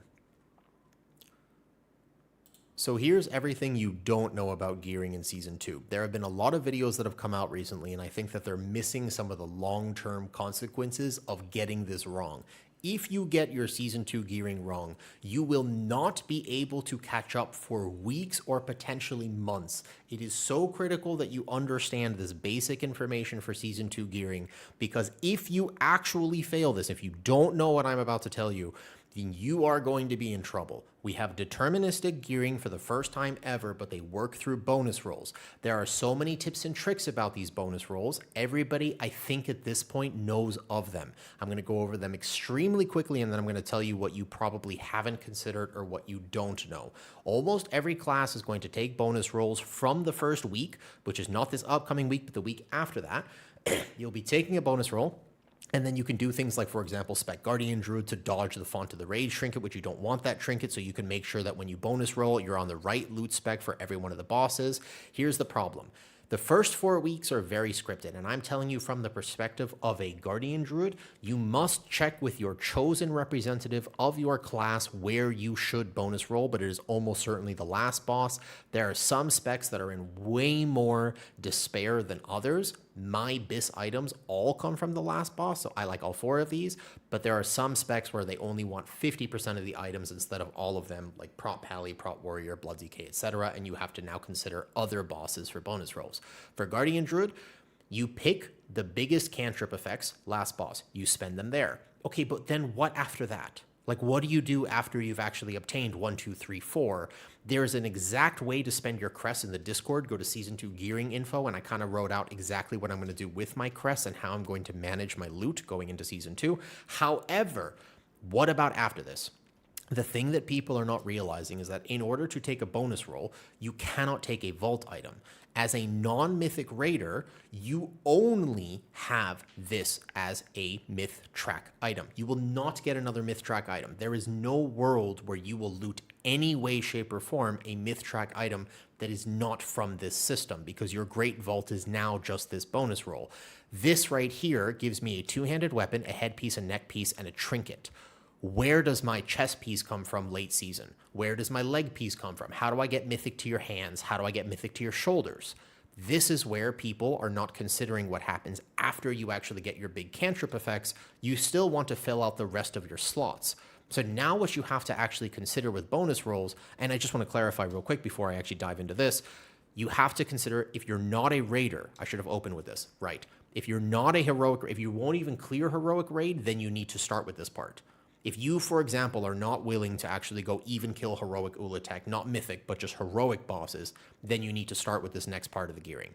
Because what happens here is you need to look at the dungeon pool and see what does not overlap with the Ulatek items. If you haven't cleared heroic, then you don't need to worry about this. But the idea is that if I go into Blinding Veil drops me a weapon, and this is now a wasted week. If I were to get this weapon from Blinding Veil, I now have no myth tier item that whole week. And I have nothing to spend my crests on. I will be a completely wasted week because I already have my weapon from Ulatek, and this weapon is better, and I would have already upgraded this with crests. So if I choose a dungeon to bonus roll on to fill the rest of my loot, I think, do I want this weapon? No. Most dungeons have a weapon, so I need to think about that. Okay, so I say Murder Row doesn't have a weapon, but it has a headpiece and a neck piece. I have the headpiece, which is better from Ulatek, and the neck piece from Ulatek. I don't want Murder Row. Okay, so then I think of Den of Nalarak, weapon, neck piece. I don't want either of these items. Then I think of Altar of Fangs, weapon, headpiece, neck piece. Definitely don't bonus roll Altar because all three of these items are now they're not useful. Plus the fact that there's a trinket here I definitely don't want. So don't bonus roll Altar. Okay, what about Void Scar Arena? Neck piece, now there's only one overlap. If I were to bonus roll this, I might have to take the loss. This trinket, now there are two trinkets. Can I dodge it by changing my loot spec? Okay, so Feral has only one trinket. This would at least guarantee that after 5 weeks, I have a heroic chest, a heroic waist, myth tier chest, waist, and shoulder. So I know that by mid-season, I would have actually decked out most of my character in myth. But if I were to get the neck piece, it's a completely wasted week. That's tough, and this trinket is not exactly useful, so I might have to waste 2 weeks in order to actually get these items. Okay, then there's King's Rest. The weapon, don't want it, but there's a chest piece, hand piece, wrist piece, and back piece. Not the end of the world. There's also some legs and a waist, so King's Rest might actually be the right answer, but I have to dodge the neck. Everything else here is decent, except for the trinket, which I can look and I see, can I go Guardian and dodge this trinket? Nope, now there's 2 trinket options, so probably the right idea is to roll as Feral. But if I get the weapon, then that's a wasted weapon. So that is the issue, is now we're looking at all of the dungeon pools and where to spend your bonus roll. Ruby Life Pools has a headpiece, which I don't want, and the trinket, which is probably not going to be that good, although it was actually decent at the end of Dragonflight. And then lastly, Temple of Sithralis has a two-handed and a headpiece. When you actually walk through all of the dungeons, here's the problem. You go back to the raid and you realize that although the cantrip effects are obviously the thing you're considering actually going and bonus rolling, where are you getting your other pieces? I look at the raid bosses and I'm realizing there's legs, waist, and a back piece. All 3 of these are pretty desired. And if I go here, don't bonus roll because neck piece. If I go to the third boss, hands, finger, trinket, okay? Potential, third boss, shoulder piece, ring. I want a shoulder piece, and I might need a ring, although these stats are not quite what I want. So now I think, okay, maybe not shoulder piece. The Lost Explorers, here's why we're doing this, and here's why it starts to matter, and you need to make a plan for this. The first boss is actually probably the right decision, considering back, chest, and wrist are all valuable. But if you decide to bonus roll last boss, then you decide to bonus roll first boss just to fill out these 3 slots, okay, There are two problems with this. Now we check back to the dungeons and see if any of these overlap with where I was considering bonus rolling, because now I would have wrist, chest, back. That means I would craft around this in basically belt or boots, and I would have weapon from Ulatek, neck piece from Ulatek, headpiece from Ulatek. This is where it starts to get really weird. Remember, if I don't bonus roll the right dungeon, then I can't guarantee that I will ever get shoulders. So I will spend, basically, we're at week 12 of the season at this point in consideration. This is halfway through the season, and I will not have mythic tier shoulders. Unless, knowing that, 1 week I get shoulders in my vault, but I can fill every other slot because let's say I decide to say King's Rest is actually going to be my best option. I know I'm going to get eventually chest, wrist, hands. The wrist overlaps, the back overlaps with the boss, and maybe I wouldn't bonus roll the boss and I'd go straight to King's Rest. At least this will guarantee me by the middle of the season that I actually have legs, chest, hands, wrist, waist, back filled out. So I feel like King's Rest is not a bad option with feet, which means that what I actually need to do is think about what to fill this and then look at the stats, because also these might not be BIS stats, but I might just take that loss as a non-mythic raider, considering item level matters more than anything. But that means that if I know I'm going to get all these, it's a little RNG. This will take me 1, 2, 3, 4, 5, 6, 7, 8, 9 weeks straight, 10 weeks straight of bonus rolling. But the reason to consider all of this is because that means I would not bonus roll any other boss aside from Ulatek, and it would guarantee that by middle of the season, I actually have the items that I need to have for item level reasons once crests are uncapped. But if I mess this up, there is no world where I would say the only thing, for what it's worth, that I'm noticing I'm going to be lacking here is shoulders. So that means that there's a 50% chance if I take a bonus roll, we found out that there's a boss I could bonus roll that has shoulder and ring. And to be fair, the 2 slots I am now missing are shoulder and ring, although I might be crafting a ring to fill out the slots that I don't have from any of these sources. But it also means that I would never get my other second best trinket, because the other best trinket actually comes from the second boss, which is here, and I wouldn't be able to bonus roll Murder Row, which might be the other best trinket that I would consider, but I can't bonus roll Murder Row because there's going to be a lot of overlap with both the headpiece and the neck piece, and that means that I could waste 3 weeks by deciding to do this. But if I did decide to bonus roll Murder Row, then it would change the math entirely, because what I would be looking for out of my vault 1 or 2 weeks would actually be a chest piece, considering now I don't know where my chest piece is coming from. But most likely I won't decide to do this because also there are 2 trinkets here that I don't really want and only 1 trinket that I do kind of want. And this ring is not, again, the right stats that I would really want to be speccing. So most likely, you see how this all works? This is where it gets really nuanced really fast, and keep in mind that I have also only told you for Guardian.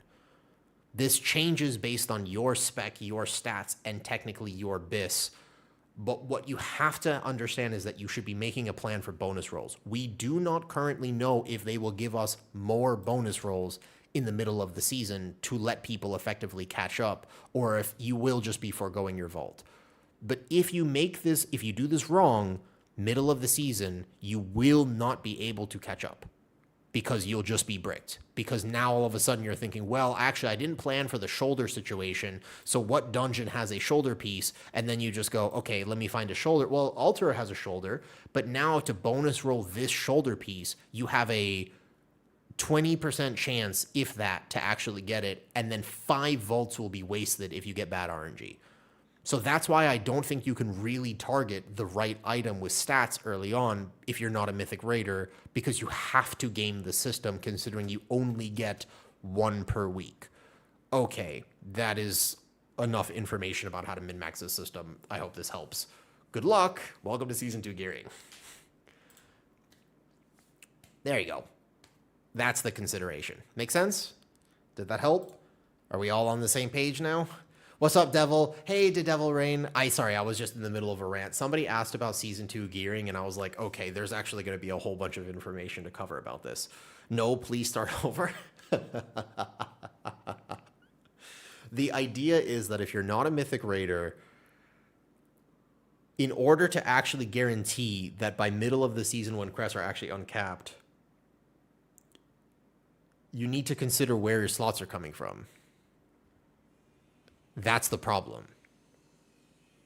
And there is a world where you should actually take the chess piece if you know where you're going to bonus roll. There is a world where out of your vault, you actually do want to take the one item that isn't in the pool that you're considering. Because otherwise, the point is, if you mess that up, you will actually go 4 months into the season and never have mythic tier chest. And if you know that, though, you can mitigate this by saying, there is a mythic tier chest dropping out of my mythic plus dungeon pool. I'm going to take that this week, and then I continue with bonus rolls next week, if that makes sense. So I would have to make a choice. I know I'm going to do here. Obviously, I do this. And then there's the idea that maybe if you can, and the best thing to do would be to actually pug the first 2 bosses on Mythic, and that changes the math a little bit as well. If you could pug first 2 on Mythic for what it is worth, yeah. Per week starting week 8, can you super? Do you know how that worked? Like, have they? I don't know if that's super confirmed and how that's going to work, but as long as you can double bonus roll, then it speeds up this system, but it is nonetheless the same system because it's the only way to guarantee it.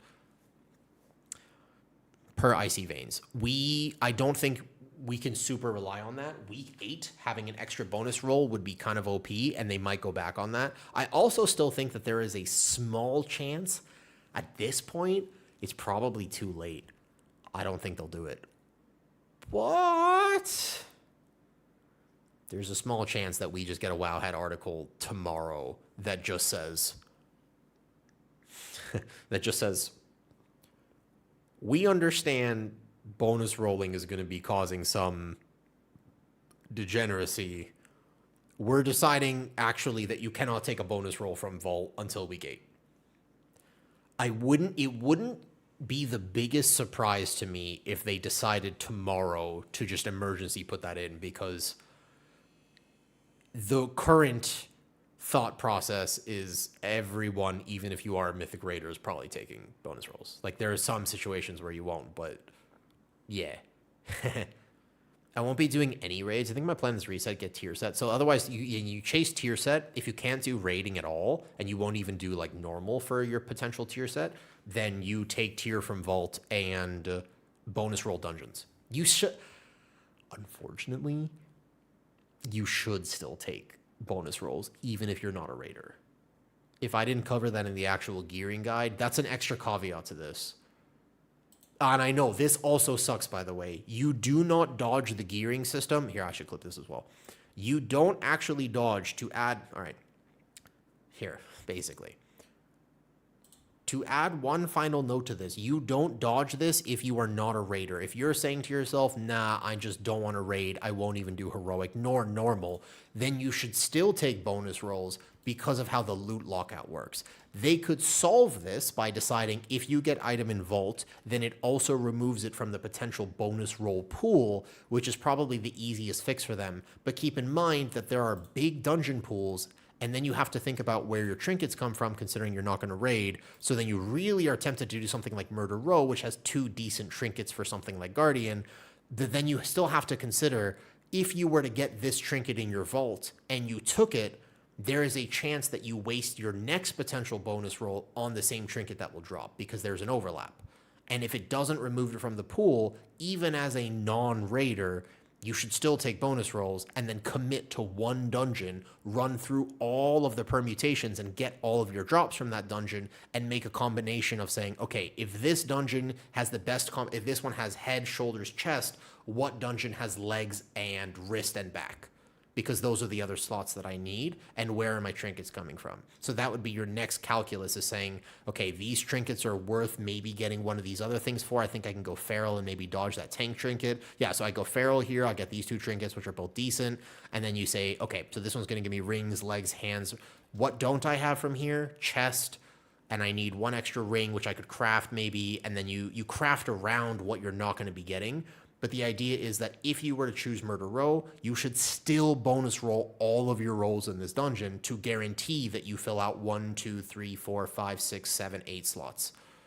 That's 8 weeks of your season in Murder Row, bonus rolling the same dungeon, because if you swap dungeons, the overlap is incredible.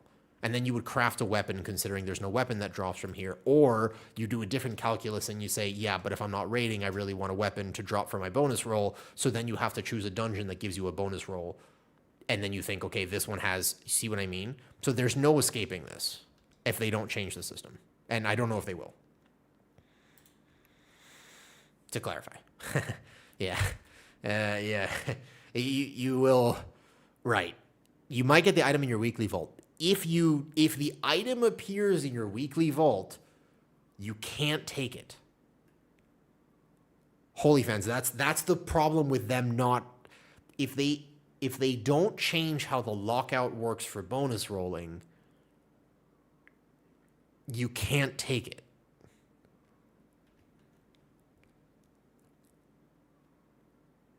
Do you understand why? It would, right. Situation 1. Not this next week. Okay, let's do this. Okay, all right. Here, let's talk through the scenario, okay? Yeah, okay. Let's talk through a scenario where this is actually very applicable. Let's say that next week you play Giga and you actually full clear Heroic. AOTC week 1. And that means that the following vault, you see the Ulatech weapon in your vault and you go, oh man, this is so exciting. I can't believe that this dropped in my vault.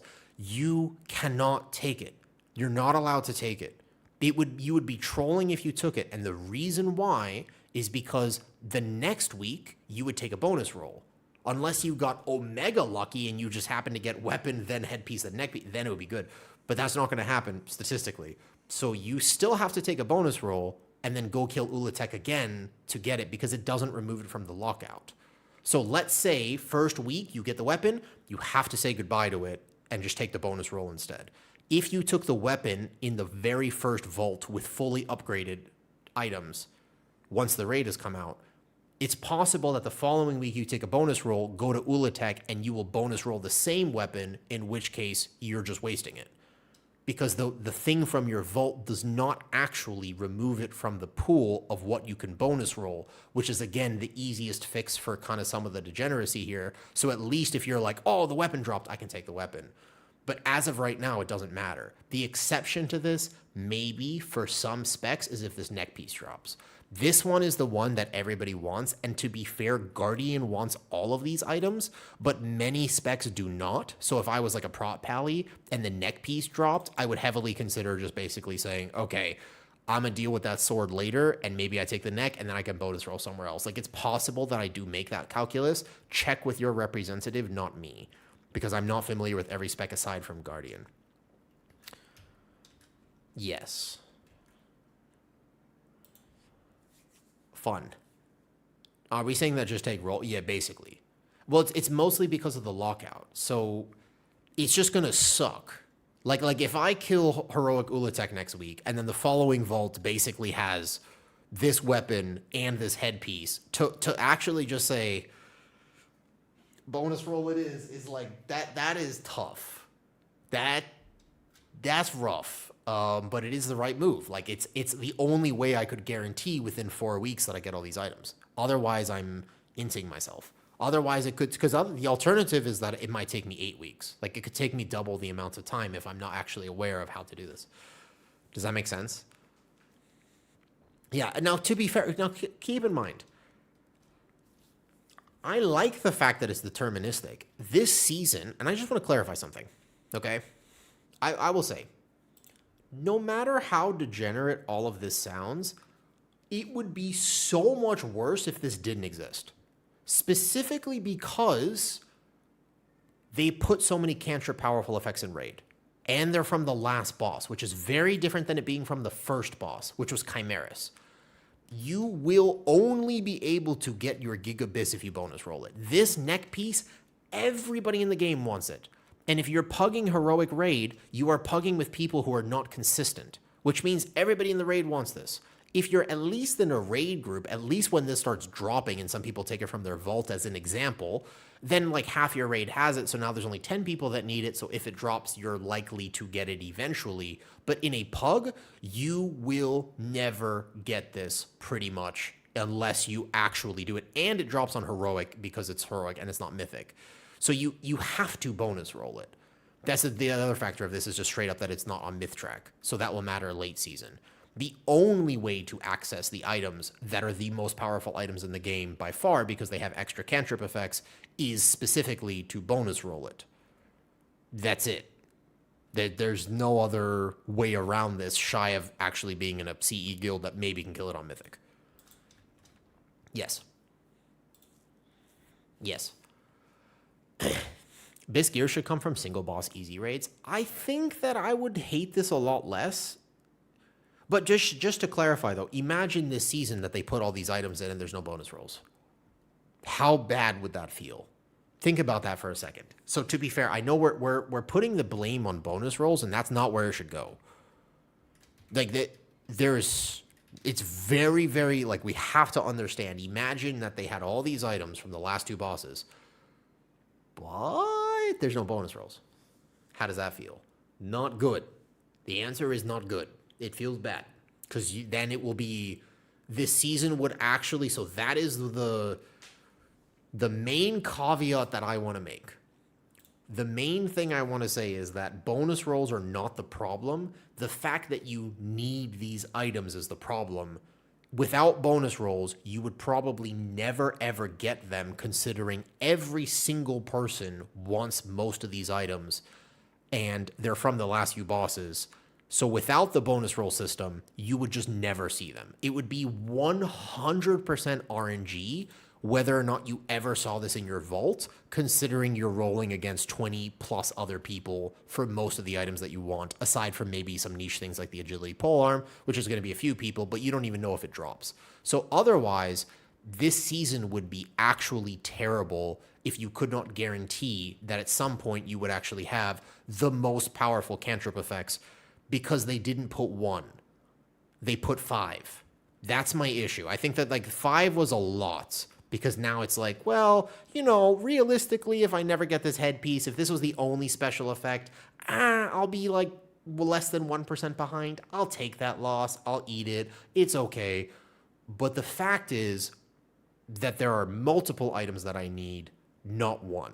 And that's where you're feeling the frustration of like, okay, so I've got to watch this Awoo video, because if I don't, then I might mess up my bonus rolls, which means I might not ever actually get this item, which means you see, and it just progresses from there. So that's the frustration. Just to clarify though, the problem is not bonus rolls. The problem is not delaying gratification from your vault. The problem is the fact that you need to make a plan effectively. Need. It's a need. I mean, I'm putting it in quotations because you don't need. It's just, these are not 1% differences. Like last season, getting heroic on-seer versus mythic on-seer, this is a 1% difference. And there's a world where if I never got mythic on-seer, I've actually would have been like, that's okay. I still would have been able to do all the content. We're talking now upwards of 5%. Like this is not, it's several percentage. It's not a point this difference. It's actually like, this is a two-handed weapon here. This is the headpiece here. This is the neck piece here. This is this trinket here, plus other things that come from. It's a lot. That's where the frustration comes from. I think that that's important to clarify, though, that is what people are feeling, and it's not so much the bonus rolls. That's just getting the hate right now. Heroic on-seer versus mythic was like a 3% difference. Okay, maybe I'm not calculating how much that actually was for me. It could help you do 1 key higher. 1% isn't quite that. Puts myth track in the vault for rating. Yes, but you have to heroic raid. This is the plan that you would make, assuming you heroic raid. We were having this big discussion in Discord earlier. Also, for what it's worth, I haven't mentioned this. Tomorrow it ends, so if you want to join the giveaway for the potential mount, as a WoW partner, I get to give one away. I will end this tomorrow, not today, not the Umber Lashes, but the Sentinel. I think I put it on my bar somewhere. This one. You just do exclamation ticket if you want to. I'll end the giveaway tomorrow. I can choose only one person. I don't get multiple, but this is the new mount in the store, and I'll give you a code. You get it for free. It's a giveaway if you want. Just do exclamation ticket on Twitch, and you can enter the giveaway. Not region locked. This is the new mount, if you're interested. It is very cool that I get to be a official WoW partner now and have the opportunity to do something like this. I've never gone to do a giveaway before. This is my first one, basically. My first one. But no, there are surprisingly a lot of people, so it's a lottery. It's a complete lottery system. Yep. What's up, Ludos, TCG? So if I heroic rate and I get myth track weapon in vault, why would I not take the weapon? Because you will get a better weapon, DJ. Because you'll get a better weapon is the answer to that question. Because even though it doesn't matter what stats this has, think about it like this. It's not the mythic item level. It's still 1 out of 6, but it has an additional effect. So this is like, it doesn't matter what the stats are. You will still want it because additional effect equals power, if that makes sense. It's going to be the same item level as a weapon you could get from keys. If you don't mythic raid, then you have to heroic raid. Because when you bonus roll heroic, you will get it at 1 out of 6 mythic, which means when you upgrade that fully, it's just a straight up mythic weapon. There are people who can access this on 344, but that's only if you kill the last boss on mythic. And I think Aubley yesterday in the podcast I did with him absolutely dispelled that myth of like, he was right. When that was the biggest thing he was definitely right about, 100% in the podcast. If you want to know all about the gearing, there is like an hour, 20-minute podcast I did with Aubley. He made some good points, some controversial points, but I think that it is, if you really want to get into this fully, you can listen to this podcast. He thinks the system is good. He's very positive about the system for what it's worth. If you bonus roll heroic gear, it's myth track, but it's 1 out of 6. So the complication is that technically there's a bonus myth track now. This is the podcast. Well, hold up. Okay. So the complication is that Blizzard was afraid they were going to give you too much power by being able to let you bonus roll heroic into myth track items. So what they did was they added a myth track plus, which is exclusive to mythic raiders. So even if you bonus roll heroic, you don't get access to myth track plus, you get access to myth track regular, which doesn't feel as special anymore because now there's a myth track plus, which goes 3 item levels higher. You will be able to upgrade it to myth track plus minus instead of myth track plus, which is only going to be a little bit lower instead of a lot lower in the middle of the season. So that's the good news. When you're absolutely right, you can take your neck piece to myth track plus minus. You can basically take it to myth track 1.5, but you'll never get myth track 2 if you don't actually mythic raid. And also, that's only your weapon, not the other cantrip effect, which is the headpiece. And it will only be your weapon, and I think your neck they did confirm, plus your trinket. So it would be most pieces, but not the headpiece. This one is only myth track 2 if you kill CE, and also get this to drop and bonus roll it 4 times in a row. You cannot upgrade to 9 out of 6. 9 out of 6 is super exclusive. So my main criticism of this system is I get why they put it in. Like, they want people to raid. The answer is they want people to raid. My problem is this. Are there any CE raiders who are going to quit because this didn't exist? The heroic thing makes sense. There were a lot of people who were not willing to raid heroic because there's no point. Especially like after a month of this last season, heroic was almost worthless except for the occasional trinket. Like, I get that. I actually think that they needed to find a way to get people to heroic raid. I'm not going to... How many CE raiders would have quit if they didn't add this? Like, that's what I'm thinking, Mez. Like, my opinion is the fact that you wouldn't be a CE Hall of Fame raider if you were not invested past just loot. Loot is a part of it, but you have to be relatively passionate. You have to want to be there. Like, that's not easy to... There's a lot of barriers, especially early on. Like, if you're competitive with it, like, you have to work hard. Like, you're spending 20 hours of your week, borderline, depending on how competitive. I just don't know. I don't know any raider that would have quit, to be honest. That's the thing. And Rakali's, wait a second. Anarchy, are you from YouTube? You mentioned this earlier. Are you the person who taught me about the water rat, the Rakali? I Googled it. There anybody who responds to YouTube, I always read YouTube comments. I don't always get to respond to them, but I always read them. It's about helping the CE. It's about replacing the CE raiders that are passively quitting for other reasons. I think that this is to inflate heroic raid numbers, but then they were scared that people would quit heroic raiding because if they didn't put the mythic raid incentive, then the heroic rating change would have decentivized mythic rating as the problem, right? Because then there would be no reason to mythic raid.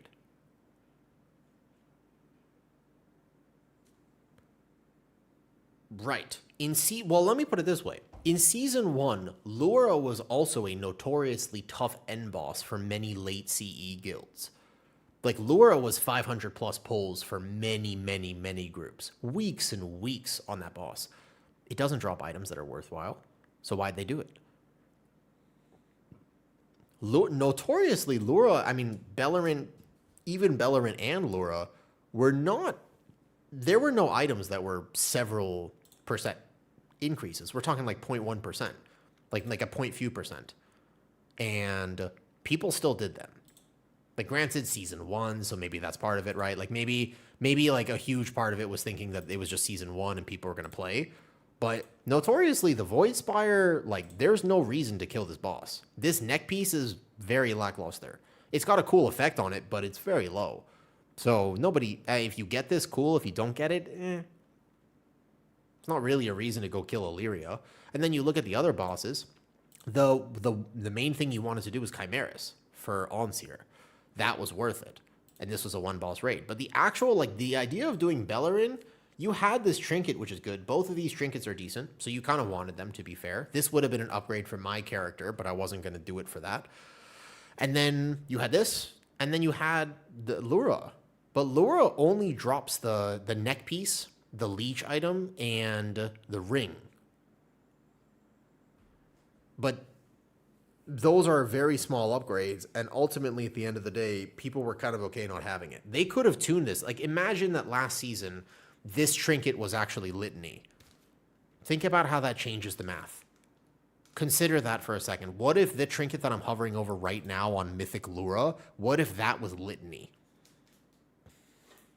Have fun. That's basically what this season is.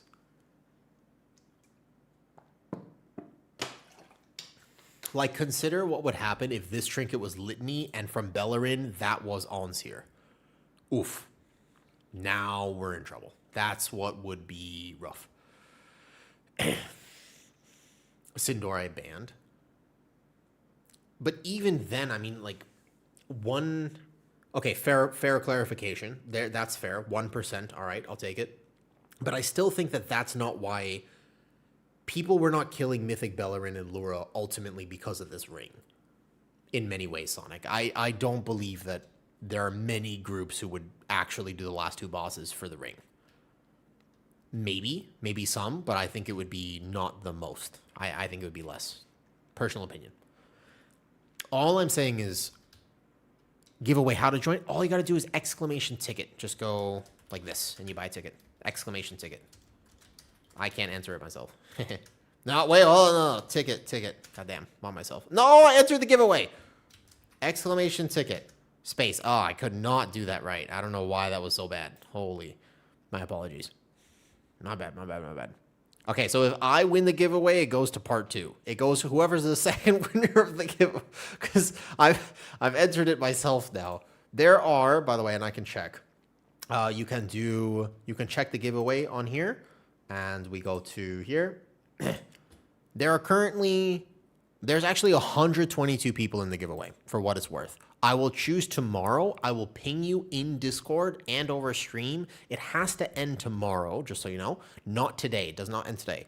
Whoever wins tomorrow, you have to either check in the stream tomorrow, or I will ping you. You have until the end of the day to check in tomorrow. If you win and I ping you and you're not there, it will go to the second person. That is the rules of the giveaway. People did not to last for even the ring, only because Bellerin is so hard and re-killing was more painful than taking a 1% hit. Do you like the Ricali on YouTube? I did. Yeah, I like all animals, to be fair. I mean, I want a dog soon, but... Okay, what do you guys think if you're just tuning in? I was messing with my UI today. These are my party frames from Ellesmere. They show everything pretty clearly. I will re-queue for this dungeon, and I will show you on a fresh poll what this actually looks like. I'm pretty happy with them right now. Overall, I'm decent with them. I think they show me all the information that I want. It's the reason I swapped to Ellesmere UI primarily, was to mess with party frames, because my previous party frames were not showing me all the information I actually needed. They weren't showing me proper debuffs or actual absorb value. For example, if I go in and out of bear form and I apply a shield to myself, I can very clearly see the shield here. If you... Thank you, Wobble. If I actually finish my UI... Well, hold up. Thank you for the 1,000 bits, but what does this mean if I actually finish my UI? I'm getting there. I'm doing good right now. I'm making good progress. I'm succeeding currently. The only thing I was going to try was putting the tank down lower, which was... it was here. We were going here, party, and then it was always set roll, sort by roll. Drag to reorder rolls. What if the tank was by the lowest? That was my question, basically. What if DPS and healer and tank were lower? Would that make me feel better or no? No, hold up. I need to basically put my frame lower. I wonder if I would like that. We're default many things. I'll show you exactly what they were missing, by the way. Group? No. I want to go roll, and I want to put tank lower. Is it possible to do that, or am I always self-position first? I see. Self-position last, maybe, or just go default. Okay. The question is whether or not I want my frame at the bottom. I'm so used to doing top, but the problem is that my focus, my eyes, this is a weirdly good min-max for WoW if you're listening to this and you're not familiar with how this works. A very impactful thing in keys to get better at keys is eyesight. Like, if you're blind, like if you have like really bad eyesight, it's over for you. But basically what I'm saying is, in the middle of a key, you're tracking so many things. Like there's a caster here, there's a pole here, you're dodging a puddle. If you need your frame to display information, my eyes stay around this box. Because I'm actually looking at my cooldowns here, my action bar, and I'm tracking my Iron Fur, my Rage, etc., etc. So my attention is split basically between that line right here, but not above that. So if you ever have your buffs, you need to check something, and you scroll all the way up to the top right with your eyes, because your buffs are all the way top right, and you need to check something, that's when you die. That's when you miss something. You miss a kick, you miss the important thing. So having information displayed direct center of your screen is quite impactful. It's actually a very good tip, to be honest with you. So just fair update on that. And so hence, if I put myself here, would this be too low? Or I feel like I want it almost right there, but that's a little weird for this. Putting myself lower would be an adjustment, but I think that this is better for my eyesight. Here's the main thing that I see, TH. Previously, I couldn't track absorb values properly. So right now, who has a shield on them? Can you identify right now, for example, who has a shield? My mage has cast barrier, my follower mage. Meredy Huntswell has a small shield. That's her shield right now. Do I have a shield on me? That's natural resilience. So that right there is important information. Does it actually make gameplay decisions? Depends how good you are. But at a higher level, absolutely. As a DPS player, let's say you're playing a demon hunter. What could I do with that info?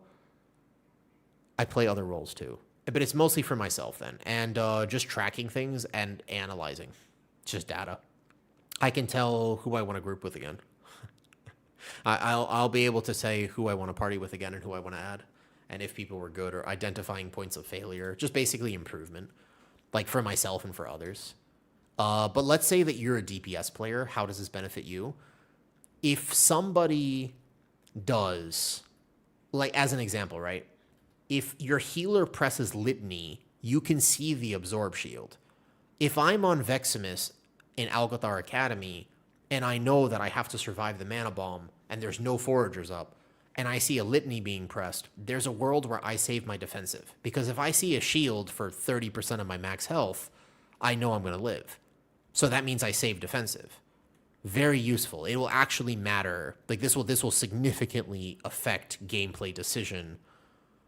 And as a healer, you're supposed to pay attention to those types of things. Like a good DPS would know that, although to be fair, they never really do.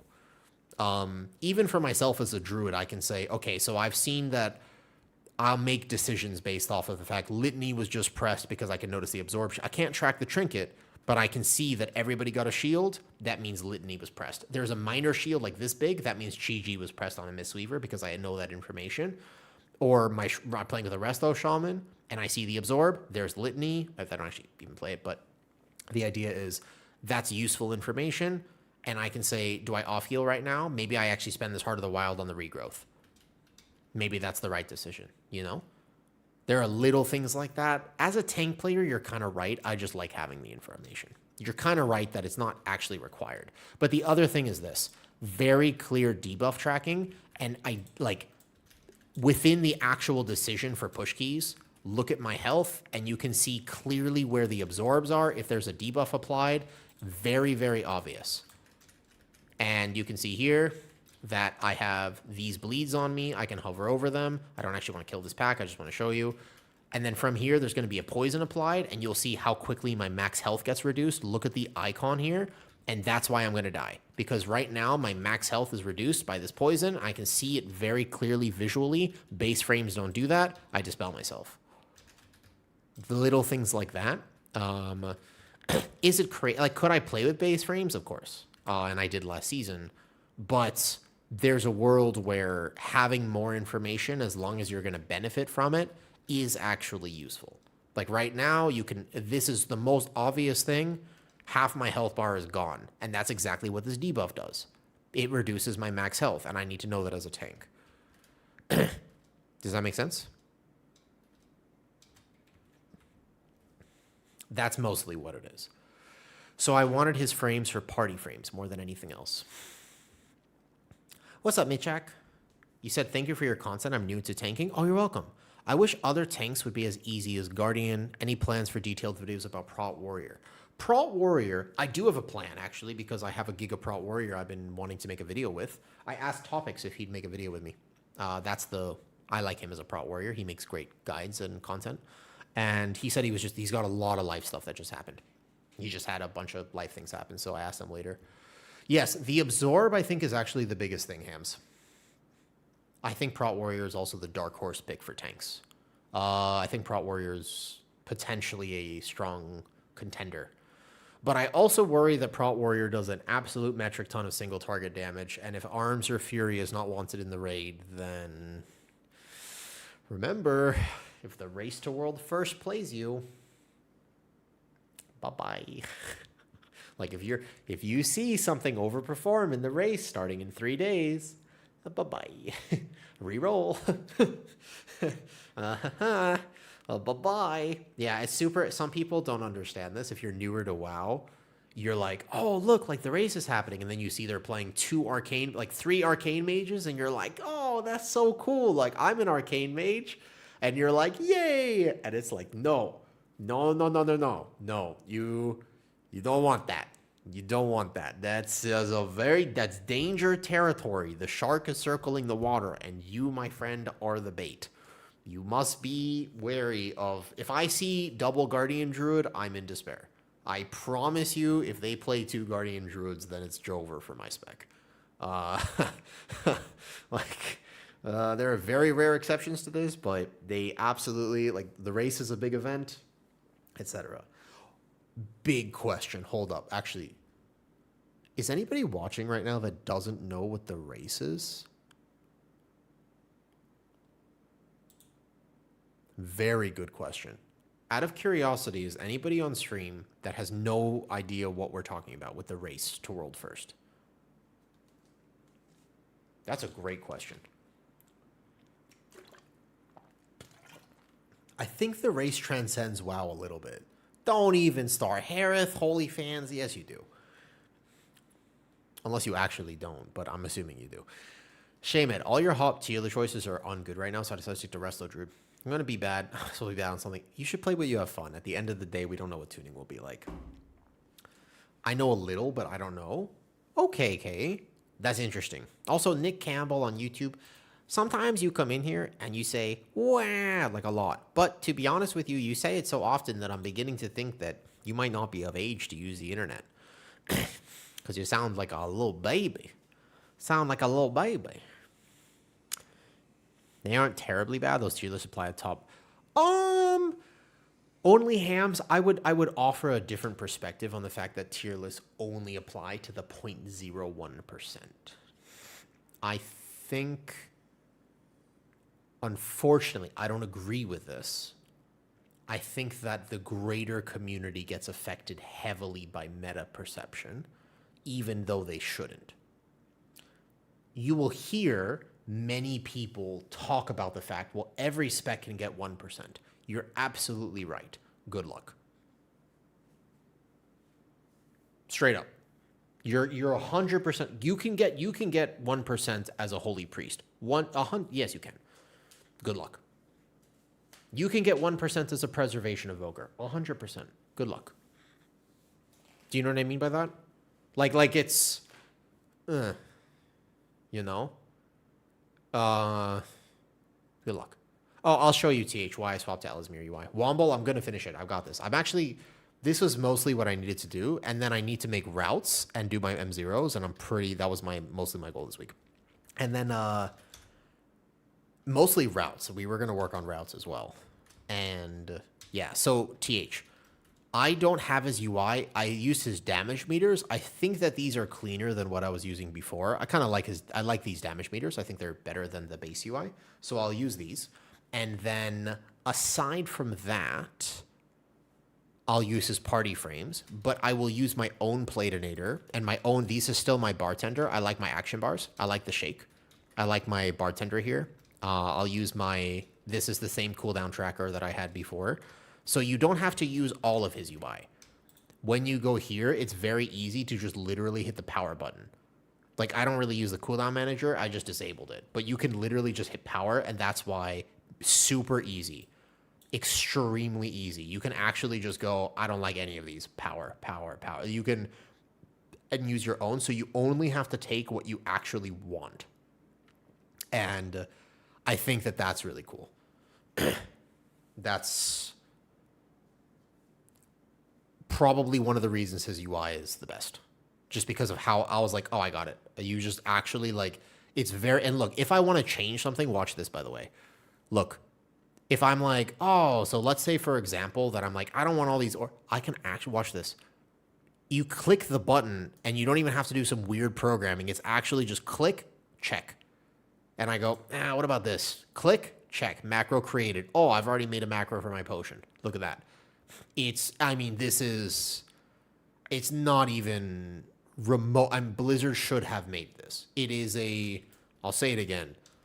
It is a shining indictment on the fact that Blizzard, this is what should have happened from the get-go. When they said the add-on thing was happening, and this was what should have happened. Because he made this without their resources. However, the next 8 weeks is also true, only hams. Correct. And I think excellent clarification. If you're deciding what healers look good or bad right now, it will change, especially because if a healer is actually unbalanced and they're doing too well, it very much happens. Yeah. Ellesmere did an excellent job. The other thing that almost bothered me about this, I know how hard he worked, give or take. He didn't get paid for it. He wasn't getting a lot of money. And then he did a stream the other day where basically he had people donate to get their name engraved, and the top 5 donations got their name engraved on the actual new version of his add-on. And he made like $50,000 or something. And I was very happy for him because honestly, well deserved. People donated a lot of money.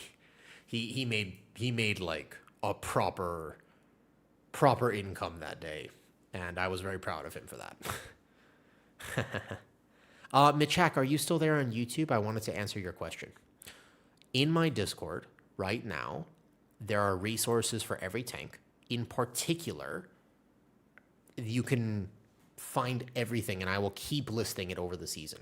But to clarify, this is the whole reason why I'm updating the Discord. This UI, my exact profile, you can find it and tweak it yourself. But if you want the Prot Warrior resources, they're actually there. Granted, the Prot Warrior videos that I had made were from beta and going into season 1, but almost all the information, I rewatched them, are still very accurate, and they will still help you. But you can find exact builds, exact this, exact everything. All you need to do is scroll down here. It's not Ellesmere UI. Yeah, 100%. It's not Ellesmere UI, but here's what I've got going on. And I'm quite proud of this because it's a work in progress too. I'm going to keep updating it. When you go to my Discord, you go find Tank Build Season 2. Click on whatever you're looking for. And then I can keep this up to date, like Blood DK, for example. Kyrasis himself messaged me with the numbers. This is what happened to the recent nerf, August 14th. We can update it as the season goes on. Prot Paladin, beginner build, what I think the push build will be. Utility, macros, boom, just like this. Everything will be here. The guide that you actually need, min-max if you want it. Prot Warrior, this is what you're looking for. Build that I would play if you're a beginner Prot Warrior. Build I would play if you're a push Prot Warrior who's more comfortable with the spec, because it does more damage. And then this macro that you're looking for. Here's the video I made back when I actually didn't know how to make thumbnails, so I was still using AI for it. Don't judge. And then basically here's the actual Midnight Prot Warrior guide. Here's the min-max for Prot Warrior guide. All of this will be here, and eventually I want this for every single spec in WoW. That's the goal. If you want to learn something, you simply go navigate in the Discord and you say, oh, I wonder, what is Death Knight? Well, here you go. Luckily for you, I made a video talking about Havoc, breaking it down if you want to ever try Havoc. There you go. Guide with Jedith. Here's the build. I will put some other stuff, and I'm getting better at this over time. Remember, I'm still kind of new to this. Like, I'm not an expert in this stuff yet. I'm learning. I'm improving as we go on. But I can tell you this morning, I made a guide with the #1 Boomy on NA Realms. Very good guy. Very cool. And if you ever wanted to try Boomkin, that's the guide you watch. Just 10 minutes of your life, you will do good damage. That's it. And then I made Hunter with Banshers. Probably one of the best guides I've ever made in my life. It was giga. I wish that existed if I ever wanted to play Hunter. Does that make sense? So that's the goal for the Discord, is to have all this information there, and I will update it over the season. Also, I got to make routes, but, you know. What's up, Ross Boss TV? Is that the Deep? Nah, that's my cousin. I'm the Shallow.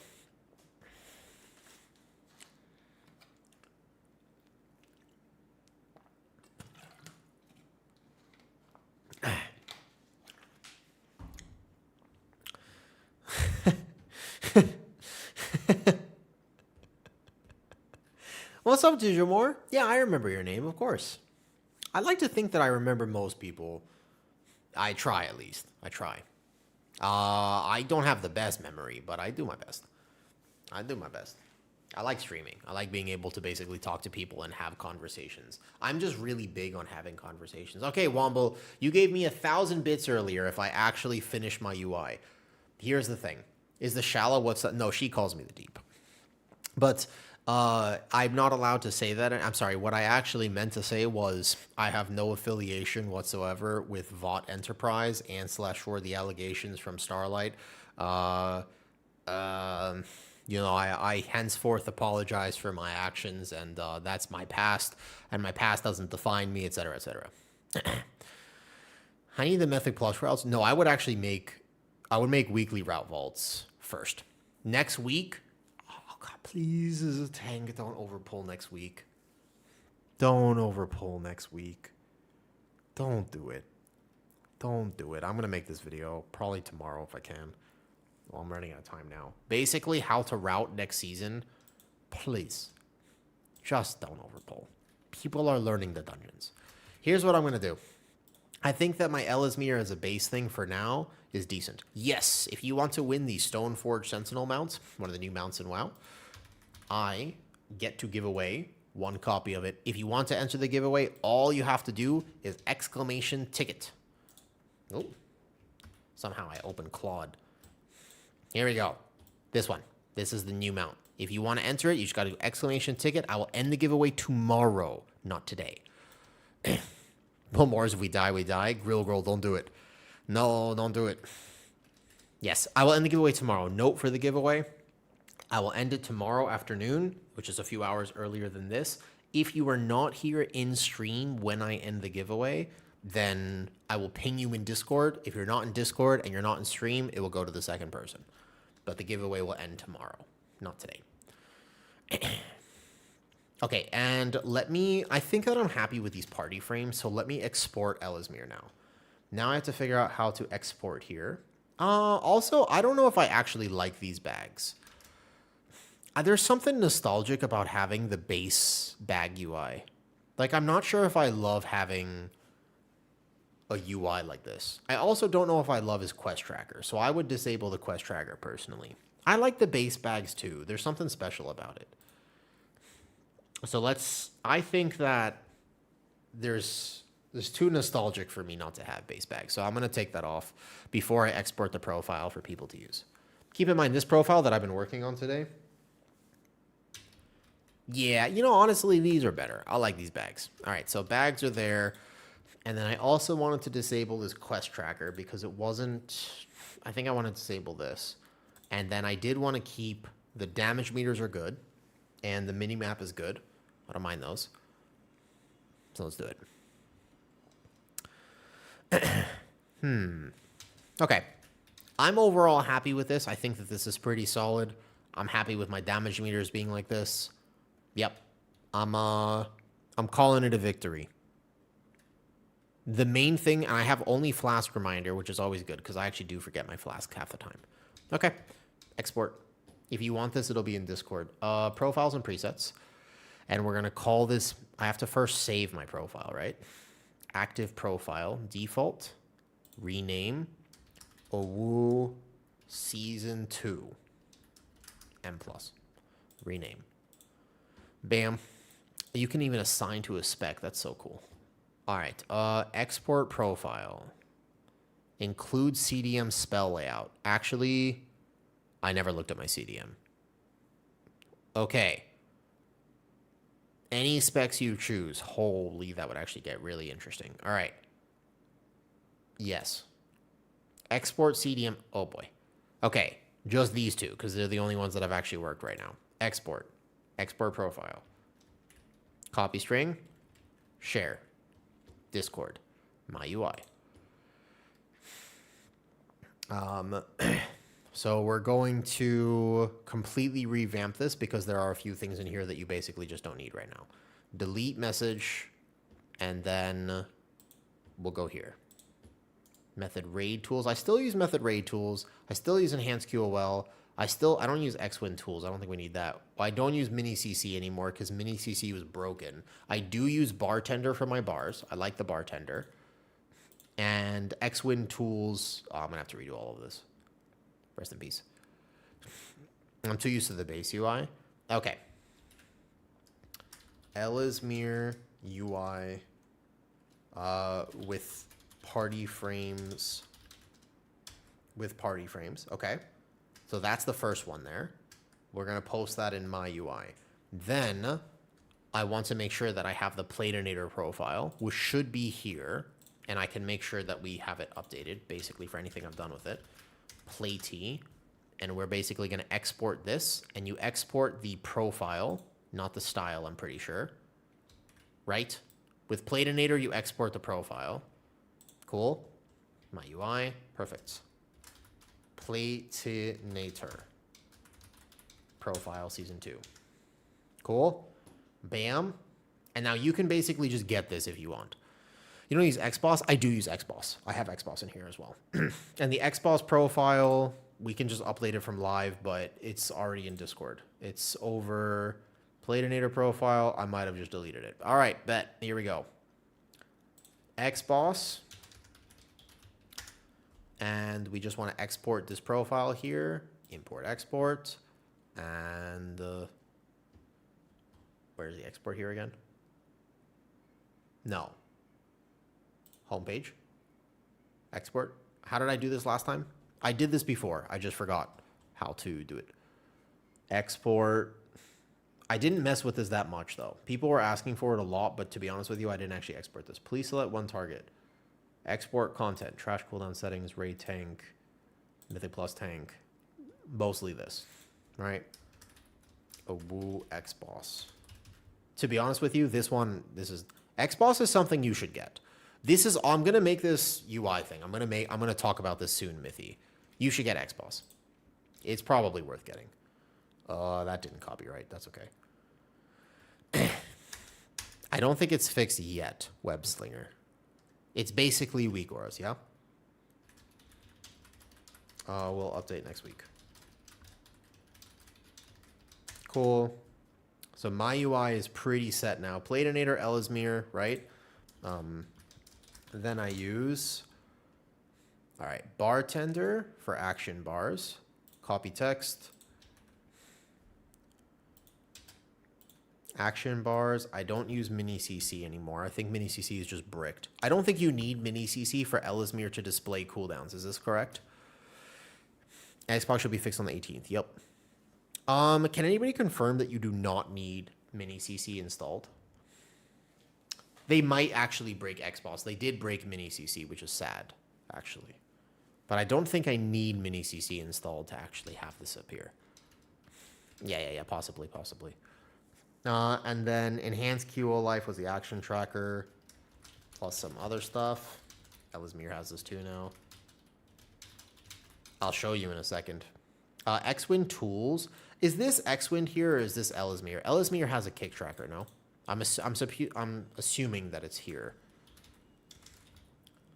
Kick tracker? Or is that actually X-Wind tools? That still has my kick tracker there, technically.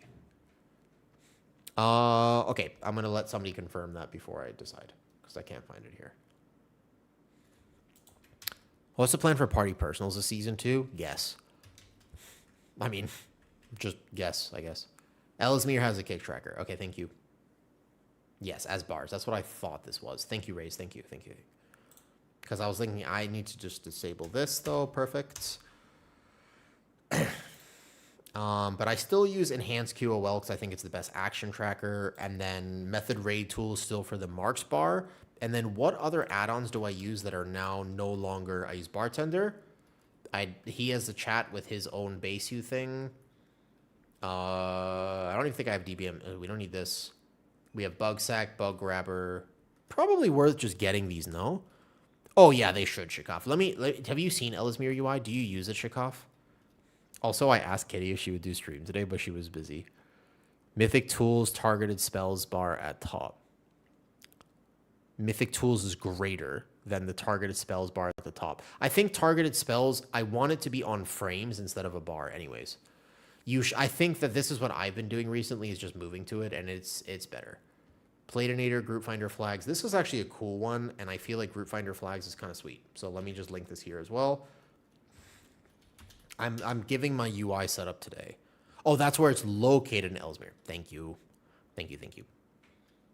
So let's go update here for retail, and then we find Group Finder Flags.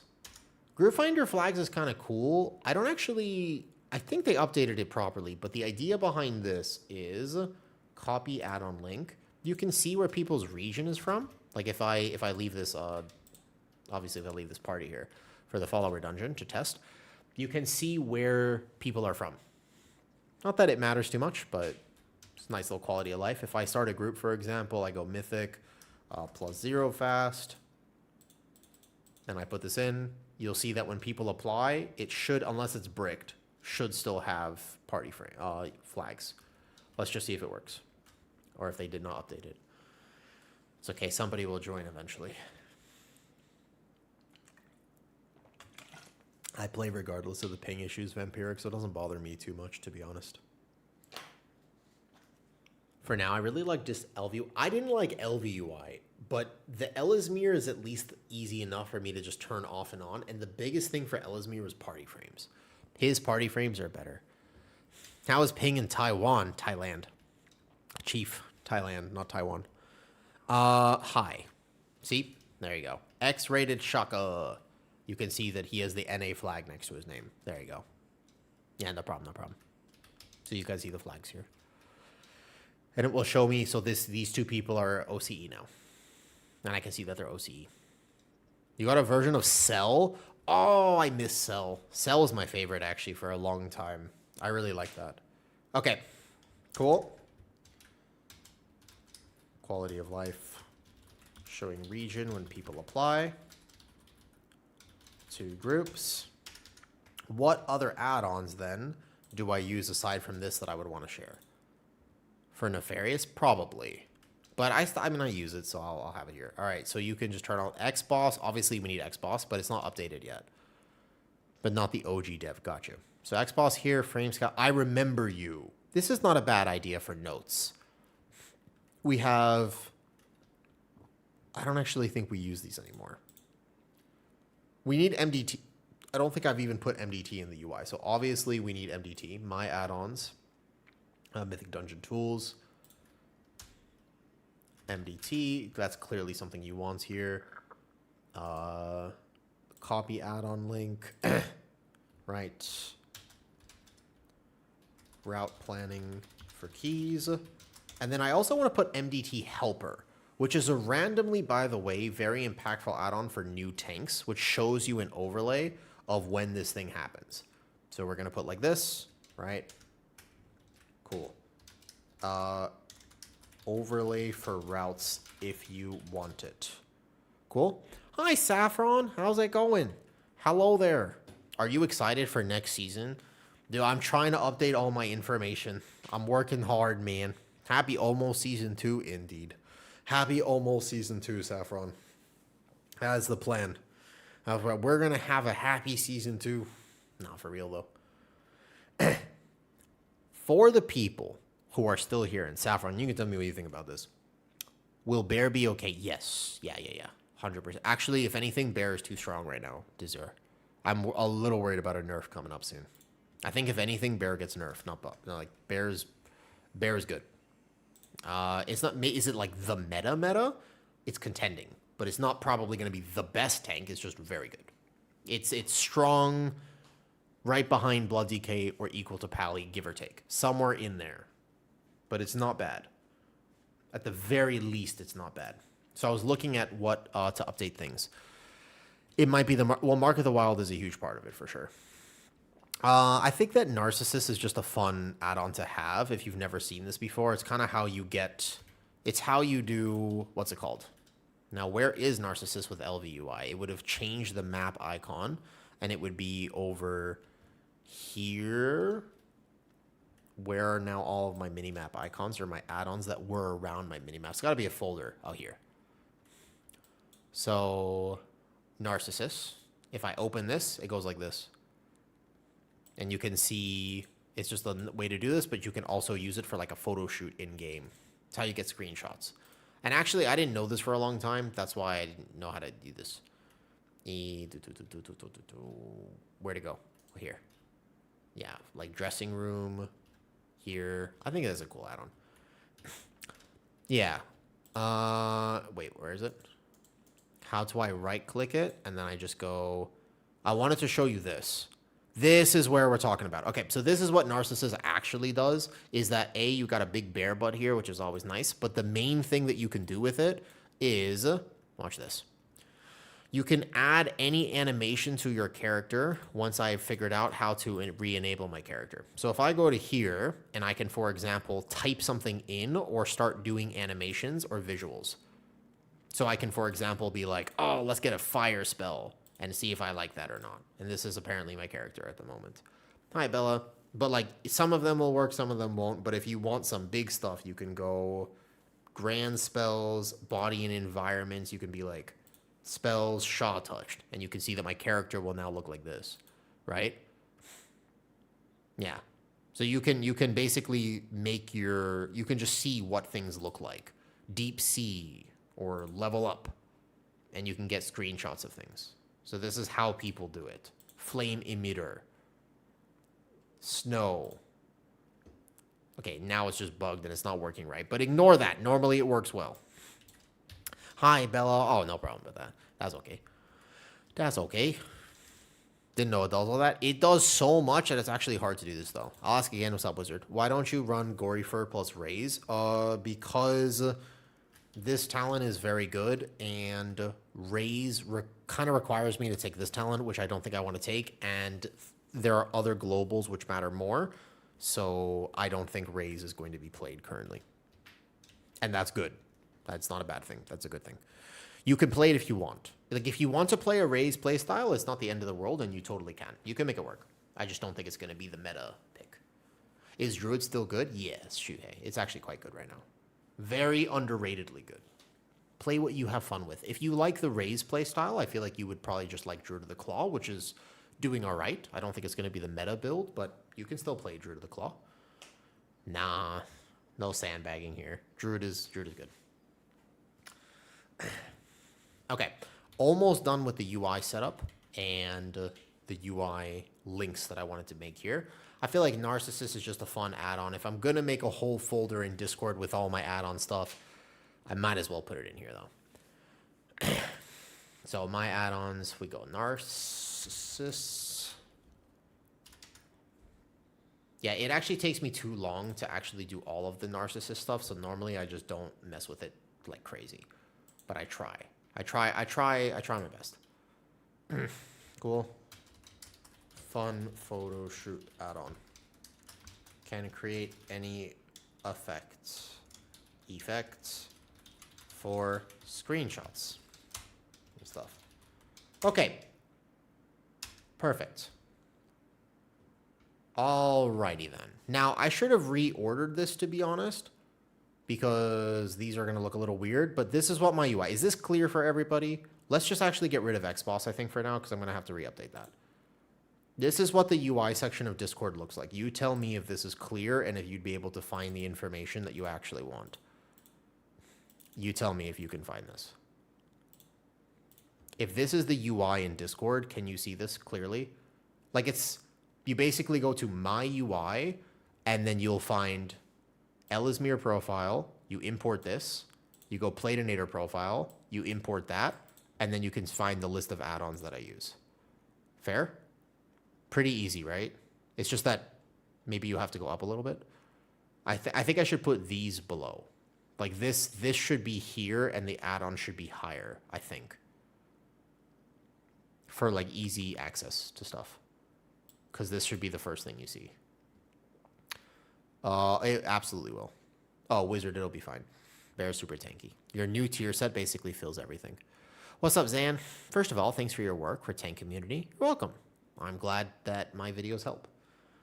And you said, and a little question, Paladins still prefer Lightsmith? I think Lightsmith is still better, but the Reflection of Radiance nerf more recently in the PTR might mean that Templar sees some play at the end of the day. However, the thing with Templar is nobody was really testing it on PTR. I think there were a few keys ran with it. At the end of the day, Lightsmith is still better. Tempered is really good, and it's got a few other things going for it. But Templar's closer. So if you really like Templar, I think Templar is closer than it was, if that makes sense. But I still think you'll play Lightsmith, yes. Oh, shit.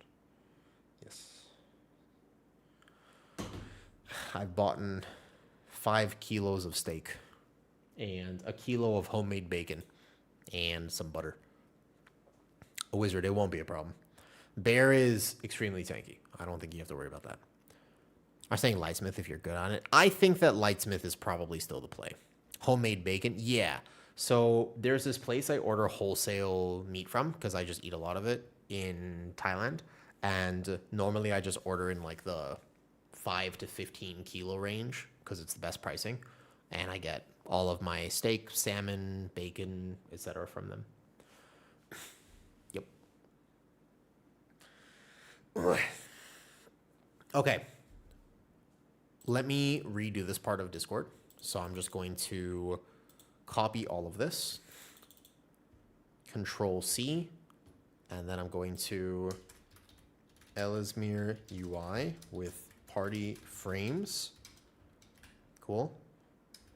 Feel free to customize it further to your own liking. All right, bet. We put that in there. My Platinator for season 2. Boom. Right? Good. And then we delete these messages, and I think that then the UI section is actually set up for season 2.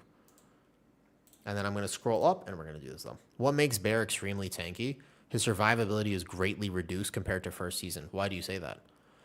So shows the holy power with the nerf of the talent. That's true, actually. I think Sanctified would affect that, but your glory procs are still absolutely fine. What can I ask a little bit what makes you say it? From my testing, Bear was very tanky, especially because a lot of the damage next season is in fact just melee damage, and you have double the amount of rage. You have a significantly more rage gen, so you're sitting at armor cap much easier with your Iron Fur. Like your Iron Fur will be rolling significantly more single target, significantly more in AoE, and so you'll be sitting at armor cap. On top of the armor cap, you have 5 seconds on each incarn, which is significant because of your 4-set. Currently you don't even play 4-set, so you just have a 35-second incarn, and because of the increased rage gen, you have more incarn uptime. So you're an incarn for like 35% of the key now. So that means you just fill with bark. The fact that Lunar Beam is a static 40 seconds just means that once you understand the rotation, there's still a consistent cooldown priority, where currently, for example, you Lunar on pull, and then you bark, and then you incarn, and then you Lunar as it comes off cooldown. But now with Lunar being 40 seconds, you just reverse that slightly. You go bark.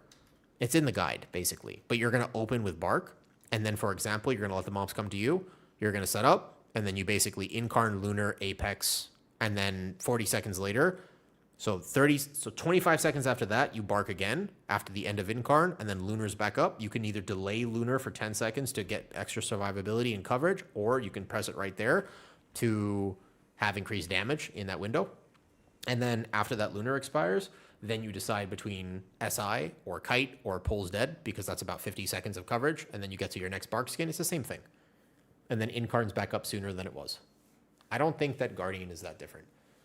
Like, the Lunar Beam is felt, don't get me wrong, and especially before you get 4-set, you'll feel it more. I think that before 4-set, you'll feel it significantly more because you'll have a lot more gaps. After 4-set, you'll feel better. So it will be, like, the first part of the season will feel a little bit because you won't have 4-set. When did the Deep start playing tank? Noob Army. Great question. That's my cousin. I'm the Shallow. I've got to start coming out with more of these. That's actually... do I really look that much like him? Actually, though, like, okay, this is just a green shirt.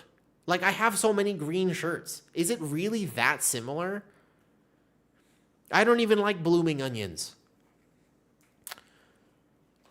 Didn't notice it before somebody brought it up. I don't think I look that much. I seriously don't see it. I don't see it. I really don't. I'm not cosplaying. This is just my shirt. What am I supposed to do? Not ever wear green shirts? That's the dweeb. I'll take that. Could be like the hairstyle. My hair is long right now. Well, I mean, it's not too long. I'll get a haircut in like 2 weeks. A facial feature? Look, I'm not complaining. I mean, he's an attractive gentleman. His personality's not so great, but I mean, physically speaking, I'm not... He's got very defined. I don't think my shoulders are that defined. You're a bit more like a young David Hasselhoff. I would love to be in a SpongeBob movie. You remember, my first introduction to David Hasselhoff was actually the SpongeBob live action film. You remember that? He was running on the beach, and then he swam in the water. That was my first introduction to David Hasselhoff. You felt really well. I swear it'll be... it's an opinion wizard. I think that it will be really good. Yes, I actually... Though the Lunar Beam has felt holy, I will say. But I actually think so, though. I haven't watched Baywatch. I've seen Baywatch. It was my first introduction was a SpongeBob movie. I didn't know who David Hasselhoff... I just know him from the SpongeBob movie. I've eventually seen Baywatch. You mean Baywatch with, like, Zac Efron and The Rock? I'm just baiting you. That was rage bait. Sorry, Shakaf.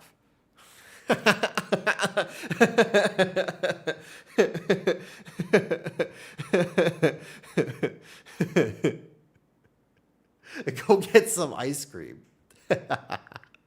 Oh, I need to get the door and put something in the air fryer for a second.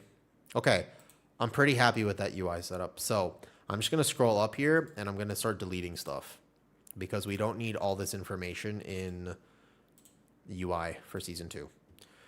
Pamela. You know where I know Pamela Anderson from? Borat.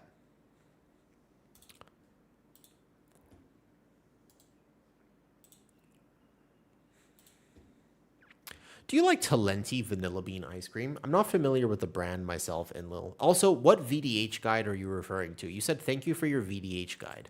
Can I ask for clarification? What VDH guide? The one I made a long time ago though? Yeah. The one where you took off the blindfold. That's funny. Yeah, that's good. Oh yeah. That was a good one. Some of that changes because Annihilator.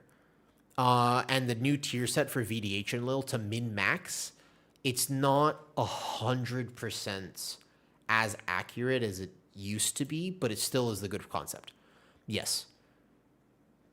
Who knows more from Ali G? I don't even know if I'm allowed to talk about. I feel like that's we're pushing how much we can even talk. I think I'm not allowed to comment actually.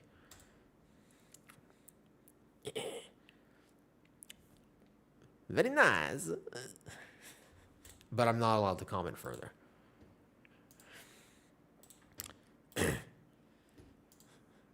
I'm deleting all my old UI stuff so I can get this though.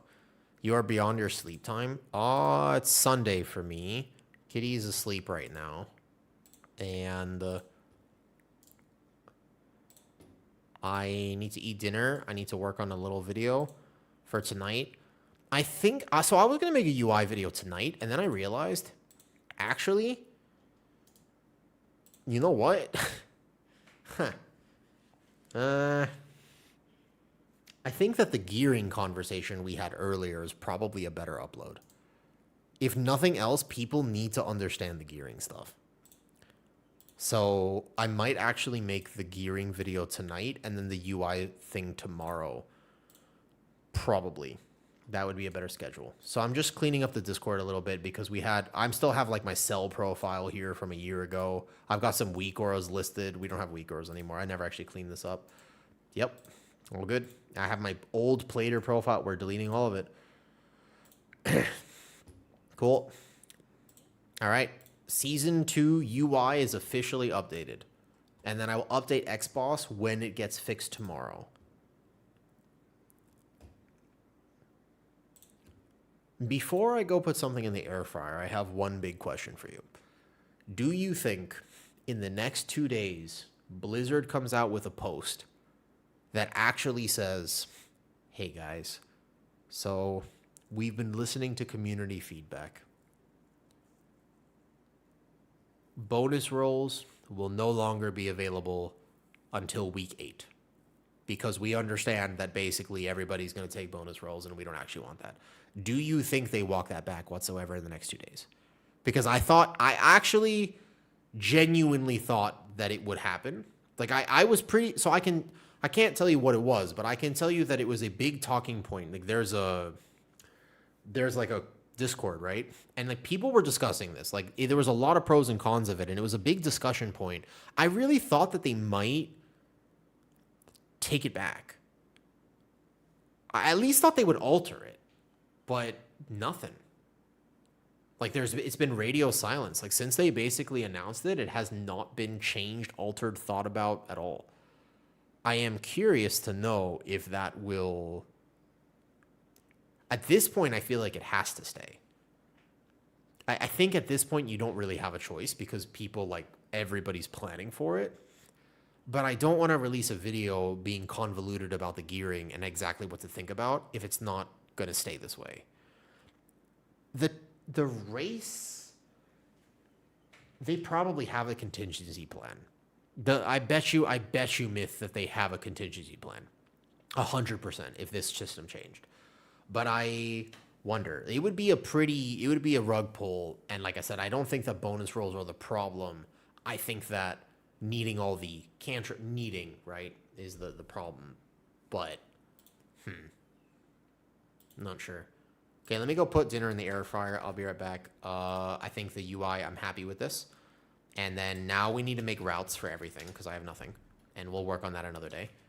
My routes for season 1 were kind of cool, and I don't know if I'll be able to do this much effort, but just to clarify, this is what I had in season 1. I actually made, look at this. Look how much work, this took me like an hour to make, by the way. Look. This was like my Mysara Caverns route from beta. Look at this. I put a lot of work into this, man.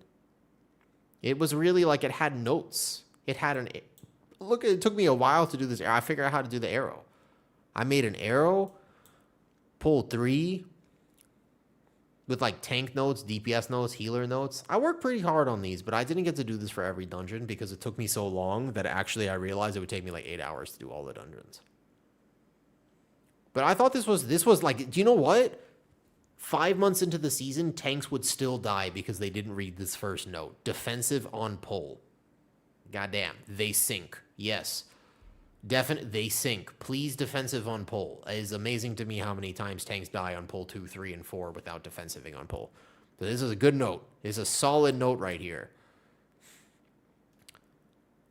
Now, look at this. It's really good information. That's actually a great tip. Nah. I don't know if I'll have time to really do it again. Okay, I'll be right back.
I've got a good plan. I'm back. I've got one ice cream to snack on real quick before dinner is actually here. And I'll have some bacon, chicken, and eggs for dinner. Classic.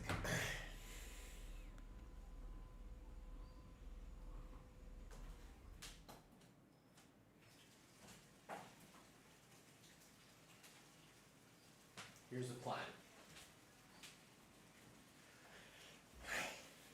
It's not floor ice cream. This is, however, my 5th chocolate sundae, so realistically, I don't exactly need more than this, I will say. There's a world where we have reached, I normally don't do more than 4. Four ice cream sundaes is kind of the normal range. So now this is 5. 6 is tops. It's no longer, I can't say it's like, oh, I'm trying to like get calories, and if I start eating 6, then it's not calories.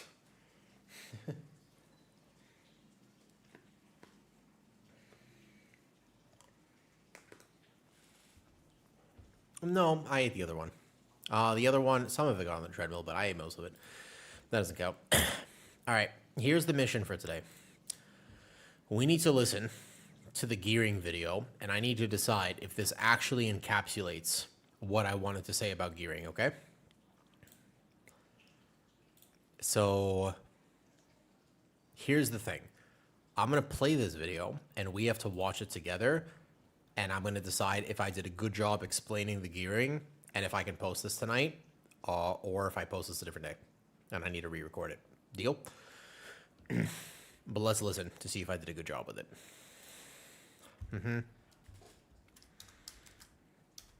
Welcome to Season 2 Gearing. Turning this over. Your Name music is very cool, but here.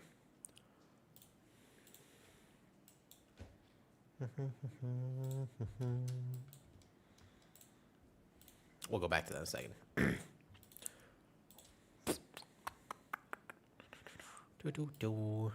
Okay. I am here. Basically, though, let's see if I did a good job, because it was in the moment. Basically, I was in the moment, and now we have to just check if the moment was if I was the moment. Tell me if you can hear this.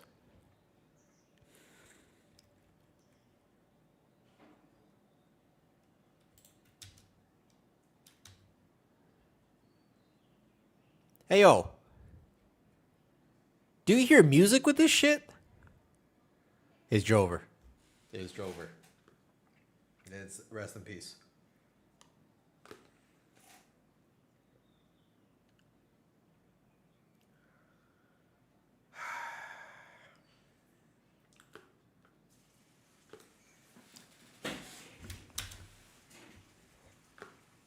I have to clip it from the stream.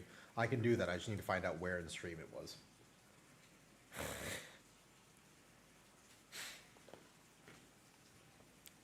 Damn it. Damn it. So for those who don't know, you can't upload a video if it has background music. I have to go find it on stream. Okay. Well, I don't know what timestamp it was. I was kind of anticipating being able to do it that way.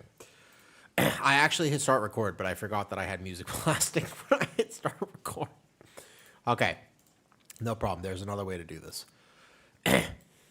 We go to here, and then I just need to publish the VOD before we go here, publish it live, and then we can watch it back. No problem. Because the music would not get saved here. I'm learning how to do that. I'm getting better at this. The YouTube version has to be without music, correct? The question is...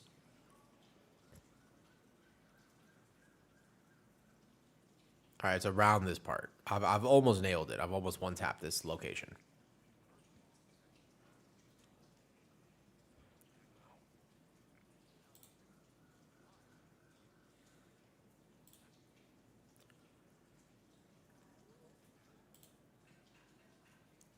Okay, I've about found it. I've actually already done this. It's not so bad. about. This is my cat. He's very cute. Okay.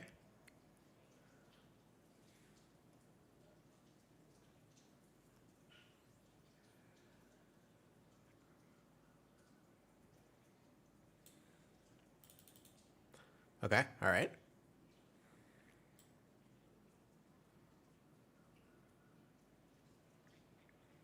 One tapped.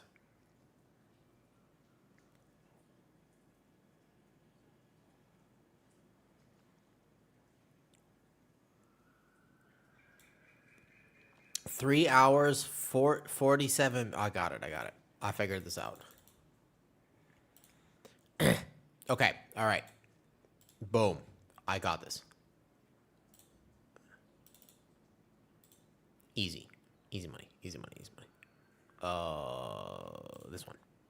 Okay. Now we just gotta go like this. Bam. Easy money.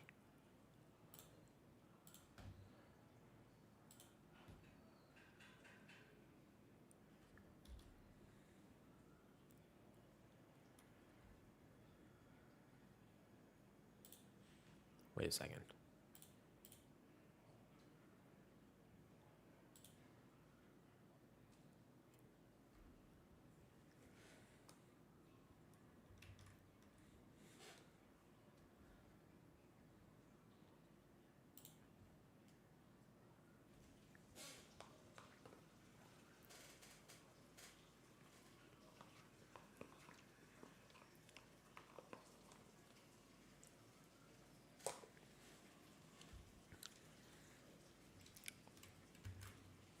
I got you. I can do that. 1 second. Oh, my! No! No!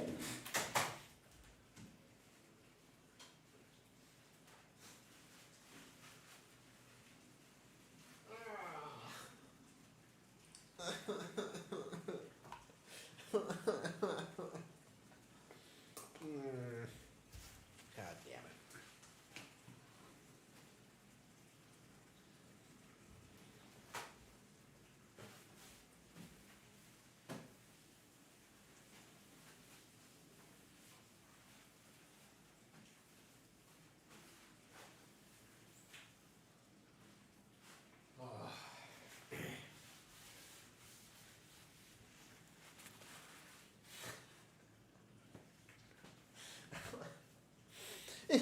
It's because the weight of the spoon is too heavy for the ice cream sundae. It's because the weight of the spoon is too heavy for the ice cream sundae. So every time I start finishing the sundae, the spoon drags it over and tips it over. That's what happens. That's what happens. It sucks. It is what it is, man. All right. We'll get back to this in a moment. Excuse me. The UI, can we update that command th and just be like Ellesmere? So we got basically party frames. It just say something like party frames, Platinator. All right, basically party frames, enemy nameplates, all add-ons listed under my UI in Discord with the Discord link. Could you update that command for me? Because obviously we don't use this anymore. No, it is a skill issue, to be honest with you. Yeah, all right. I will raise the music volume. We'll put it to like 1. I'll type it for you, no problem. You're good, you're good. Okay, 140 should be good. All right. Anyways.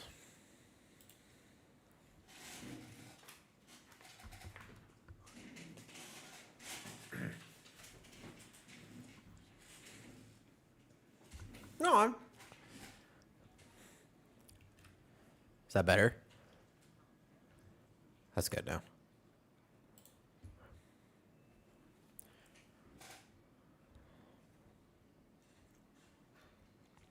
Yes.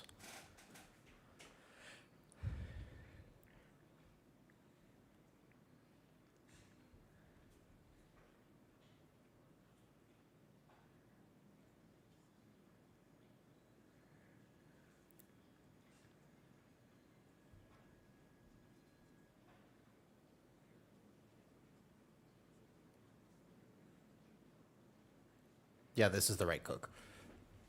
This is the exact cook I wanted to say. Basically, I don't think people are always considering the first month, and that's important. But actually speaking, what's more important than the first month is past that point, because this is your access to myth tier, and this gets real complicated. I think if I cooked on this correctly, then this is absolutely a good video.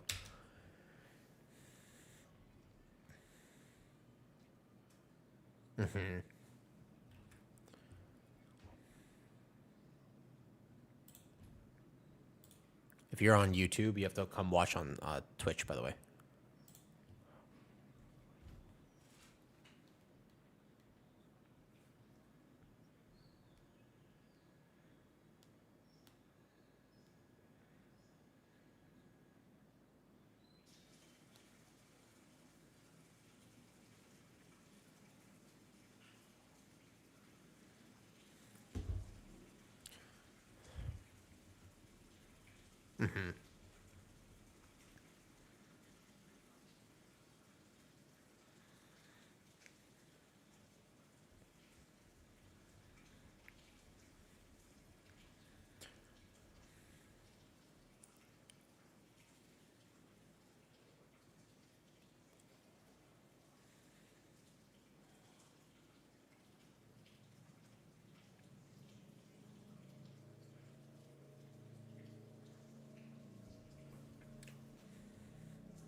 Yes, correct.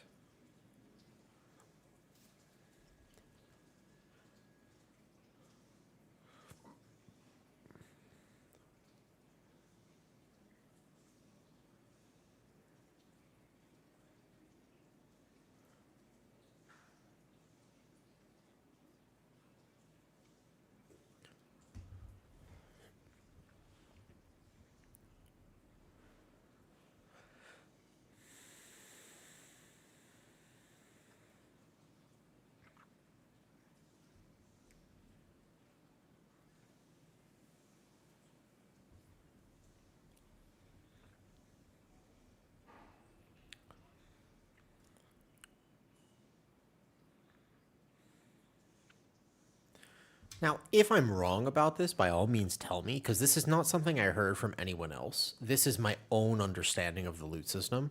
But as far as I can tell, this is exactly what I'm going to have to do, because it gets nuanced here in a second. But this is how I'm going to gear in Season 2. I don't think I'm wrong about this.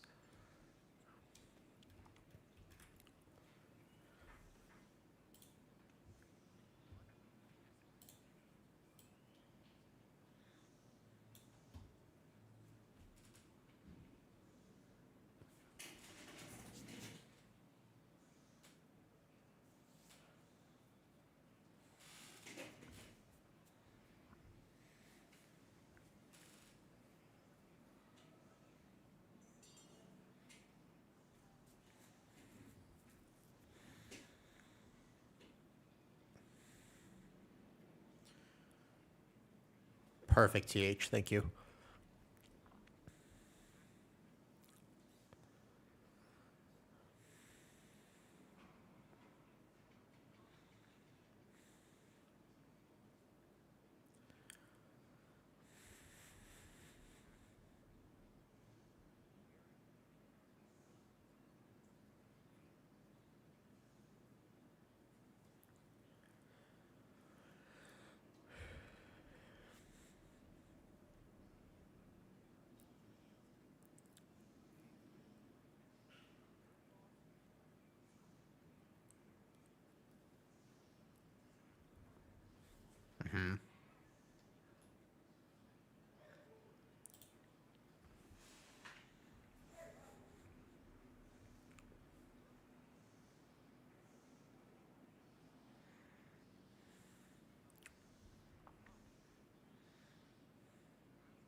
Does that make sense for the people who are listening?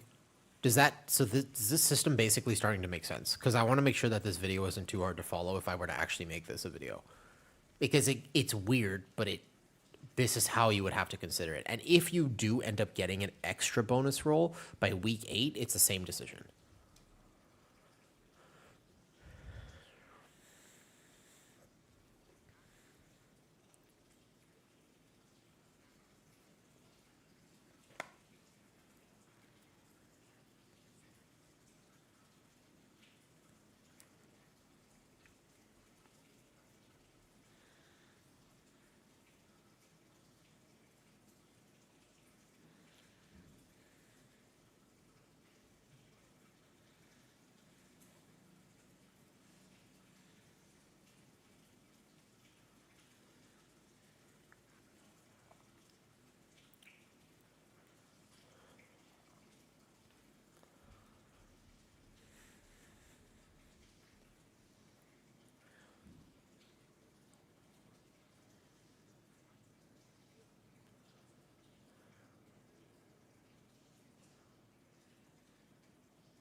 We do not serve.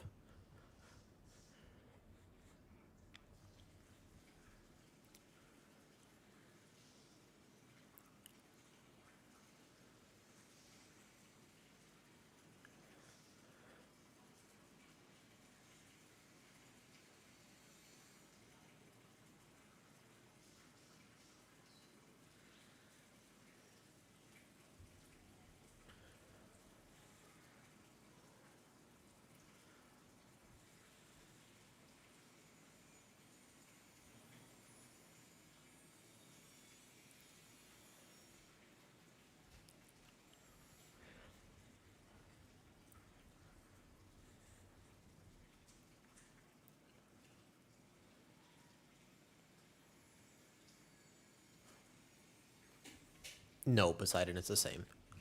It's only 3% nerf.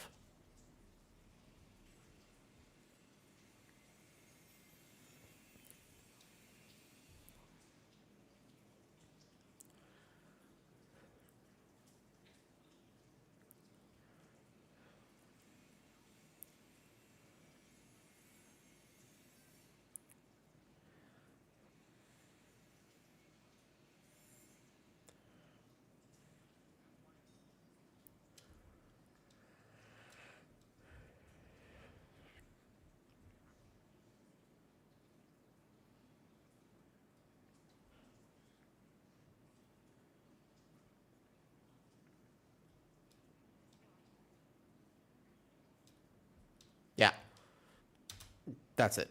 And the other problem with that I didn't mention, by the way, is that you have to craft around this as well. So knowing that if for example, you decide that the right option starting next week is to bonus roll King's Rest, then you have to consider where you're going to craft. So if I know that there are going to be 2 items that I don't have from both King's Rest and Ulatek, if that's my bonus roll plan, then I'm missing what in that case? I'm missing a ring, which I could craft a ring knowing that that will stay with me long term. A crafted ring is no problem. Considering embellishments are nerfed, it's probably fine to craft a ring. And then if I craft a ring, where's my second craft? That's something that you consider on top of all of this.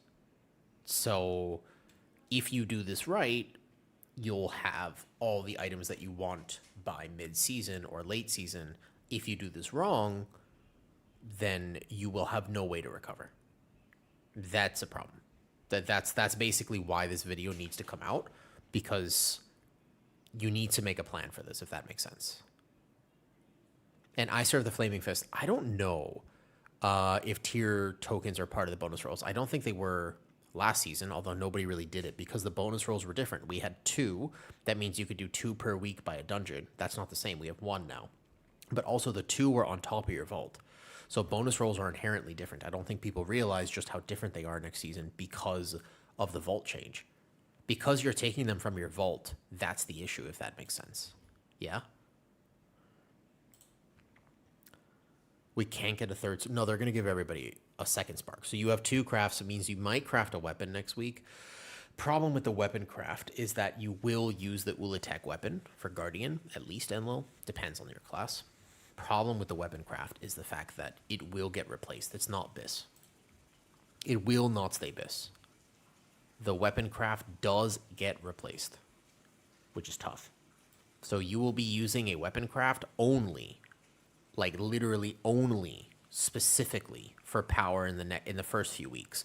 But it's RNG, because if you craft a weapon and then your first bonus roll from your very first vault actually is for Guardian, for example. Yeah, it's a little different for other specs.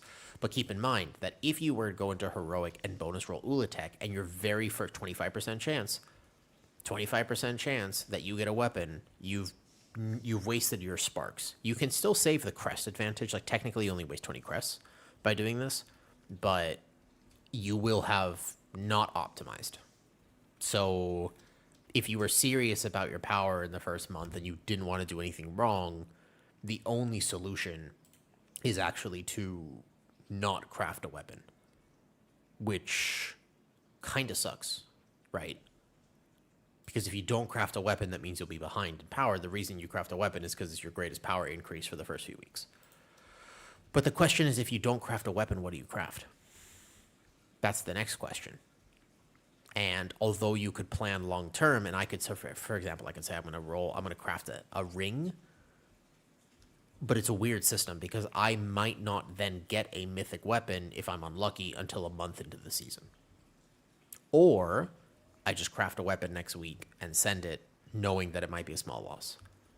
But then the problem is I can't, if I then mess that up, and then I can't just like recraft a ring all of a sudden. But what I could do, knowing that King's Rest might be my option to really fill out all the rest of the items, or maybe I consider bonus rolling this boss. I didn't actually check if I could do this properly.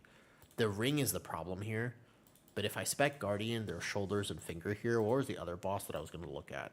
This one. Can I filter that trinket? Yeah, Feral here for this ring, which is crit haste, which is much better. Feral basically fills out hands and ring here if I were to bonus roll the third boss, unless the legs do a drop, in which case that's different. I don't think you can bonus roll the relic, though. I think it's going to be just these two. But that means for Guardian, if I go to King's Rest, then I get hands. It's messed up. Also consider that in King's Rest, none of these items have haste on them, it looks like. These legs have haste first. The ring is haste first, so I'll have enough haste. I don't want every item to have haste, to be fair. And as Feral, I can only get this trinket, which is not a good trinket. We do not like... You would not use this. This would be a wasted roll, unfortunately. But I think this is the right option. Because then it covers me, for example, to... And that's a weird equip effect. That might actually be nice. I think they should do more of this. So then I basically get... Here's what it will look like long term. We'd have Ulatech. So Ulatech weapon. We go Ulatech, 1, 2, 3, 4 slots. And then that's a wasted... If we get this, we get this. It's all right. Then basically back piece, chest piece, wrist piece, hand piece. Waist is covered. Legs are covered. Feet are covered. And then a single ring is covered. So the only slots that I actually have left are ring and shoulders. Ring and shoulders are going to be the 2 slots that I do not have if this was my plan, and third and second trinket slot. The main issue is the second trinket. I'm not sure what to do about the trinket situation. That's the major issue here. The best case scenario is that I end up getting one of the heroic raid trinkets and I just use it on heroic until I can figure out how to get it on mythic. Or pug the first 2 on mythic and pray. The other option, of course, is if I can pug the first 2 on mythic, then I can mitigate all of this by simply grabbing this trinket. That would be, again, the best option. But I don't know if I want to do that. Like, for me, it's a pretty big chore to try to pug the first 2 on mythic early on. This is a nuanced situation. But this will guarantee that my characters is kitted out, maybe not the first month, but after the first 3 months, I'll be up to date and I'll be competitive with everyone else as a non-mythic raider.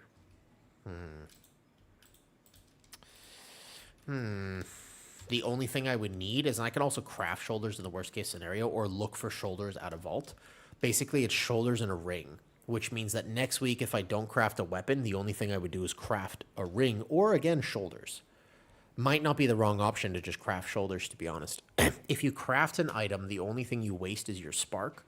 You don't waste cress.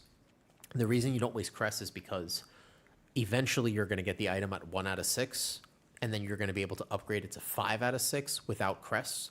So you only lose, that's 4 upgrades. You lose 1 upgrade between the 5th and the 6th track. So that's kind of what you're thinking about with gearing. Ugh. I simultaneously like this system and hate it at the same time. I can't tell how I really feel about it.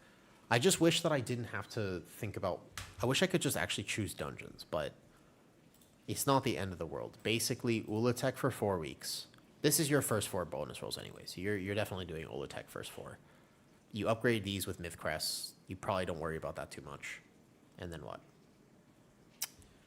Yeah, you lose 20 crests if you craft and you're wrong about your craft, Utef. You absolutely lose 20 crests, but remember that you get 100 crests per week. And then next week starts the Mythic Crest. I believe you can get Mythic Crest next week. So the math says you can probably reach... I think you could do it, Fredward. Take the hero kit and make it... No, you take bonus roll. Fredward, you 100% take bonus roll.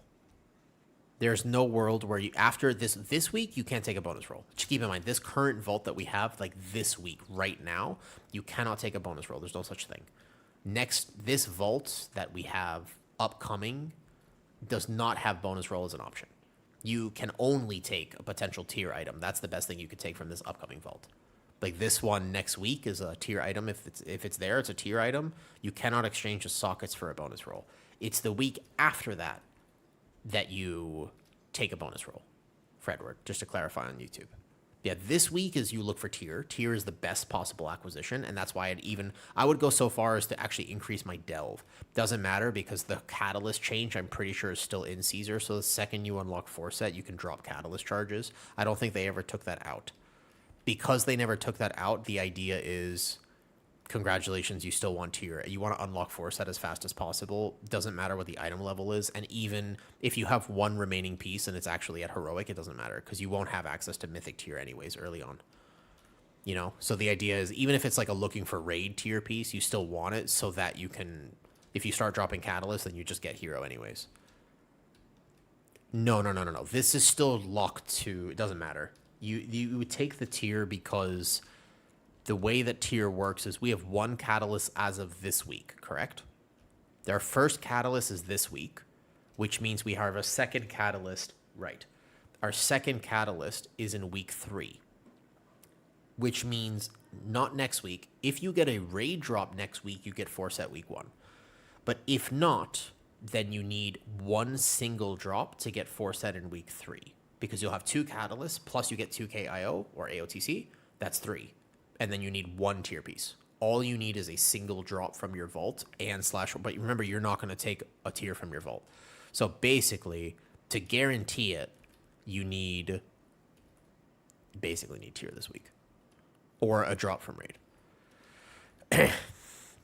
You still get the catalyst drops, correct. Yeah, it doesn't matter what the item level of your tier is. And you would still probably just equip the 4 set even if your 1 piece was lower. So the idea is that this week, like I have to do Mythic Zeros, for example. Like, I really got to do Mythic Zeros, actually. I should just get on them because I have to do them to fill up the vault. It's not for any other reason. It's just to fill up vault. We can start doing some Mythic Zeros real quick. It's fine. Can I grab a summon fast, please?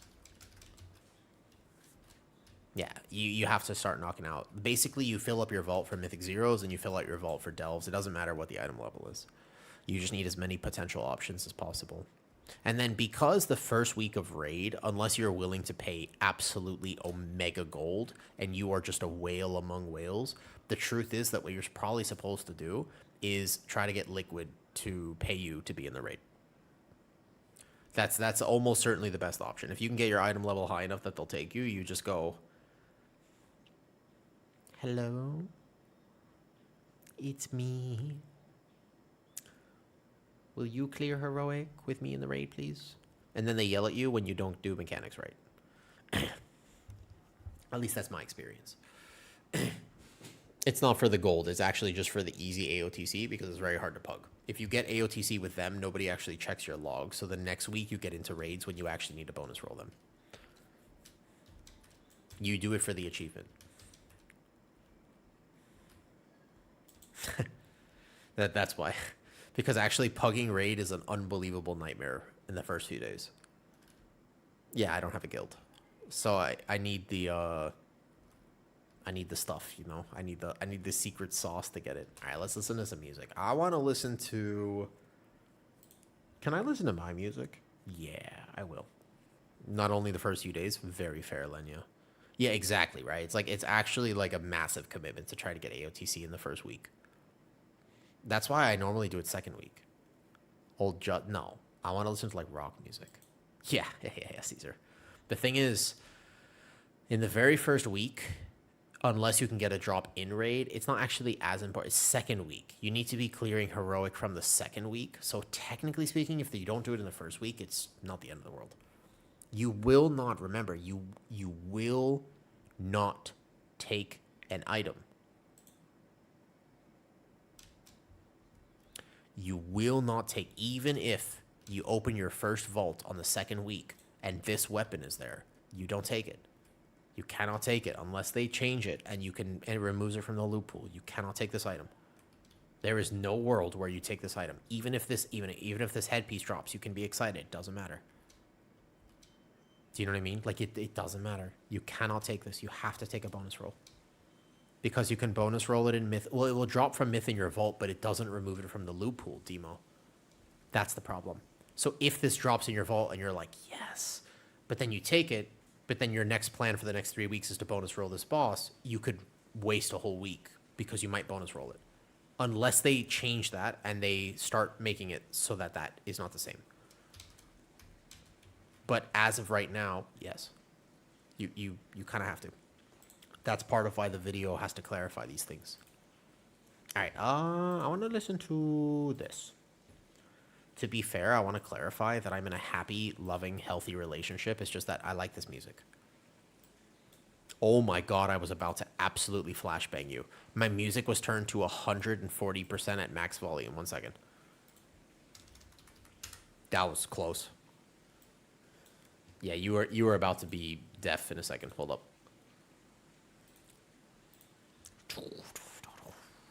All right, let's game. I don't know if I like the fact that my camera cuts this off my frames here. I feel like either I move my frame slightly right or I change my camera on this. We can't just like this. It's better, right? And then I just need to like, yeah, it's fine. Yeah. Well, hold up. How would, if my cam wasn't oversized, how would I keep making the deep jokes?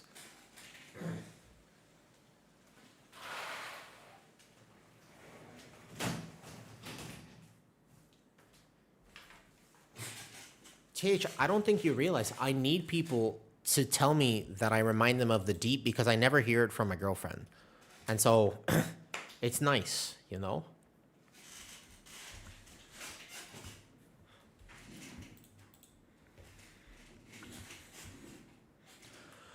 Bum, bum, bum, bum.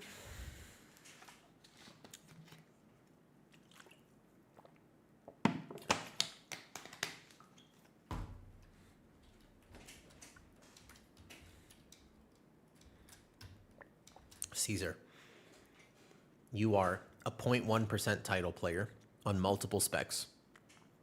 You're in Twitch chat daily, and you bench almost 400 pounds.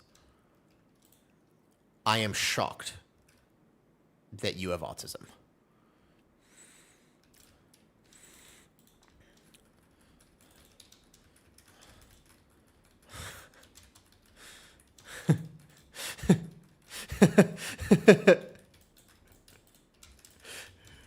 No, it's more of a joke. I'm sorry.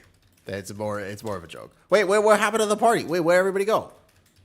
All right, so what is this gigantic frame that I have, first of all, in the middle of this? Oh my god, this is why you have to test new UI stuff. First of all, where is everybody? Second of all, what's happening right now? We lost the DPS. I'm getting this kick. All right, no problem. We're owning. We might have to fill a DPS. I'm getting some massive Lua errors. I will tell you that right now. So what is this gigantic...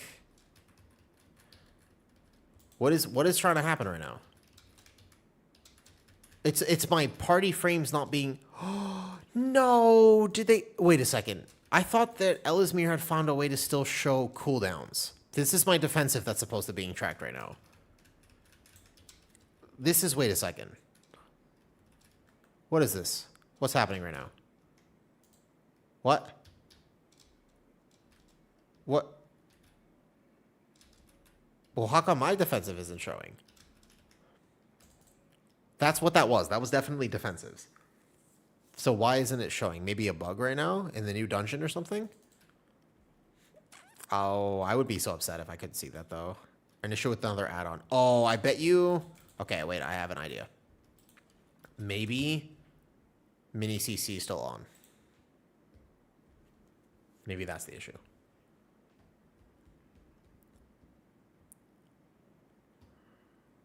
You had no issues. Okay. It was Mini CC. That was the issue. All right. Mini CC was showing it where it wasn't supposed to. Got it. That's good.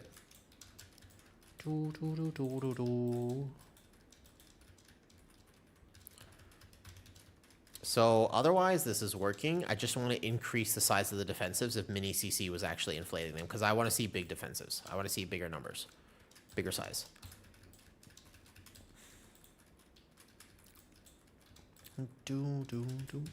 Again, want to clarify, if we're listening to this music, happy, healthy, loving relationship, okay?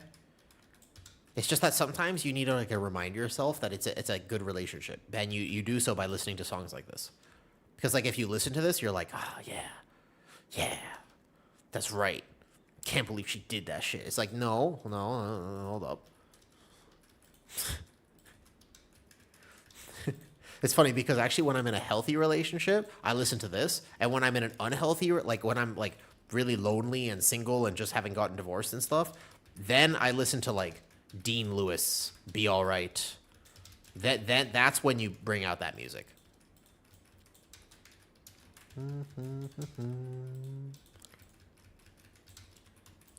Okay, this is maybe slightly aggressive. I apologize. You know what? No, I want to listen to it.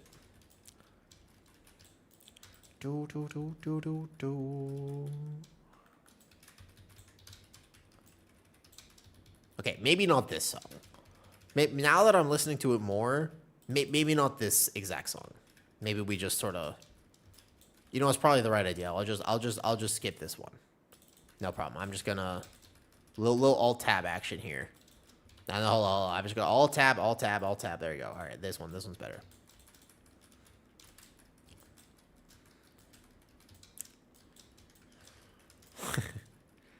Are my frames too big? Is it actually, though? Oh my god, that's right. I forgot. I have to actually sandbag my spec because they tune off of Mythic 0. So I forgot about this. I forgot. Let me hit swipe more. I should not be doing good damage in this key because it might get logged. Sorry, swipe. I got this. Don't worry, guys. I was realizing that I was about to top damage. So let me just... Yeah, that's the one. That's the one. Look at that. Lot of swiping. Lot of swiping here. So, Alright, I can't see debuffs that well. I know that that's a bleed, and I can see his defensive there. I told people that Bear is S tier. I didn't even sandbag my own spec on PTR. I want to change some of this. I don't mind seeing the mastery thing. I don't know if there's a way to filter this out specifically as a buff, but I can see... I don't actually think I like the entire flame. I want it to grow. I want it to glow red, but what I don't want... Let me think about this for a second.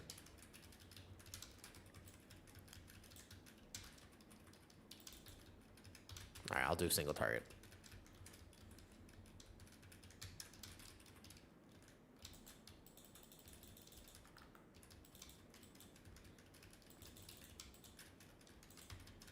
That was not min-maxed. You see, this is what I mean. I'm gonna be on the meters here. I'm gonna sandbag. Swipe. More swipes. What's up, Gaffic? Swipe. No. Beat me. Nope, do more. Do better. You could do it, Warlock. Swipe. Good. Okay, so this actually does need a little bit more work. I thought I had actually done a lot more on the LVUI, but I was not in the right scenario. Because there are so many little things that I would want to increase here. A, defensives need to be bigger. B, these little small icons just ain't it. I'm not a big fan. Let me just... sec.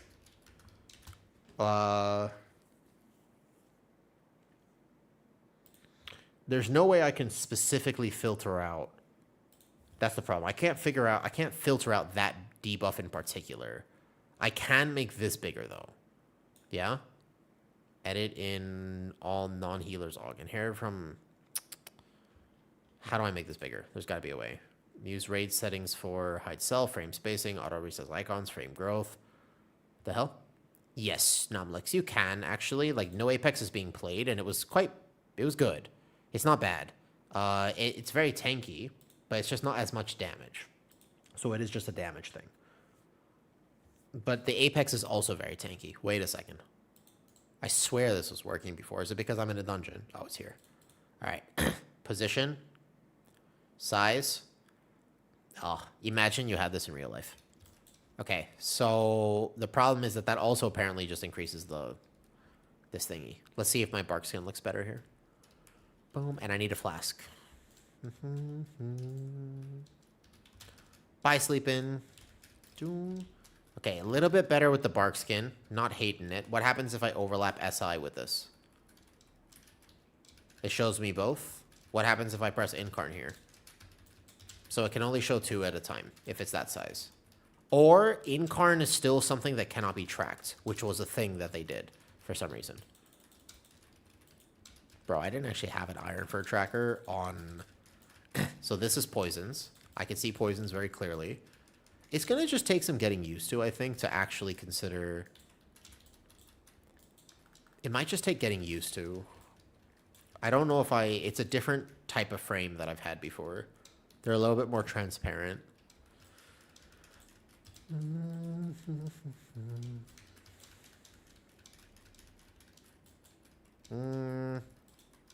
I don't think you could track incarn. I should probably not overpull. So that green is very green. Like, it's the entire frame that glows. I think I want it to be an eye. I think I want it to be less than that. That's, like, oppressive.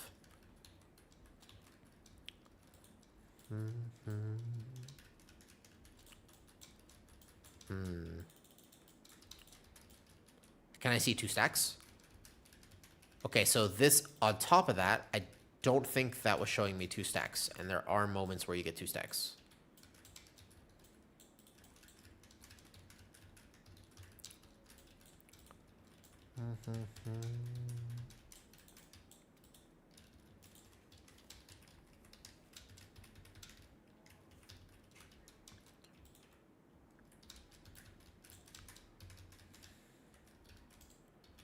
Yeah. I think that I prefer that. But I can't do it in combat, right? Grow with direction, max debuffs. It's the display that we have to do here. What's up, Tyron? What's up, bitch? Yo, what's up, Joe? Thank you. I like this. Yeah, definitely. Seriously, I really mean that, actually. I genuinely mean that. Congrats on moving up in the world. Oh, thank you. Border? This doesn't seem right. I'm gonna have to do it later. Yo, what's up, Joe? Thank you for that. You know, I was really thinking about this earlier, actually, and I was like, oh my god, I am moving up in the world. And you want to know how I know that? Because I realized that on one call yesterday, I was actually mid-call with Banchers talking about Hunter, and he was making a video with me about Hunters. And while I was on the call, Kyrasis messages me with the new changes for Blood DK. And I was just confirming with DeWilkes that he would do Boomy with me. And I was like, wait, the fuck is my life? Because I was like, wait, hold up.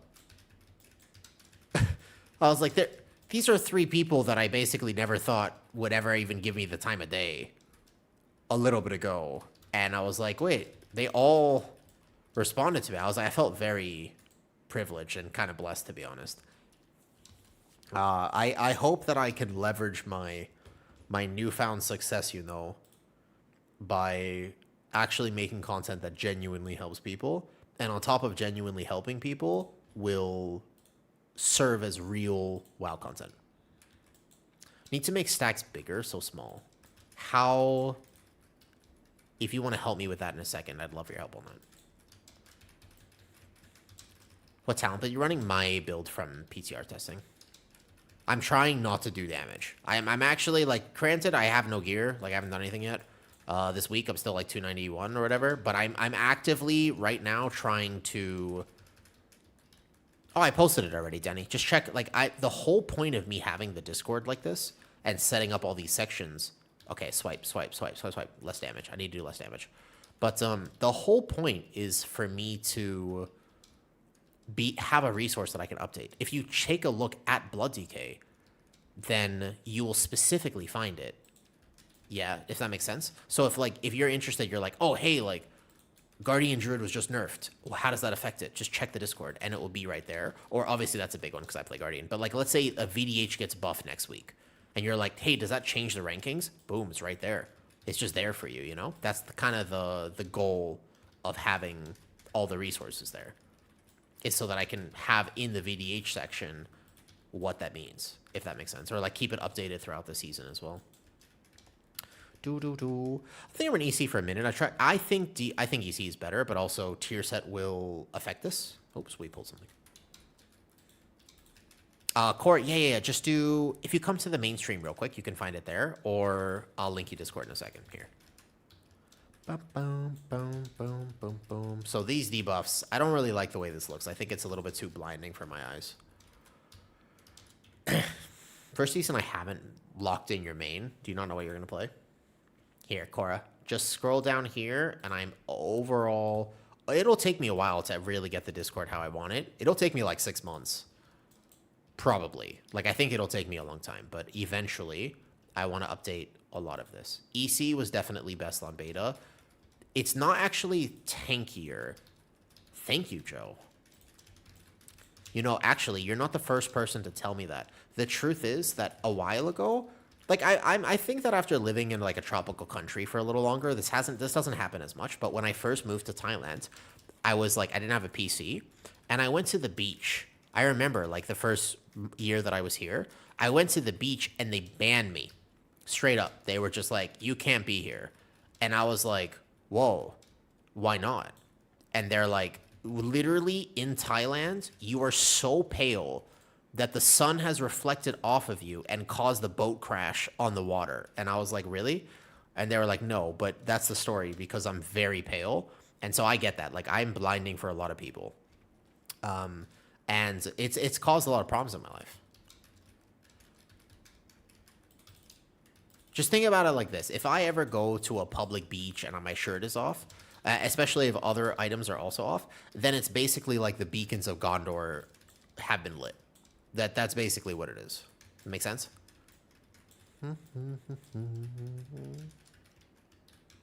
So I get you. Thank you. It's interesting you noticed that as well.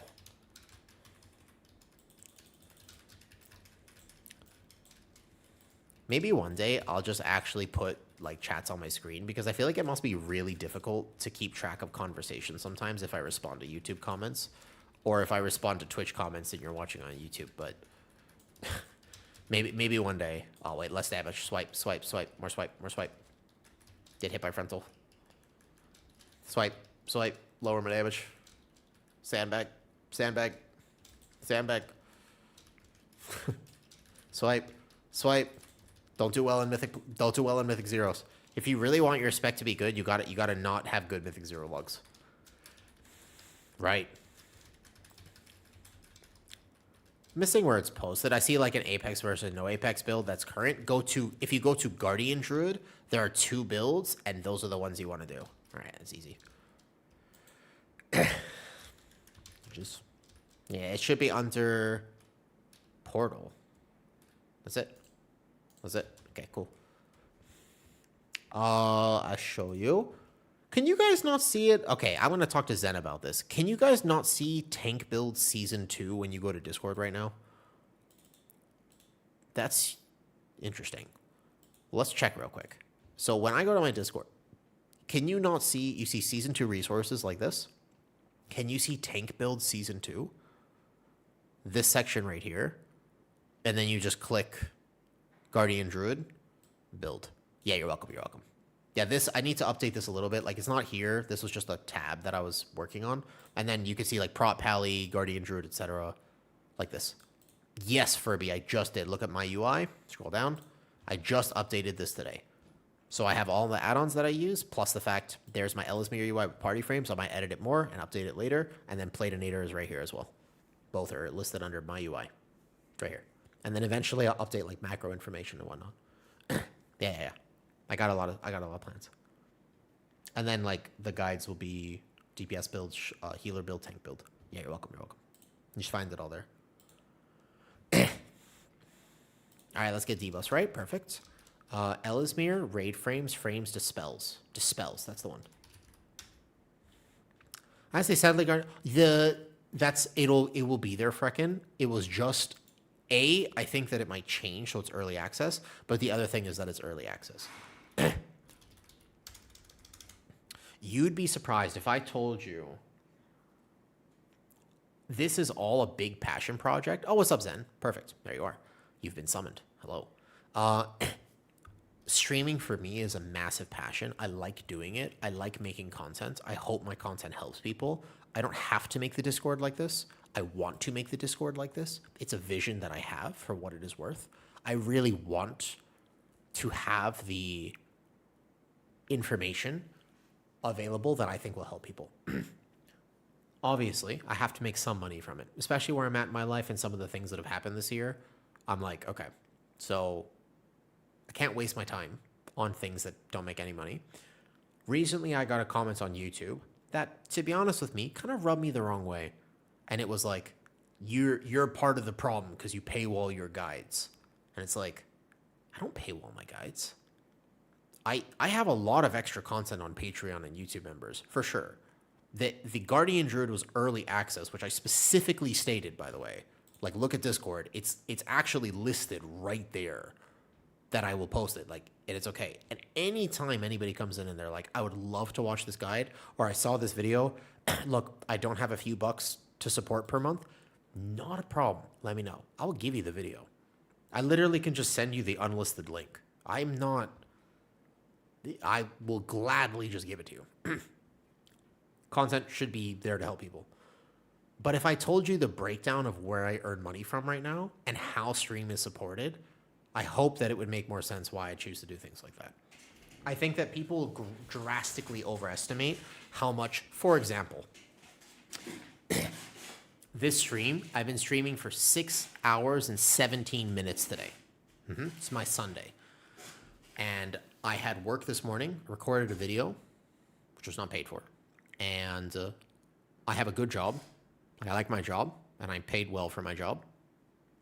6 hours of my life. How much money do you think I make from stream? You want to guess? It's a very funny thing.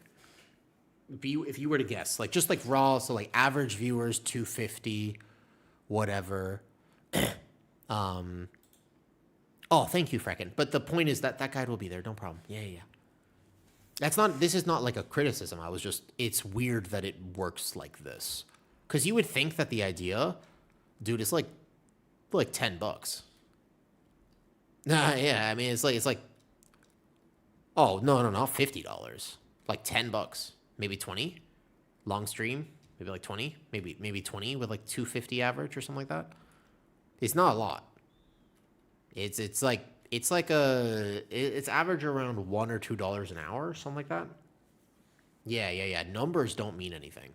Not in that way. So a single membership is what matters. Subs and bits matter. Those things support streamers. Or clicking on sponsored links if you want. Like, this is a really easy way to support stream if you ever wanted. That link is completely free. It is a sponsor I have for this month. I don't know if I'll have them again, but that's a nice way to support stream. It's a very free internet browser, and it's actually pretty cool. There are other ways to do it, but the actual money you get from time spent stream plus people being there is extremely little. Unless I maybe wanted to run like 20 minutes of ads an hour. I have it set at the absolute minimum right now, so I don't want to do that. Okay, dispels. Let me get this set properly. Dispel overlay. Fill overlay. Why have I been so... Oh, I was just making sure the channels in Discord, are any of them hidden by default? And do people have to select them then? Or is everything showing automatically? Okay, type icon position. I feel like bottom left would be good. Okay, only show spellable.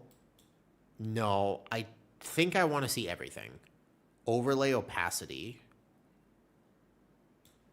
Dispel colors are fine, but I just don't want it to actually fill the entire thing. Is it none? Is it... Let me see what somebody said here. Have them all automatically. Okay, thank you. So it won't show me here. Yeah, of course. But I want to make sure I edit it fully too. Healer mana display. No, I don't want this completely in raid. It's just here.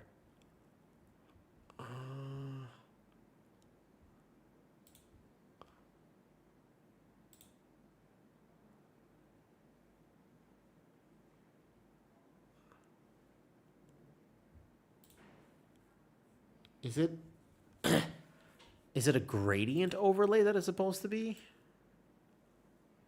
Basically, I need something to actually cast on me real quick. Where's a poison dispel? I could probably go back into the last area of this dungeon and find one real quick. Oh, but then I want party frames. Okay, I just go into the next dungeon and actually test it. Oh, point was though, as all I was saying was memberships are a great way to actually keep yourself afloat. Like the Patreon, I work hard at it, and also I put out a lot of videos, like an extreme amount of videos. I work very hard.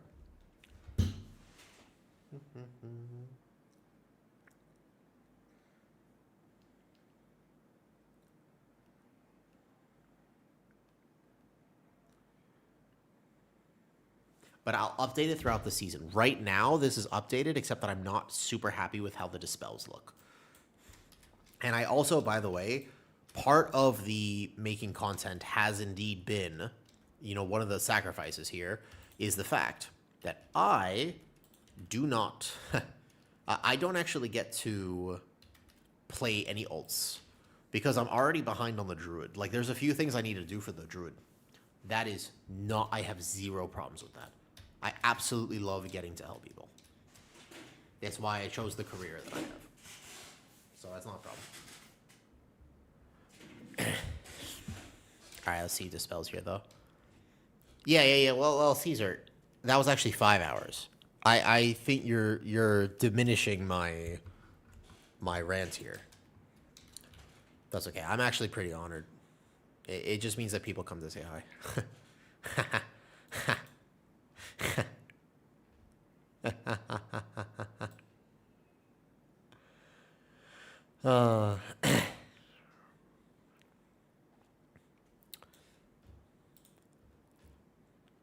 Curious as to suspecting the boomy or the general thing. Oh, Chappie, I'll show you. I've made a few videos about it. I think that it's a weird thing. Let me ask if I can get a summon. Can I grab a summon, please? Then Towelly's probably just starting, most likely, Phil. I'm glad that people enjoy my stream and the content. I would love to continue making stuff. As a passion. Yes, I like the new UI, but need to keep altering it a little bit more.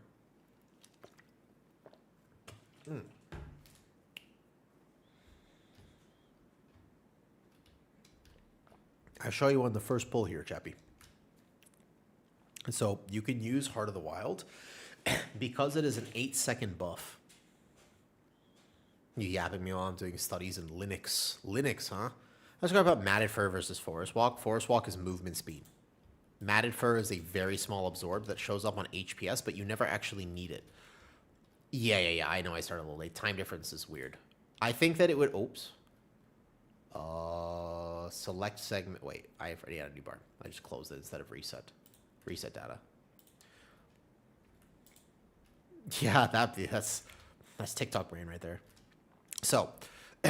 Matted Fur, because it only applies when you press Barkskin, you basically, it gets eaten through, but you're not going to die.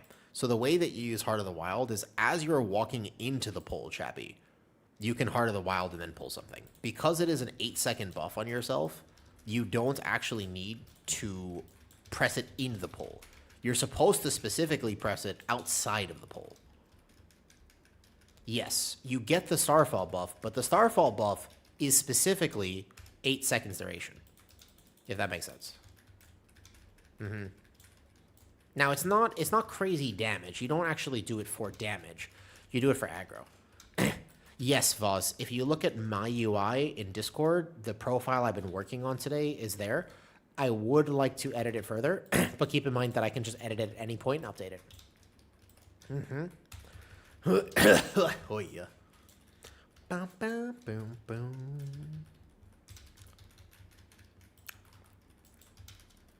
That doesn't look like a cast properly on Platinator. It's because these guys aren't coded properly as casters. That sucks.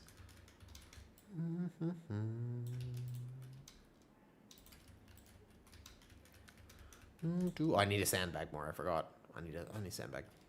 Which Ironfur tracker? I think I'm so used to the one that I'm normally using that I might disable Ellesmere, but I wanted to set it up so that if other people use my Ellesmere profile, they'll have the Ironfur tracker, because it's actually not a bad idea to just have one. However, probably... They're pretty similar, but I swear the previous one I'm just so used to it. I think that this is slightly cleaner, but you can keep editing this, though. Yeah, Boy Trust. I mean, it depends on what you want to do immediately, but item level is overrated for the start of a Mythic Plus season. The main difference is who played PTR and how well they know the dungeons. Knowledge of dungeon equals success. Mechanics will kill you regardless of item level, but like I would rather take a group who's 280 item level to my first plus 10 than somebody who's like 305 item level but has no idea what they're doing. Your knowledge of the dungeon matters significantly more. Cannot express to you how insane of a difference it actually is to have people who just know the dungeon. If that makes sense. I need to get what I set up on PTR for this. I'm messing up my Apex. But also, I need to sandbag more, so I'm going to do less damage now. I gotta start doing less damage. You cannot have good Mythic Zero logs. It's the quickest way to get your spec nerfed. So that's well-honed instincts, and I wish I could... You can't filter debuffs on Ellesmere still. They changed that in the game. But I wish I could take this off or move it, because it looks like SI. And I got confused for a second.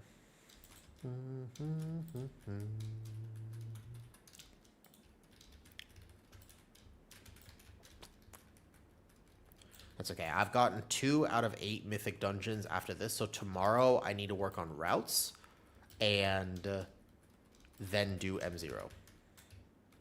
Yeah. I also think that it is crazy we missed the kick. It's really annoying that these guys just can't get flagged. It's like the first mob in, what's it called? Windrunner Spire. They don't flag as casters because of the mana change.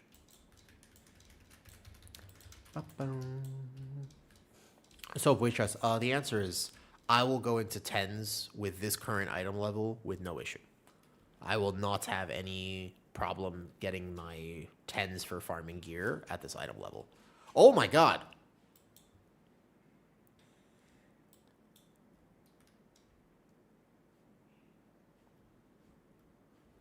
Oh, I'm sandbagging. Oh, yeah. Oh, I'm sandbagging, all right. I am... Indeed.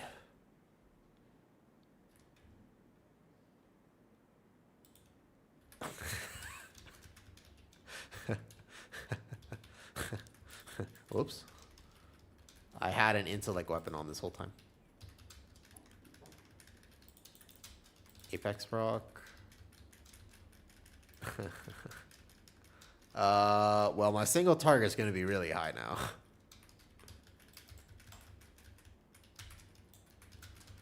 A little bit too high, probably. This is anti-sandbagging behavior. And I am terribly not min-maxing because I need to make the thing I made on beta for the Apex. I'll just save it for next Lunar Beam at this point, though. If you want to start at, like, 6s, no problem. Yeah, what's up? The add-on guide, I noticed that there was a video or something that said, like, level Valera fast ahead of Fall of Fame next week. The Valera thing is if you want to... The Valera thing in particular is just if you want to have an easier time doing the Nemesis boss next week. That's really the only reason for it at this point. I said PC everything after verifying. Thank you, Zen. I appreciate all of your work. You could do 10s and no problem. It won't be an issue. But if you have to learn the dungeons forward, then it will be hard. What tanks do on the bosses? You know, I would love to shout out a different creator. I normally do make some guides. I haven't had the opportunity to this last PTR testing, Joe. At the end of the day, you should probably watch Shaw's quick guides. I would love to... You're a mod, Zen. Can you shout out Shaw IRL? You know Shaw's Twitch? Can you just give him a shout out? That guy works very hard on his guides. I know he's been working extremely hard. And he has the quick boss guides.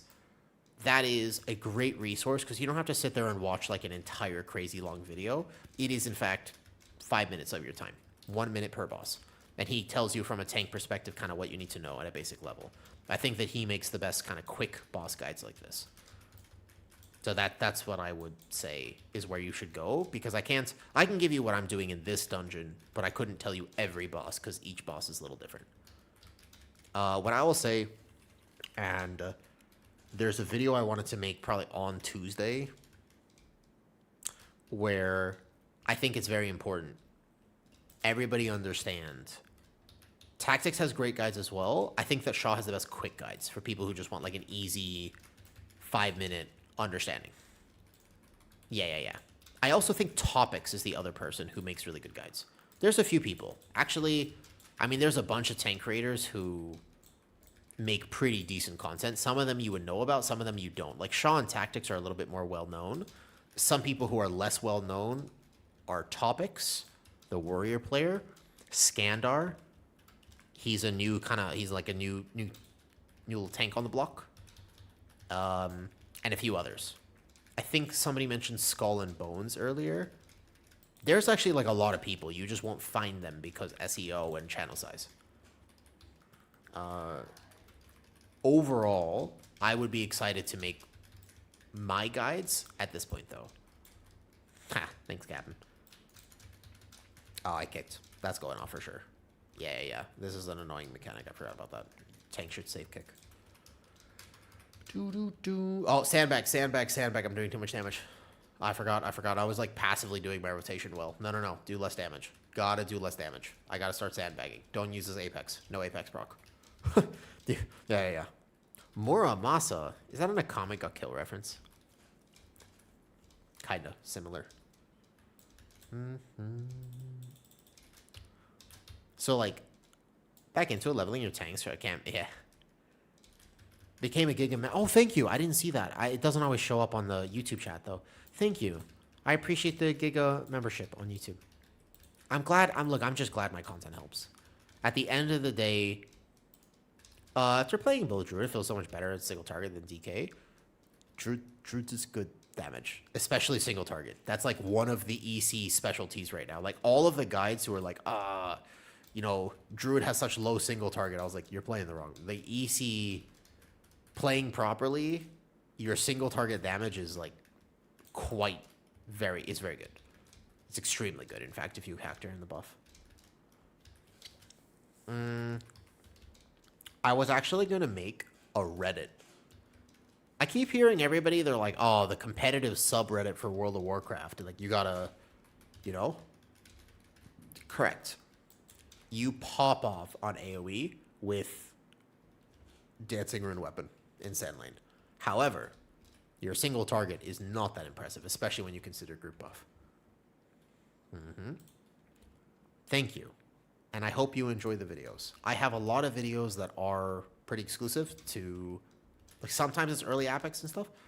I appreciate hearing others about... Yeah, Skander, I don't know if Skull and Bones has made a lot this season yet. I haven't checked that out myself.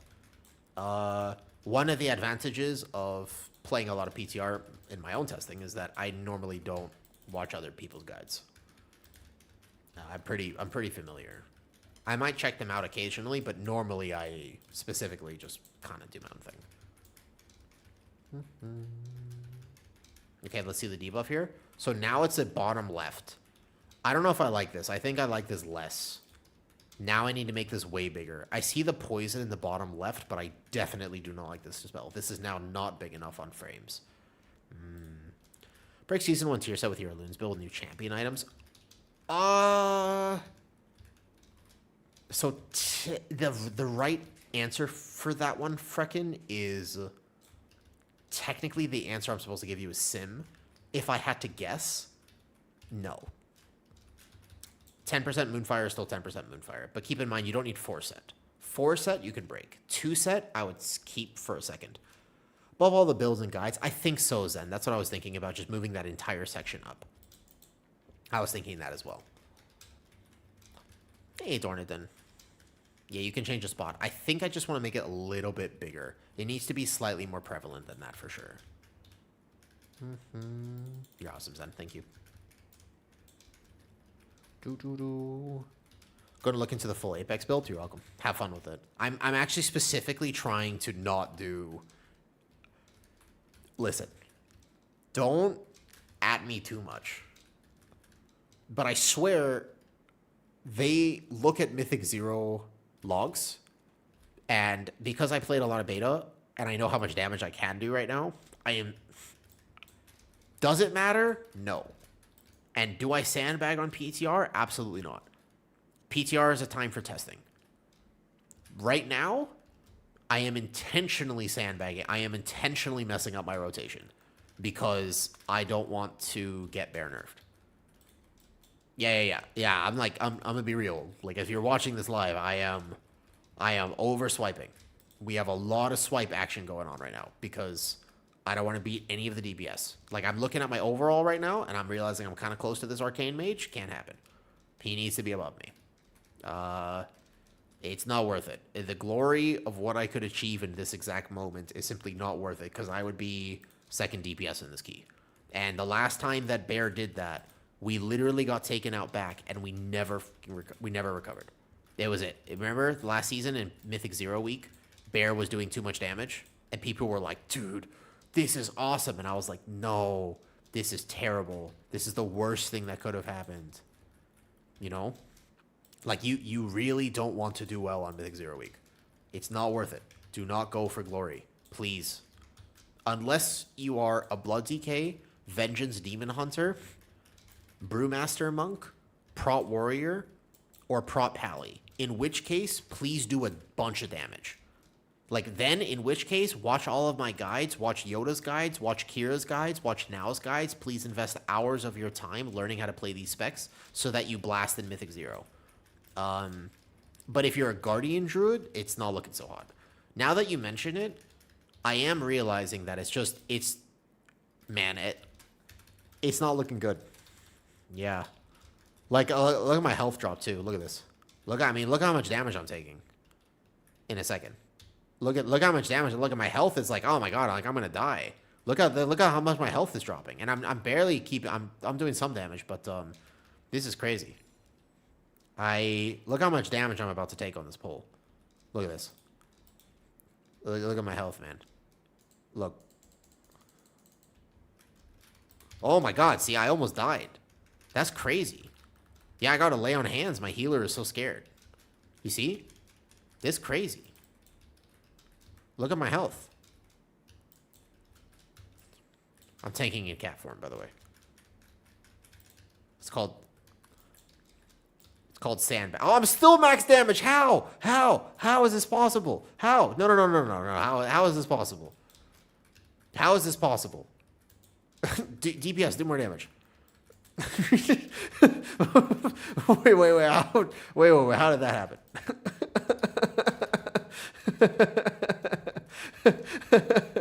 I think the shaman just used poison cleansing totem. Is he good? Is that poison cleansing? He did just PCT. The shaman is good. Look at that.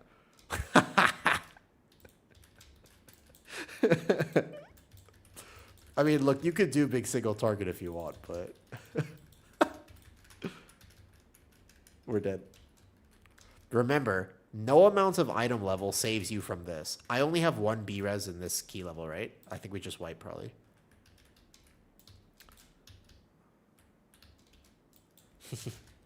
Look at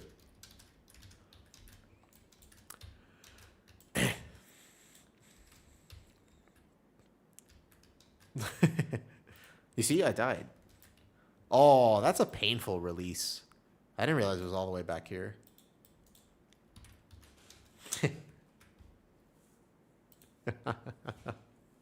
Calzard8, you love the DOTC build so much. Yeah, so I think that I was quoting this a lot, and people were forgetting. Cal, if you've played, cows are neat. First of all, I agree. But second of all, if you remember at the beginning of Season 1 after beta, the last month of beta, Bear was Omega S tier.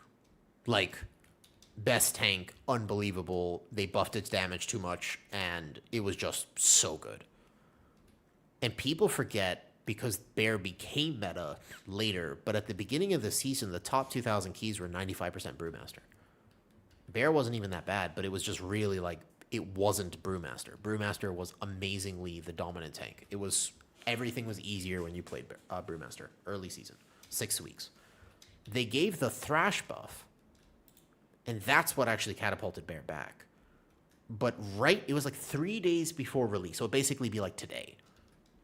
They actually nerfed Bear by 37% overall. If I remember the numbers correctly, it was 30% overall. 37%. It was between 37 and 43, I think, depending on the build you were playing.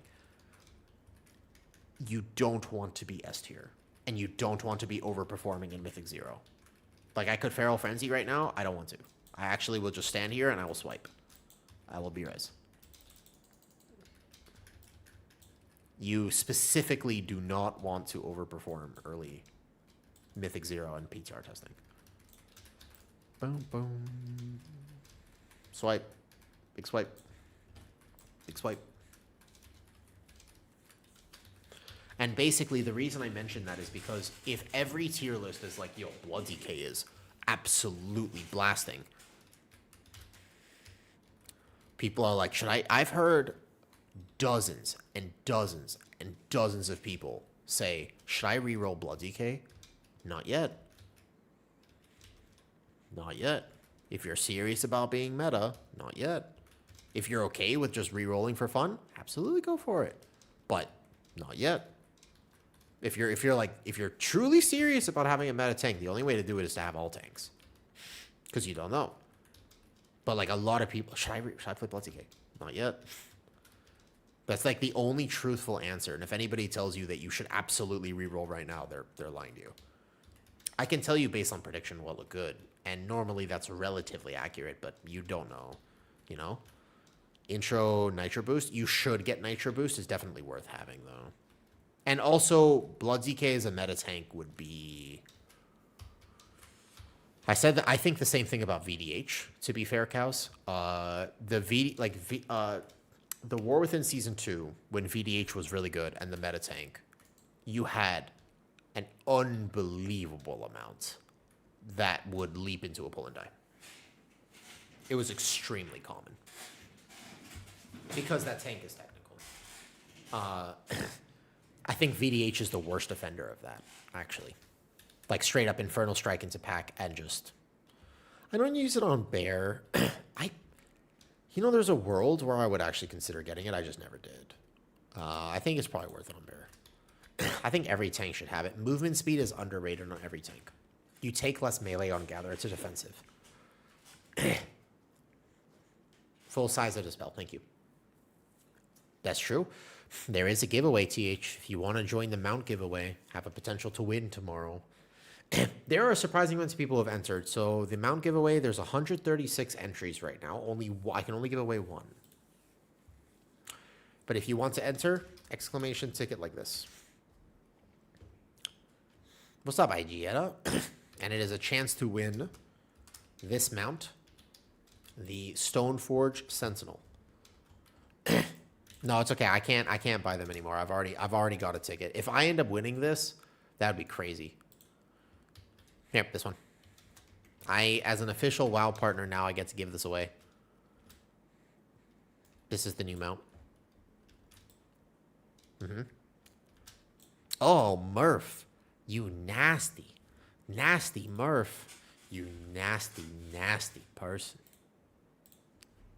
I feel like I recognize your name. Well, where from?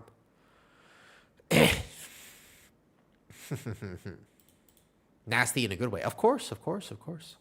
Yeah. Look, hey, man, we're not here to judge. I was just noticing. Your name is the first thing I ever see about you. I don't get to learn about your personality. All right, let's fix size of Dispels. So, the thing about Dispels is, do I make the border bigger? No. TH, I did not. To be fair, no. Be kind of cool. I want to make a video in 3 days announcing what I'm going to do next week. Because there's something special about it. I just haven't made it yet. And it will... I know for a fact that if I do what I'm going to do next week on YouTube, it will absolutely tank my channel analytics. Like, it's the wrong move from like a channel point of view. I don't care. It'll help people. I kind of want to concentrate them all in 1 week so that I can recover the channel analytics after. Does that make sense? Like, that's the plan, basically. I'm going to do them all in 1 week so that I can recover it after. And the goal here is, if you want to learn a spec in World of Warcraft, you can find it. I will have it. And if I don't know how to teach you the spec, I will find somebody who can. And I can leverage my position to get experts. Like, for example, Banchers, by the way, made a hunter guide with me. All 3 hunter specs. Best guide. He is really good. DeWilkes today on Boomy was also really good. So I'll have, like, let's say you play Guardian and you're like, I'd like to try Boomy. Watch that video. And you'll get it immediately. Because I made it specifically for people who want to try things. Type icon position, click arrows. Got it. Cheer 40. You trying to give bits then? I already got ice cream today. How do I get rid of bits? Get rid of them. I think so too, Nani. That's basically what I want to do. Stretch. Thank you, Nyashi. You know, I should, actually, now that you mention it. Speaking of which, also, I should take a look at 2 things that I want to do tonight. But I got 2 dungeons done, so I need 6 more. It's just that I've been focusing on all this stuff. All right, let me go. Icon position. Thank you, Billy. Like how you cheer, you do /cheer and then type a number. And then 100 bits is $1. I think it costs you slightly more. Icon position. Here. So it's bottom left. Oh, this. I see now. I see. That's how you get it bigger. The problem is that I still can't see it unless I'm actually in the dungeon. And I think I liked bottom left. I just need to be able to see poison stacks properly. If you hit the eye on the group. Dude, his add-on is so cool. God damn, he's cool. God damn, he is so good. Yep, I see. He is actually just so good. Yeah, I like it slightly bigger. This was too small. I had it before. The question is, I want to be able to. This is smarter. This is smart. I like this. This is okay with me. So that's cursed. I just need to memorize the new curse icon. They should have this instead of colors. Are both bars tracking iron for? Yes, I was just deciding whether I wanted Ellesmere or whether I wanted my simple iron for tracker. Ultimately, both work just fine, and I was going to test Vaz to see which one I actually liked for Bear.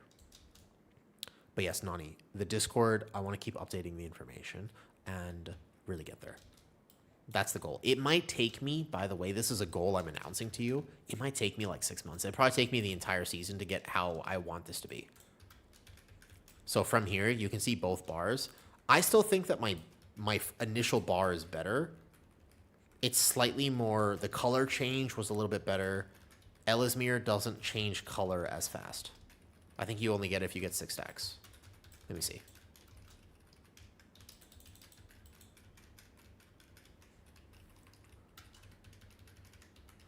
Thank you. I think I like my top one more. I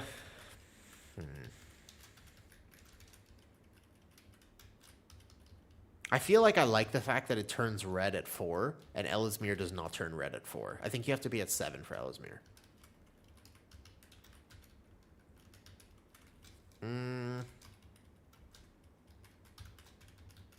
But I have it set, if you import Ellesmere, it'll be fine. Otherwise, I think I'm okay with using my simple iron fur. I already have it enabled, and I think for me personally, it's okay. But ultimately for others, I think it'll be fine. I don't think it needs to be pitch perfect. Like an exact export of my full UI like this. You think I can adjust it to Womble? Can I? Okay. In resources, let me see.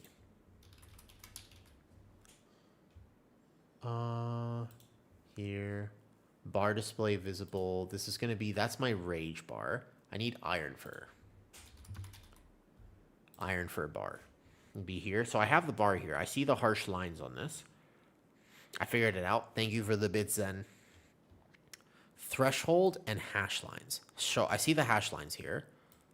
The threshold. He's thought of everything.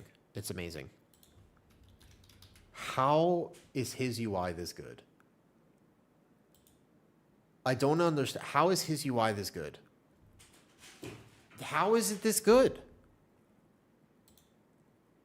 He deserves all the credit that he got for this. How is it this good? Wow. Wow. It performs genuinely. It's actually just straight up better. The more I learn about this, the actual more that I just think Blizzard, they didn't get anywhere near this. Okay, so I could recolor the text if I wanted to. I can use color the bar by ranges instead of a simple threshold. Any remaining value outside the, let's try this. while you have a buff. The first active buff's order equals priority. I don't think I care about that, but the threshold can be... Can I make a multi-threshold? So the question is... Simple threshold is off while multi-band is on. Okay, let's put this on for now, and let's just check right now. Let's see. I wonder if they'll get the iron for perfect. Let's find out. So this is blue here, and this is just orange. The problem I have with Ellesmere is that it doesn't quite... Oh, there's the multi-band, so it changed to green now. It's just a different color coding. What happens if I get past 5? Let's get as much as we can. So this is red and that's green. Ultimately, that doesn't bother me that much. Like, as long as there is... So that's 7, and it just stays green. So this is basically 6. I mean, it's the same line. It's just different color. So let's go... What if I go below 3? There's 2. So if I have 2 iron fur, but I want the difference between 1 and 2 to also be evident. Because 1 and 2 are different with mine. Let's see. The previous one has 1 as being a different color. Yeah, I think that's good. So you see 1 is blue, 2 immediately swaps to green, and then if I go 3, it swaps to orange, and then from there it goes red. So it's got 4 colors in it, and I kind of want that for Ellesmere. King Eric, you think so? I like Midnight. I think that it has some problems, don't get me wrong, and I'm happy to criticize and complain about them and talk about them. But Midnight is a W. I would really argue that most of the frustration people are feeling with Midnight actually is the fact that the community is having issues. Midnight is good. There are some questionable things maybe, but I feel like Midnight is the issue. Like the community, not Midnight. Okay. So the question is this... Let's see if I can get that perfect. Otherwise, I might still think the simple one is better. It's possible he doesn't have this truly perfect. Settings. Multi-band coloring can be on. Bands. Up to 4. But you can probably just add a band. Found it. It's right here. So you can basically go... First stack is basically green or something like this. I think that's fine. Up to 2. Or from. I think it's from. It's from. You go like this. And then this one you make orange or whatever. Found it. Yeah. This is the one basically. And then this one can be orange, so you're sitting at 2, so you know you're sitting at 2. Add band. The red, this should be like... Maybe toward... What would be the other color? Red needs to be 4+. Like a darker blue, maybe? So it's obvious, or like a pink. Like a darker blue, maybe? Let's try it. And then you just add band, and you go from 4, and then you just go red. Something like that. I bet you that's the one, actually. Cool. Let's try again. Yes, I was testing 2 different add-on 7s to set up my UI. So basically, I just want to see which one is better and which one I like more. But if I did that right just now, then this will change when I get to 2. There's orange.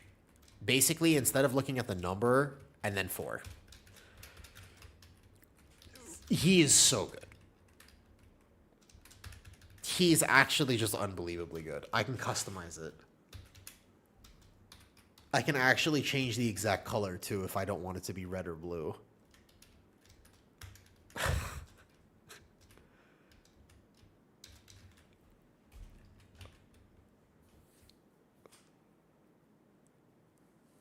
I'll snooze it.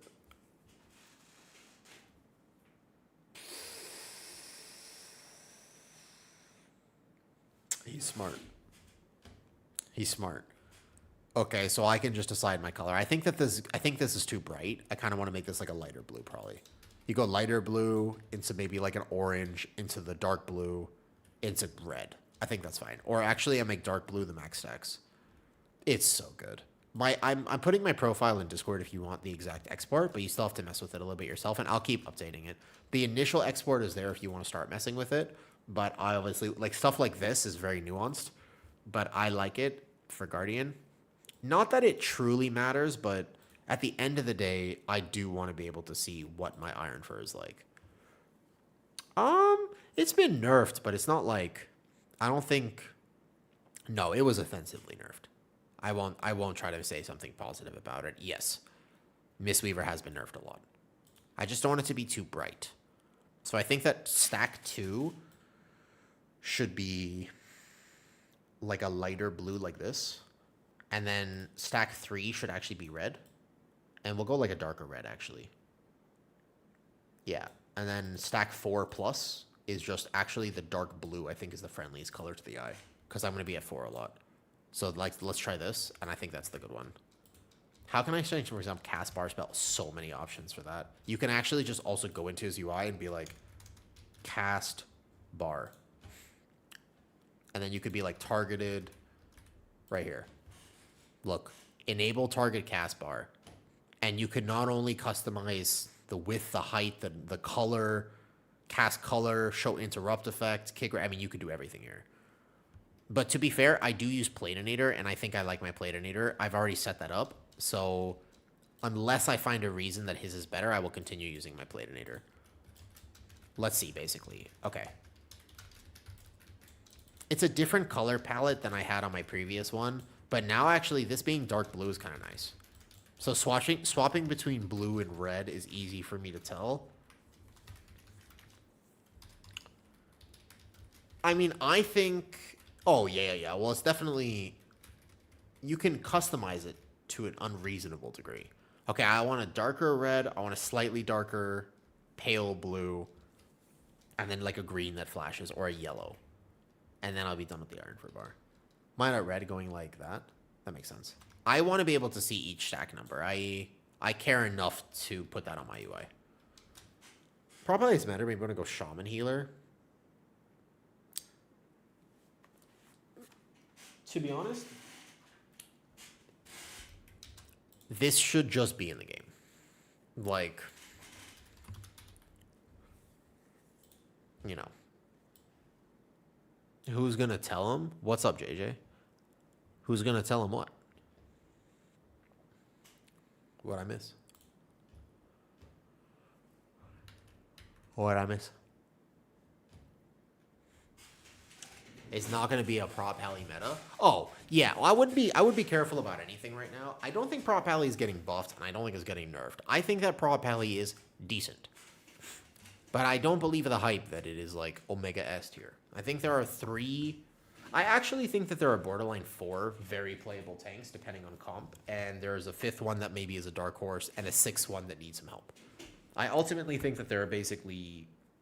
Tanks are 3% blood DK nerf. I don't know if I really believe that. I mean, it's hard to say because we didn't really... Nobody actually got to test like a 23 on PTR, but blood DK was oppressively tanky.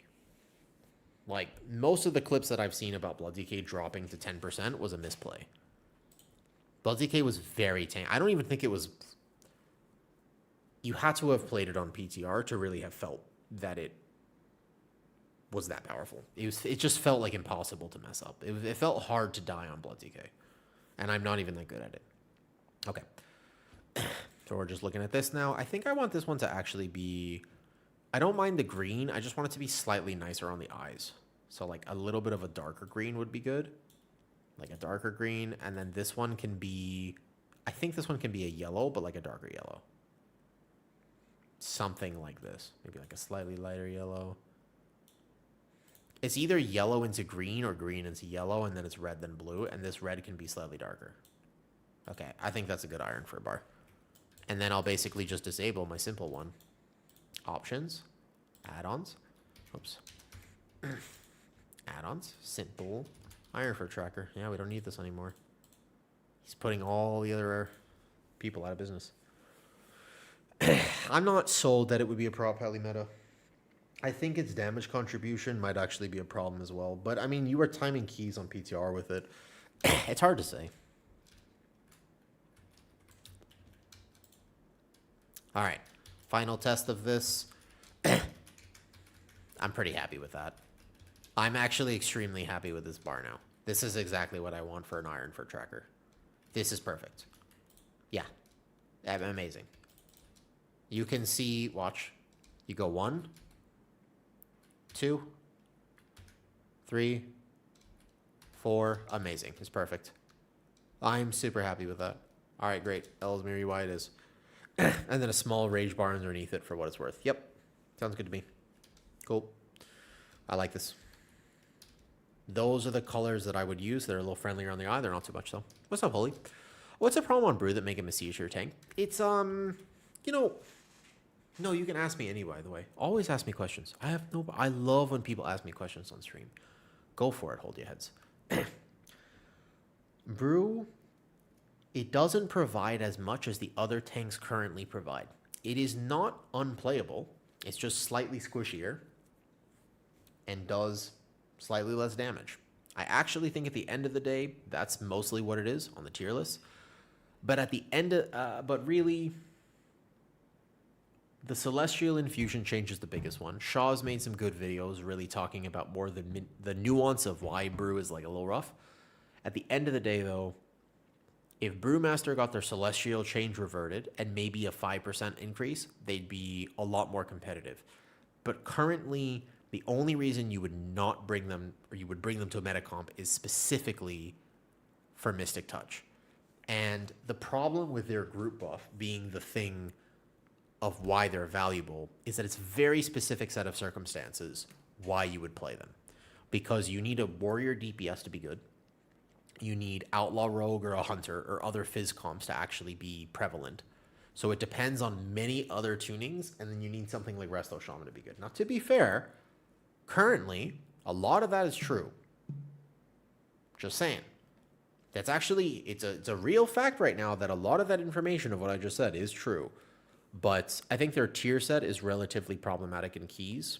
From what I have heard, I didn't test a lot of brew myself because it was just kind of clearly underperforming in keys slightly. Watching Shaw's health bar on a plus 18 Ultra Fangs was pretty wild. Because I know what my Druid looks like, I know what my Blood DK looks like, I know what my Warrior looks like and my Pally, and his Brewmaster was getting smacked. It did not look stable. Can it be played? Of course. But it's looking a little rough.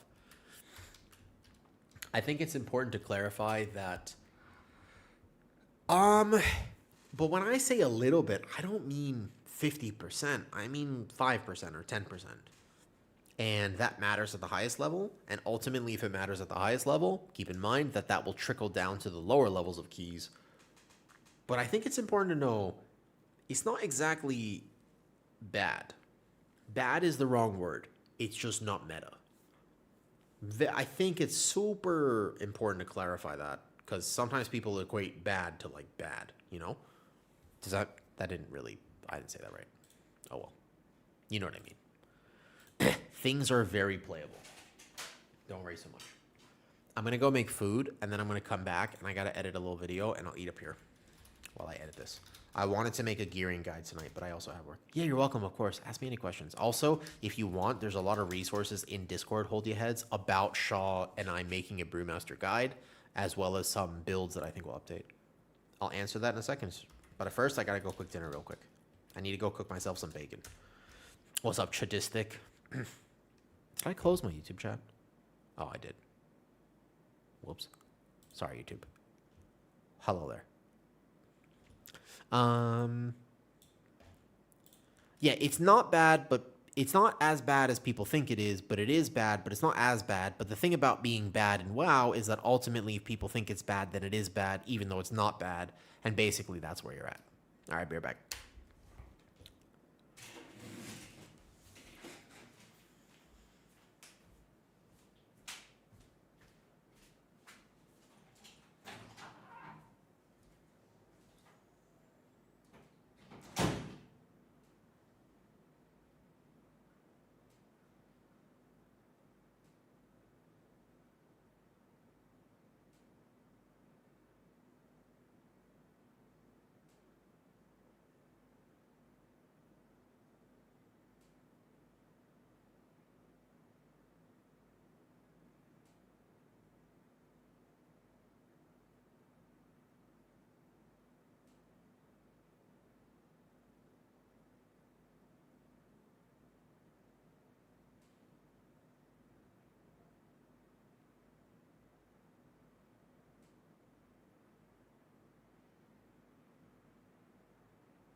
This right here. This is an amazing. This right here is an amazing dinner. I'll tell you that. It's very good. If you want to enter the giveaway, Arcanite, do exclamation ticket, and you have a chance to win tomorrow. I will end the giveaway tomorrow. Wow, that's good. Perfect.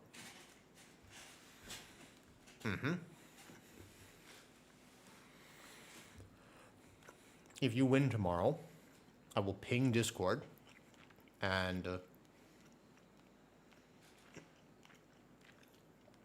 I'll end it around this time tomorrow.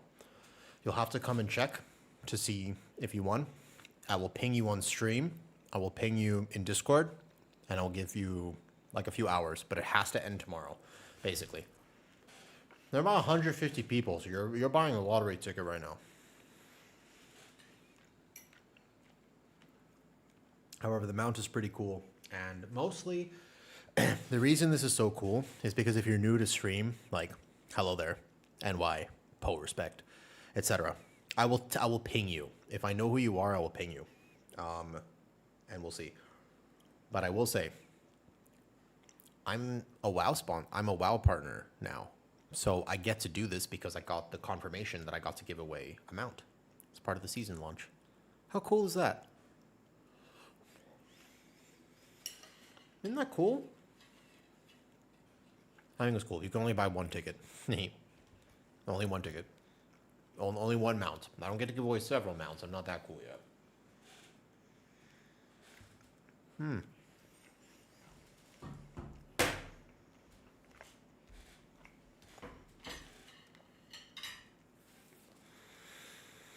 What's a play? What should I do? Do you have a favorite genetic? And what type of content would you like to do? Can you tell me a little bit more about what type of content you want to do, Mr. Genetic?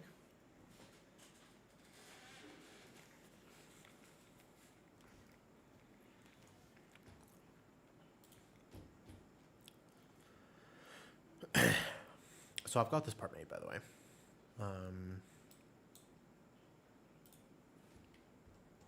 Whoa, wrong. I like this song. I think in terms of what you're going to play, if you're really chasing meta, we have to clarify that we don't know what the meta is going to be yet. That's the first thing. And the second thing is, do you have a favorite? Mythic Plus? What type of Mythic Plus? What key level would you like to do? What's your goal early on?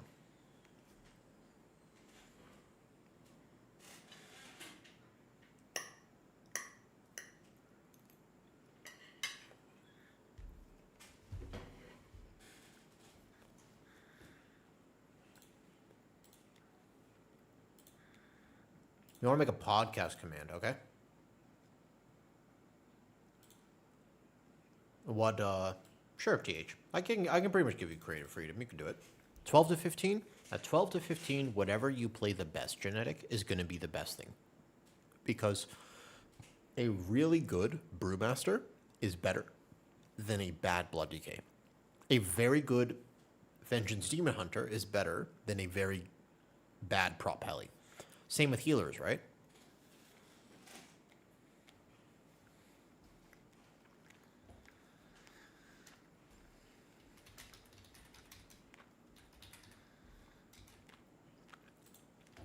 At the end of the day,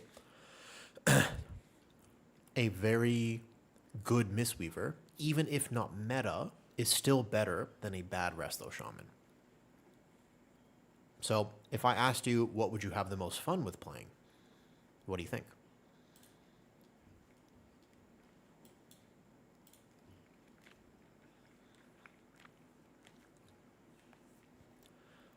If I gear Blood DK, both prots, should I be good, or is there a chance it's Brew or Vengeance that becomes meta? I was 3,400 last season, but I want to try to put closer to 1%. In terms of what's going to be for 1% at the end of the season, I actually, if you want the honest advice, I can't tell you. Because we don't know. It changes. That's the problem. if that makes sense, Arcanite. Like if you actually want me to be honest, because like remember, if you would ask me this question before, I would have told you Brewmaster at this point in the season.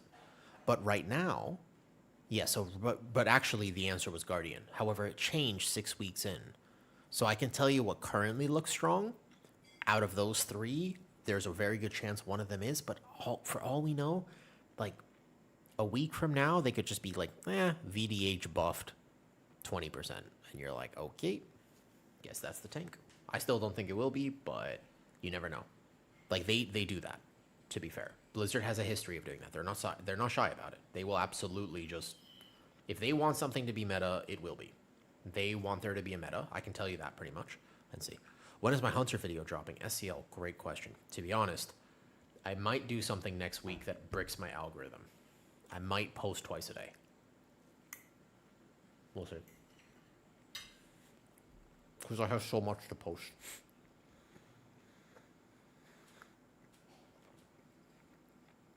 I might drop in like one day next season. I don't think I'll do 3 in one day, but I might do like morning and night. Oh.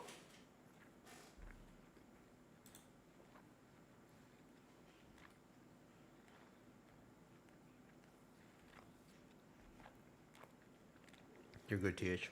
Thank you.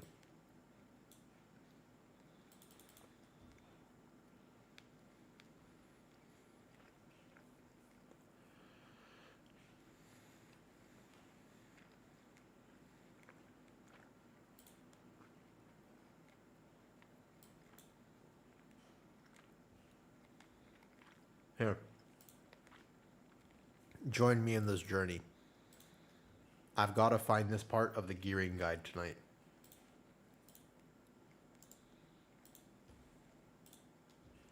I'm changing. This is what we gotta get this right.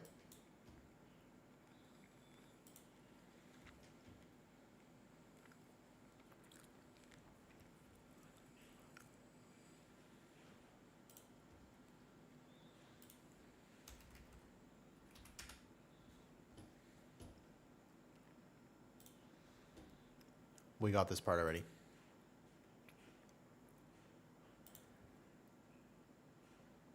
So there was a part here I really wanted to make sure I had in here. It's a gearing guide.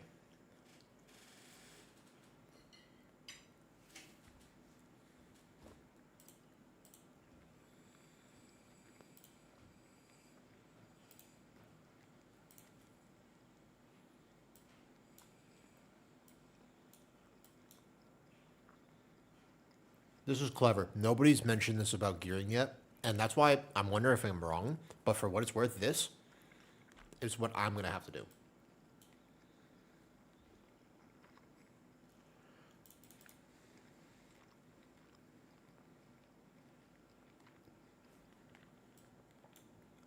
This is an important thing too, because people, I'll post this tonight probably. If you mess this up, you will regret it. I promise you. If you do not understand how gearing works next season and you start making bad decisions, you will regret it.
I don't love it, but it's important you understand it.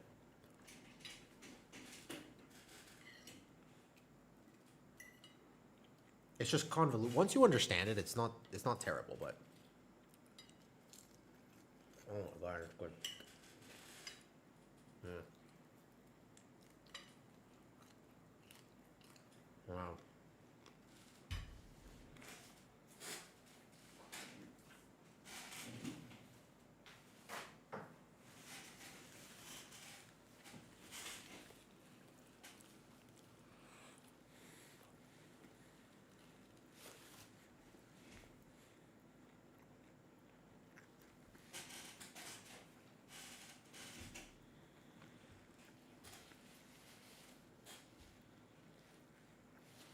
This is the part that's a problem. They need to change this. They need to change this part of it right here.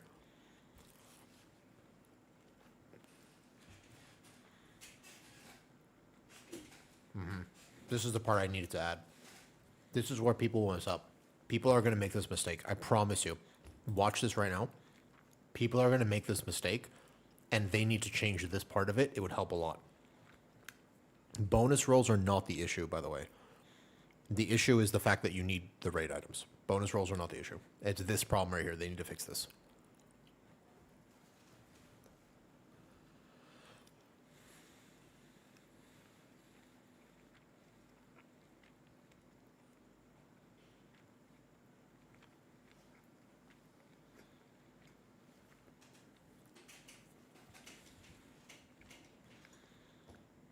I don't know if I make this a long video and just keep this in, or if I cut that out real quick. I could do that.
Yeah.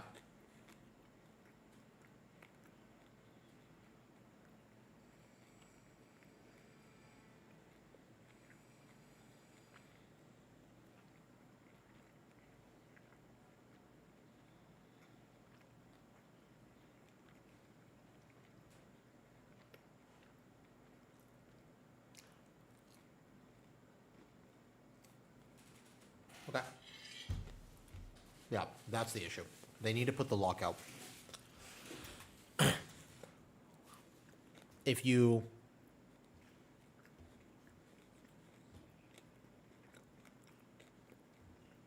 can't take the item from your vault. Basically, the whole point of that is you cannot take the item. If you see the item in your vault, you cannot take it. It doesn't matter. As of right now, unless they change the lockout, you physically cannot take the item. You would be trolling because you're bricking your future rolls. That's the issue. That's the problem with it. Now, people are putting a lot of the hate on bonus rolls right now. Bonus rolls are not the problem.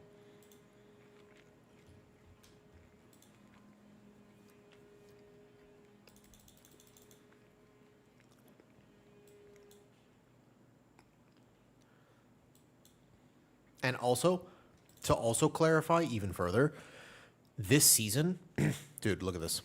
Think about this for 2 seconds. Imagine this season without bonus rolls. Now consider you're like, oh, if you think bonus rolls are the problem, think about it for 2 seconds. Imagine this season right now with no bonus rolls. You don't want that. The problem is not the bonus rolls. The problem is you need all these items from the last boss.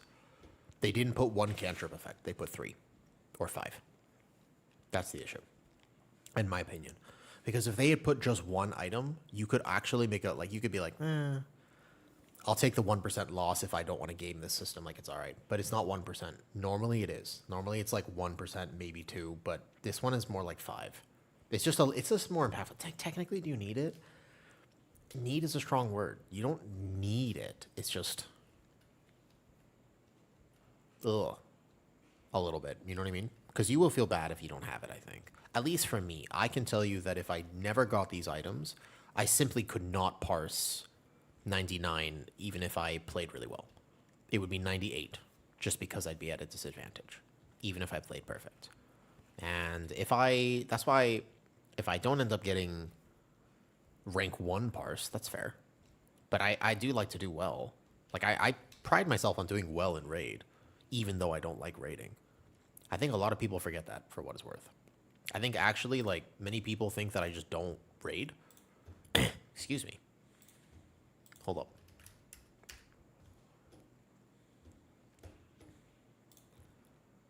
I'm upset because basically, if I do raid, the only thing I care about is this. This is what I'm upset about. So if I decide to raid, or like if I have to pug Chimeras, you better bet I'm going for the 99.9. Like, I want to play Guardian Druid extremely well and learn my timings. So beginning of the season, if I have to kill Chimeras 4 times, then all 4 of these attempts, I want 99.9. And I actually remember I messed up here. I would have gotten higher. And then Sporefall's the same. And it doesn't matter what raid I do. I don't think for some reason this isn't, oh, it's here, right? Yeah, Sporefall is 99.8. And it's like, this is what I care about. If I'm going to do it, I want to do it well. But what's going to happen is, like, even if I played perfectly, it wouldn't matter. Because without the items, this would be a 98. Like, just straight up, like, I couldn't compete fully. And even though I don't raid in a guild, I pride myself on saying, well, even in a pug raid, I'm still going to figure that out. That's like a big deal for me. I don't know if that's silly or not. I think that maybe that just sounds silly actually for most people. Because it doesn't matter, but it matters to me. What's up, Zeke? Yo. I'm just finishing up a video I wanted to make about the system for gearing so that I can post it tonight before work. You can watch it with me. I wanted to make a little guide for gearing because at the end of the day, this needs to come out in the next 3 days. And it might as well just come out tonight. At some point, there needs to be something that talks about how you need to manage your gearing, if that makes sense.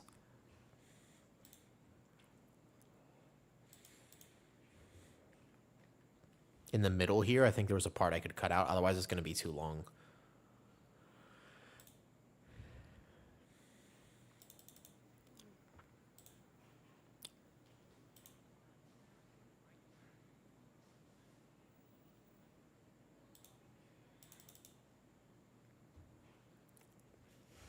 The part was whether I cut this or not for the video.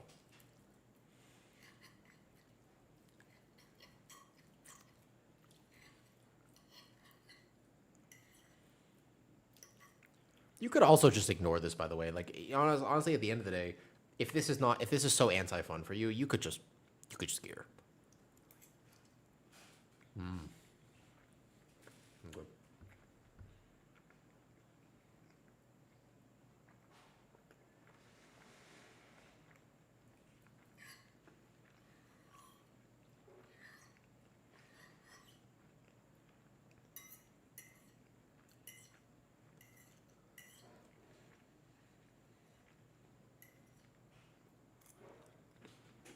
It's not a bad system.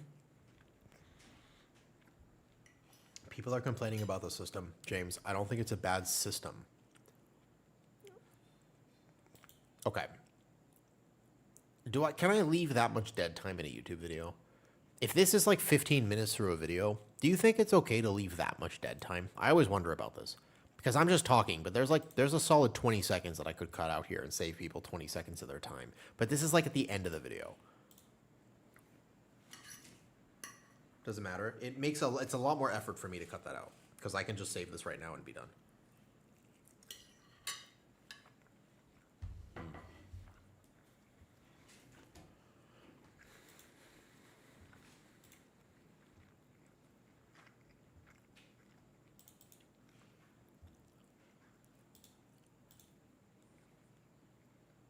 This part.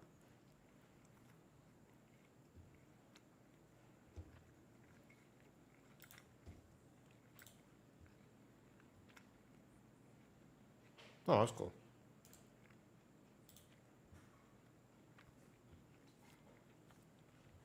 Thank you, Zandy. I can do that.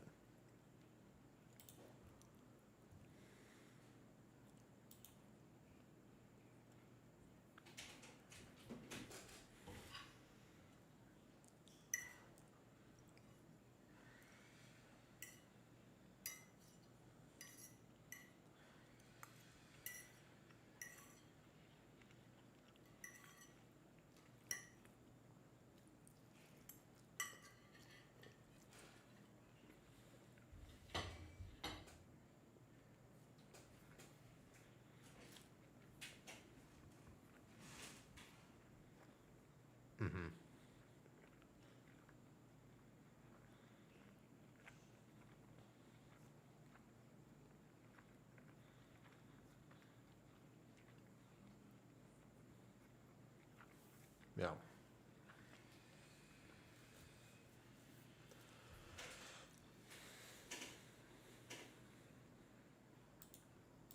Yeah.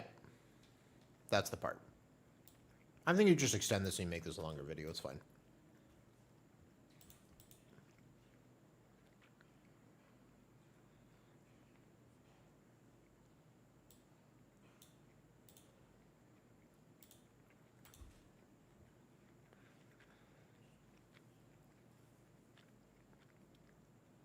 Yes, you have to bonus roll it for Mythic. Correct. James. The only way, there are only two ways to get something on Mythic. Only two. You bonus roll or it appears in your vault. Yes. The items are not automatically Myth. Even from the last boss. They're still on Heroic. The only way, and they come at 1 out of 6 Myth, by the way. They don't come fully upgraded. No. Only the bonus roll. And you could, the reason that this video is 20 minutes long is because you need to game the bonus rolls. This whole video I'm about to post tonight is a specific example of you must consider this. It goes way beyond just the first few weeks. Like,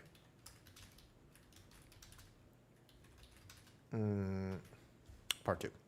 So this goes way beyond just the first few weeks because you have to watch a video. The video does a really good job of explaining it, I think. If you are somebody who is not a Mythic Raider, you kind of have to consider this. No, not Hero Kill. And also, even if it was Hero Kill, bro, it's so hard to get an item like this that everybody wants. Like, trying to loot an Almseer naturally from Chimeras is very hard. That's not easy to do at all. Like, realistically, the only way to actually get the Almseer was in your vault or bonus rolling. The main issue is that bonus rolls, they take your Mythic slot. So if you don't just get them extra. This last season, for example, remember that bonus rolls were extra. You had your vault on top of bonus rolls. You don't have that this season. Now you must make a decision. If you take a bonus roll, that means you have no myth track item. And so the real issue is you will literally collect 100 mythic crests and have nothing to spend it on if you mess this up. Because you only get, so here's how the math works. You get 100 crests per week, right? We don't have them yet. Next week, should start next week, you get 100 hero crests, which you can spend. You should save 20 of them always, but save 20. But the idea is you can spend your hero crests. You get 100 myth crests. So in week 2, you have 200 myth crests. You can only get 1 mythic item, which means you can take that item with 80 crests all the way up to max capacity, which means you have 120 crests left over. The 120 crests will be spent on one craft. So that's 80 crests. So you can craft something with that, but you can only craft one thing. Then week 2, so the third week basically, it's weird with the weeks here. Basically, this is now not next week, but the week after that. Then you would have 300 crests total, which means you're going to have 2 mythic items once you kill Ulatek again. So then there's 2 bonus rolls. But now the calculus is that you're going to have 60 crests left over. And then the next spark is your second craft. That's 80 crests plus this if you've done this properly. Otherwise, you'll waste some. Now, if you've gamed all that, every week from there, you're going to have just enough crests to upgrade one item, and you'll only get one item. But you can only get the item from forgoing your vault and taking a bonus roll. If you bonus roll the wrong thing, or if you take an item you're not supposed to, then what might happen is you actually just sit on crests and you have nothing to spend it on. And so you'll be behind. You'll be extra behind. And on top of that, there are considerations to make that go way beyond the first 4 weeks. First 4 weeks is Ulatek, clearly. But then what after this? Because this is your only access to Myth Track. And you will 3 months later realize that if you don't make a plan for this, you'll actually be shy of Myth Track. Like you will not have all of your slots Myth. You will have, most of them will be heroic because you'll have messed up. So that's what the video is about, is explaining you need to make a plan not just for the raid, but also for how you're going to spend after you've gotten your cantrip effects. It's easier for Guardian Druid, it's harder for other tanks. Does that make sense? And now I need to make a thumbnail for it, which I am not good at doing.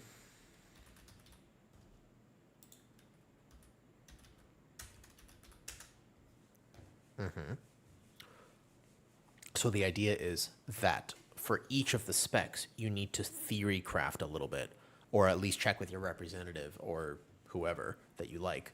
And then you go probably, like for me, for example, I'll go Ulatek, and I'll just go 1, 2, 3, 4. I wouldn't go AI for this. It's too important. So I go 1, 2, 3, 4. I get all 4 of these items, and then I consider the second trinket is the big question mark for me, what I'm going to do about the second trinket, and figure out what I'm going to do. I might just use a heroic version. And then I probably go to dungeons and I go to Murder Row. Or sorry, not Murder Row, King's Rest.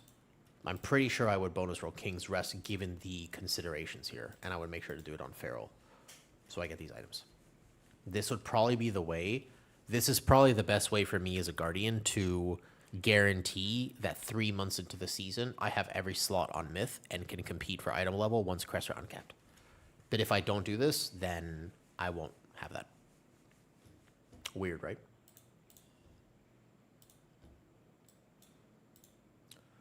Okay, which one is part 1? This is a longer video, actually.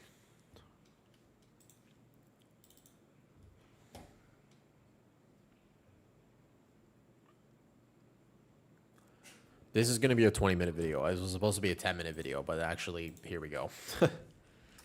Season 2 Gearing Guide 1. Doesn't matter, Arcanite. I don't think the stats will matter nearly as much. And the reason is because you can't. That's why I talk about it in the video, is people are thinking you're going to game the stats. You can't. It doesn't matter. Yeah, and the reason it doesn't matter is because you don't have a choice. Look at the dungeon pool. So I cover this in the video, and you'll have to watch it. But effectively, if you're a Guardian Druid, I'll talk specifically for Guardian, you're going to bonus roll this, right? You're gonna bonus roll 1, 2, 3, 4. You're gonna get these items. You're gonna make sure to do it on Guardian, so you dodge the trinket you don't want. You go 1, 2, 3, 4. Bam. What about week 5? Well, you have a weapon, a headpiece, a neck piece. If you choose the wrong item, for example, you start bonus rolling Murder Row because you're like, well, I want this trinket. The problem is you only get 1 per week, and there's a headpiece and a neck piece in here. So you're gonna overlap. There are gonna be 2 weeks in here where you get something that you don't want and that you can't use. So 2 weeks out of the 6 weeks that you're going to commit to bonus, you have to bonus roll the same dungeon to get all the loot that you want. Plus, there's no chest and no shoulders. And those are tier slots that you're really going to want on Mythic. All right? And there's a ring that has stats that are kind of meh. So although you can go Feral to dodge this trinket that you don't want, and these trinkets are both decent, these are the trinkets I would use probably. Like, they're both decent trinkets. They're not terrible. The idea is you take these, but now if you have bonus roll Ulatek first, there are 2 weeks in here that you get nothing. That's a problem.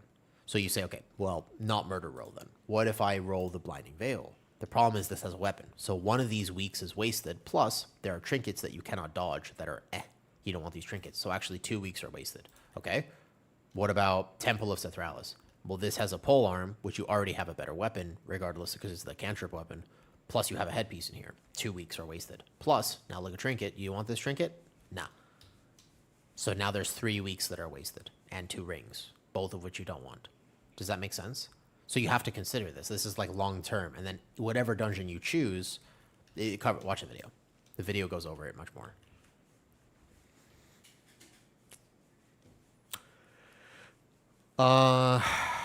That's a problem, Murph. So how casual is AOTC? What week do you think you get to Ulatek? If you had to give me a number, because that's a consideration. I basically covered as well. If you don't raid, what I would do. The problem is that the casual AOTC perspective was not fully discussed. Because, well, Lura came out 2 weeks late. Keep that in mind. Maybe go Illyria. Maybe think about Illyria or Bellerin instead of Lura, because Lura is a weird example. Imagining that you have 2 extra weeks or something of Prague. If the answer is 5+, I can give you an answer. If the answer is 2+, then it gets weird.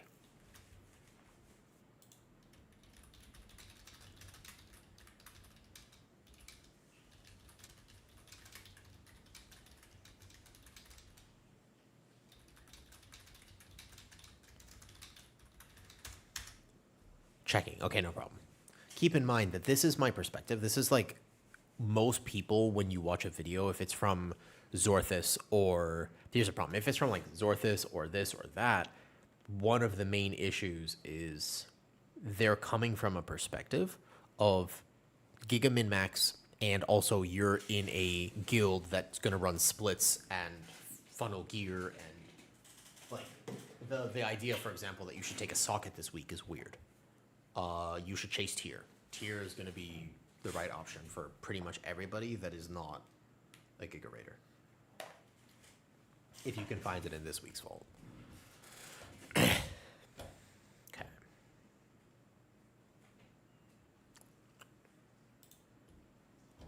April 28th. 6 weeks? Yes, Kibio, I am. I'm still kind of filtering it, but if you want any of my UI elements, it's all in Discord. You will find all of it here. I've updated it. I've worked pretty hard at this.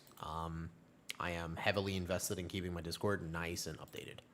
So you can find all of it here if you want. I just made my Iron for bar too. Yeah, of course. Yeah, you can ask me, whatever. I'm streaming. My buff bar is always active. You mean the buffs like... Bellerin was April 30th. Well, that doesn't make sense. You can't have Lura on April 28th, and then Bellerin was April 30th. Oh, you mean Illyria, sorry.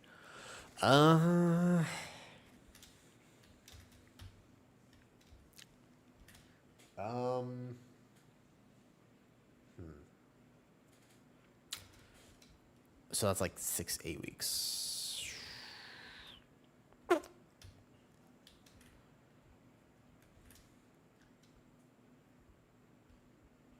No, what I would probably do, the thing is that bonus rolling is still the right option.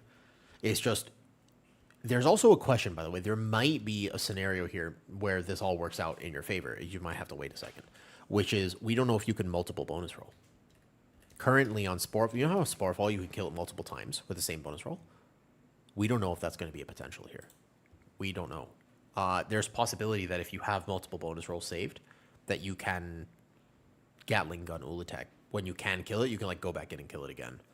Maybe. But the idea is these items are powerful. Don't worry about it that much. What you're probably going to want to do is craft a weapon and then still choose a dungeon to start bonus rolling. I don't know if I would go into the raid and start bonus rolling. I don't know if I would be really thinking about the raid fight. As a guardian, Mr. Murph, the only thing I would consider is this boss. This boss is a pretty good bonus roll because you get head, neck, and this. But the main thing is that you would craft a weapon. The biggest change is whether or not I craft a weapon, because crafting a weapon might be RNG bad for me. It might be what I do next week. It might not. The idea here, though, is you have to craft around the slots that you know you're not going to get. However, for you, I would consider what dungeon is going to give me the most potential loot. I still think King's Rest is your best bet because you'll get a weapon here, and this will be myth track. So you probably craft weapon, considering it's a pretty low chance you get this, but all of these are upgrades for you. Like, you can just still grab all of this, except this trinket, which is it's very meh. But you can't dodge it, so it's okay. But the idea is you take all of these items, and then this is going to be 1, 2, 3, 4, 5, 6, 7, 8 weeks, and it will carry you. And then once you get to Ulatek, you stop bonus rolling here, and you start bonus rolling Ulatek. But the main difference for you is that you don't want to wait 8 weeks for a weapon. The main thing with the weapon is that it's not the crest that you lose. Sorry, it's not the sparks. You lose the sparks. The crest recoup, you only cost 20 crests. Keep that in mind. You only lose 20 crests by crafting. And the reason is because if I craft a weapon at 285, this would be current item level, like current season. If I craft a weapon at 285, and then I grab a mythic weapon from Ulatek, it still comes at 272. So I get the crest discount, but I will lose 20 because I need to upgrade it further, and I don't get to do the crafted thing. So I lose a little bit of value, but your weapon, there's a reason you craft weapon first, because it's your biggest value. The problem with the weapon is that it's RNG. So if I craft a weapon next week, because I want the power for keys, which is maybe what I'll do, I'll tell you why I'll do this on math.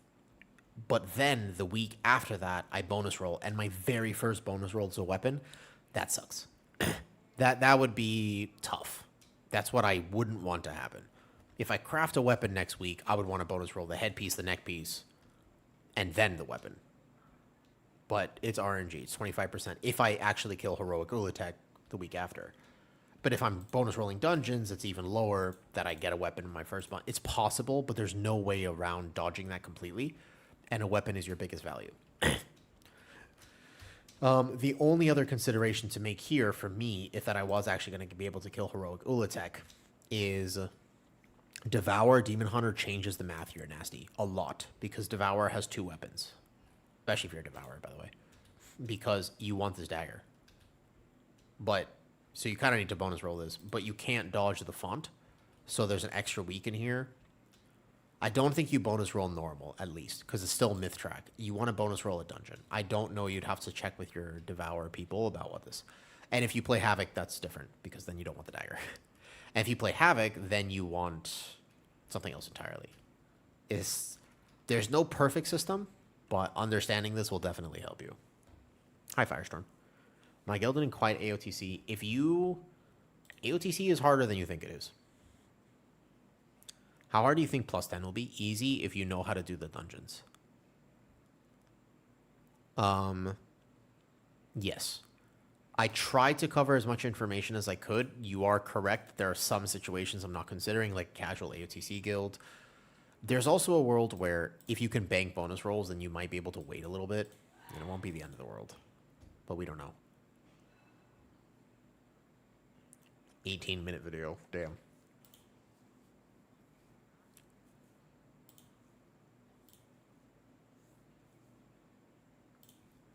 Okay, that works. No, thank you for the sub. Thank you for the Prime sub. I will say this as the last point here, and I do have work in 10 minutes, so I'm going to have to go in a second. I can't do like a crazy long stream. Here's the biggest thing. Here's what I'd like to point out. All of these are cool. Gaming this is nice. You will, listen to me, I should have led with this, to be honest. You will be able to play the game, even if you don't do all of this properly. It is the difference of 5% or 10%. Maybe let's say it's 10% on the high end. You being better at your class is better than 10% gear will ever give you. No amount of secondary stats fixes bad play. As a Guardian Druid, if you are a Guardian Druid, and you, for example, are walking into packs, and you are hitting Swipe instead of Thrash, it literally doesn't matter what gear you have. I will beat you. Every single time. Even if you have all 4 of these items and I have 0 of them, I will beat you in DPS every time.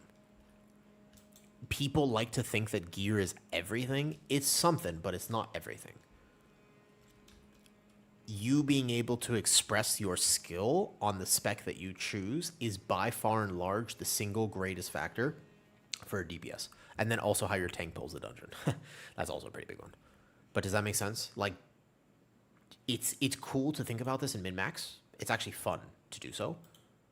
Don't sweat to the degree of you will, yes, like you have to get the fundamentals right, because somebody who is just straight up better will come in with less item level and smoke you.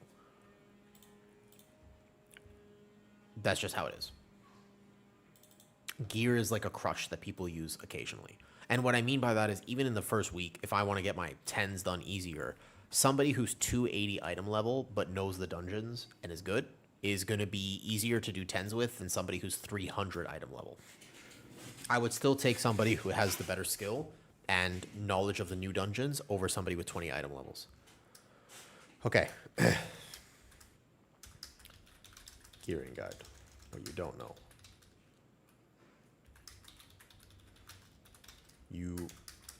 I'm not even, I don't look at this. I'm on top of it today, man. My health is so much better. This is crazy, Wiz. I'm feeling so much better. I'm so happy because I don't even need to use AI for this title. My brain is firing on all cylinders. Isn't that cool? I don't even need to ask Claude for the title. Season 2 gearing guide, everything you don't know. I'm very impressed with myself right now. I'm thinking for my own self. You enter the giveaway by simply going !ticket. If you just type that in right there, ! ticket, you can join the giveaway. I will end the giveaway tomorrow, just so you know. Yeah. I mean, I can still ask it to write me a quick bio, maybe. Just kidding. I do need to make a thumbnail for this. That's the main problem right now. You're welcome. If you want to join the giveaway, do ! ticket. It is very cool, by the way. And if you've been listening to my content for any amount of time, I just want to say one thing. Thank you. First of all, I'm glad people like my stream and my videos. I will say I am an official WoW partner now, so things are looking up. That's very cool. I get to do the giveaway specifically because things are going well. This is the mount that you have a chance to win. I will end the giveaway tomorrow. So honestly, just a big thank you to everyone who has supported stream. It's been a year and a half of the YouTube channel and almost 2 years of stream. Like, we're approaching the 2-year mark. And thank you for everybody that has found me and hangs out. I appreciate that. I only get to give away 1 mount. To be fair, I wish I can give away like 10, but it's going to be only 1. Yeah, no, they actually specifically said, here's your personal code for what it's worth. You basically, it's like you have a personal code and a giveaway code. Don't worry. I checked.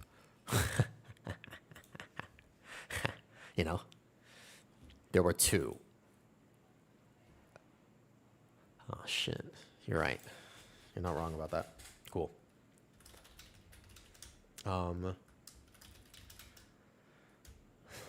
This is...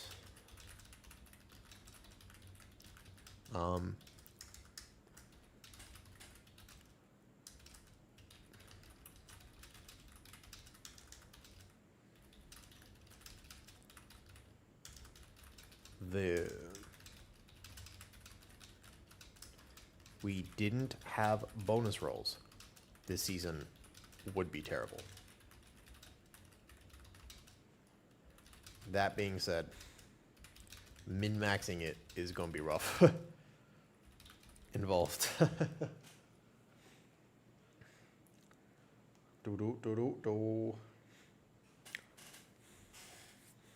All right. The guide is going to be out shortly. Hopefully this helps, right? Hopefully this helps clarify the plan, and I'll update Discord with more accurate information as things develop. Boom. I wrote my own bio too. You know how scary good AI is? AI is so cool. I need to learn how to use it more. I actually do. I've been thinking about this, and I'm like, there's got to be a way for AI to do all sorts of things that I don't have it do right now. There's probably going to be, I bet you there's a way for me to get AI to just like actively clip stream and then post it while I'm streaming. I bet you there's a way to do that. Like 100% there's a way to do that, you know? Your job got you classes? Wait, where? Happy to say I've been here from the start. Thank you, Zen. There's got to be. Like for sure, there are different ways to do that, right? I'm just not good at it. AI are a teacher's worst nightmare. 100% they are, Smooth. Yeah, I could not imagine being a child in today's age. You're a co-pilot pro now. That's super cool. Okay, wait a second. Thumbnail for gearing video. I've sort of made a lot of thumbnails with this blurred background, but I don't know if I like that right now, though. I should probably look it up. I'm lazy with learning new things. Can I use the same thumbnail like 5 times in a row? Too much? Let's think about this for like 2 seconds. This is not a bad thumbnail. Basically, I made this myself. I put all these items here, and then watch this. Here's how I do this. I've got 2 minutes, by the way, and then I need to go. Like, literally, I have work in 2 minutes. So, here, watch this. Observe. This is my ability to make thumbnails. So, I go like this. I take this background, which I have made myself. I took all these items here, and then I basically just apply. I'm getting better at this. Watch this. Filter, blur, Gaussian blur. Bam. And you just blur the hell out of that. And just kind of like, you get here like this. And then, for example, you just add my cutout to it. You add a little text. Voila. I'm getting better at this. No? Can I not use it? The problem is, listen. No. It's not the bait nail. This is a good background. And then basically you just go, you put like a this. No? Maybe this. What about this? I think that one's pretty good for this. Maybe you could basically just like kind of figure out like what you want to do. Maybe like this. Maybe like this. Maybe the other way. I have 2 for some reason. You could just flip them, but they're actually 2 separate images that I took. What about okay. Wait, we got some more expressions here. What about that? Honestly, we could just use all of them. I think it's pretty funny if I just do all of them. That has my cat in it. So maybe I do like the cat. What about this? That doesn't really have the right vibes, I think. No? Better? How about this? This is the good one. I like this one. This is probably one of the best photos. I think eventually we're going to find... So what about this one? There you go. That's not bad. He's very aesthetic in this photo. No? Yeah or nay? Not feeling it? All right, I'll come up with a thumbnail later. I gotta go work.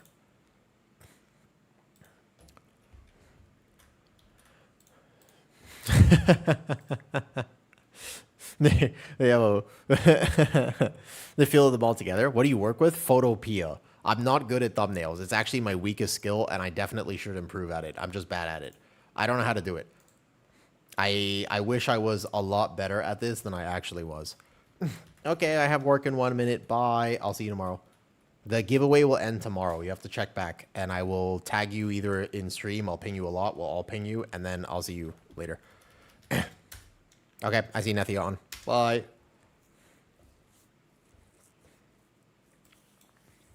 Nika?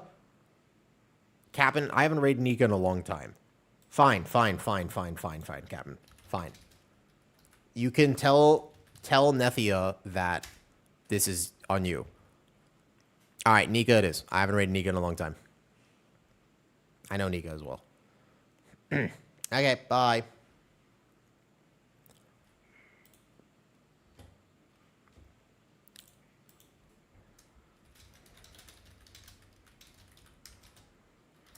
Have a good stream.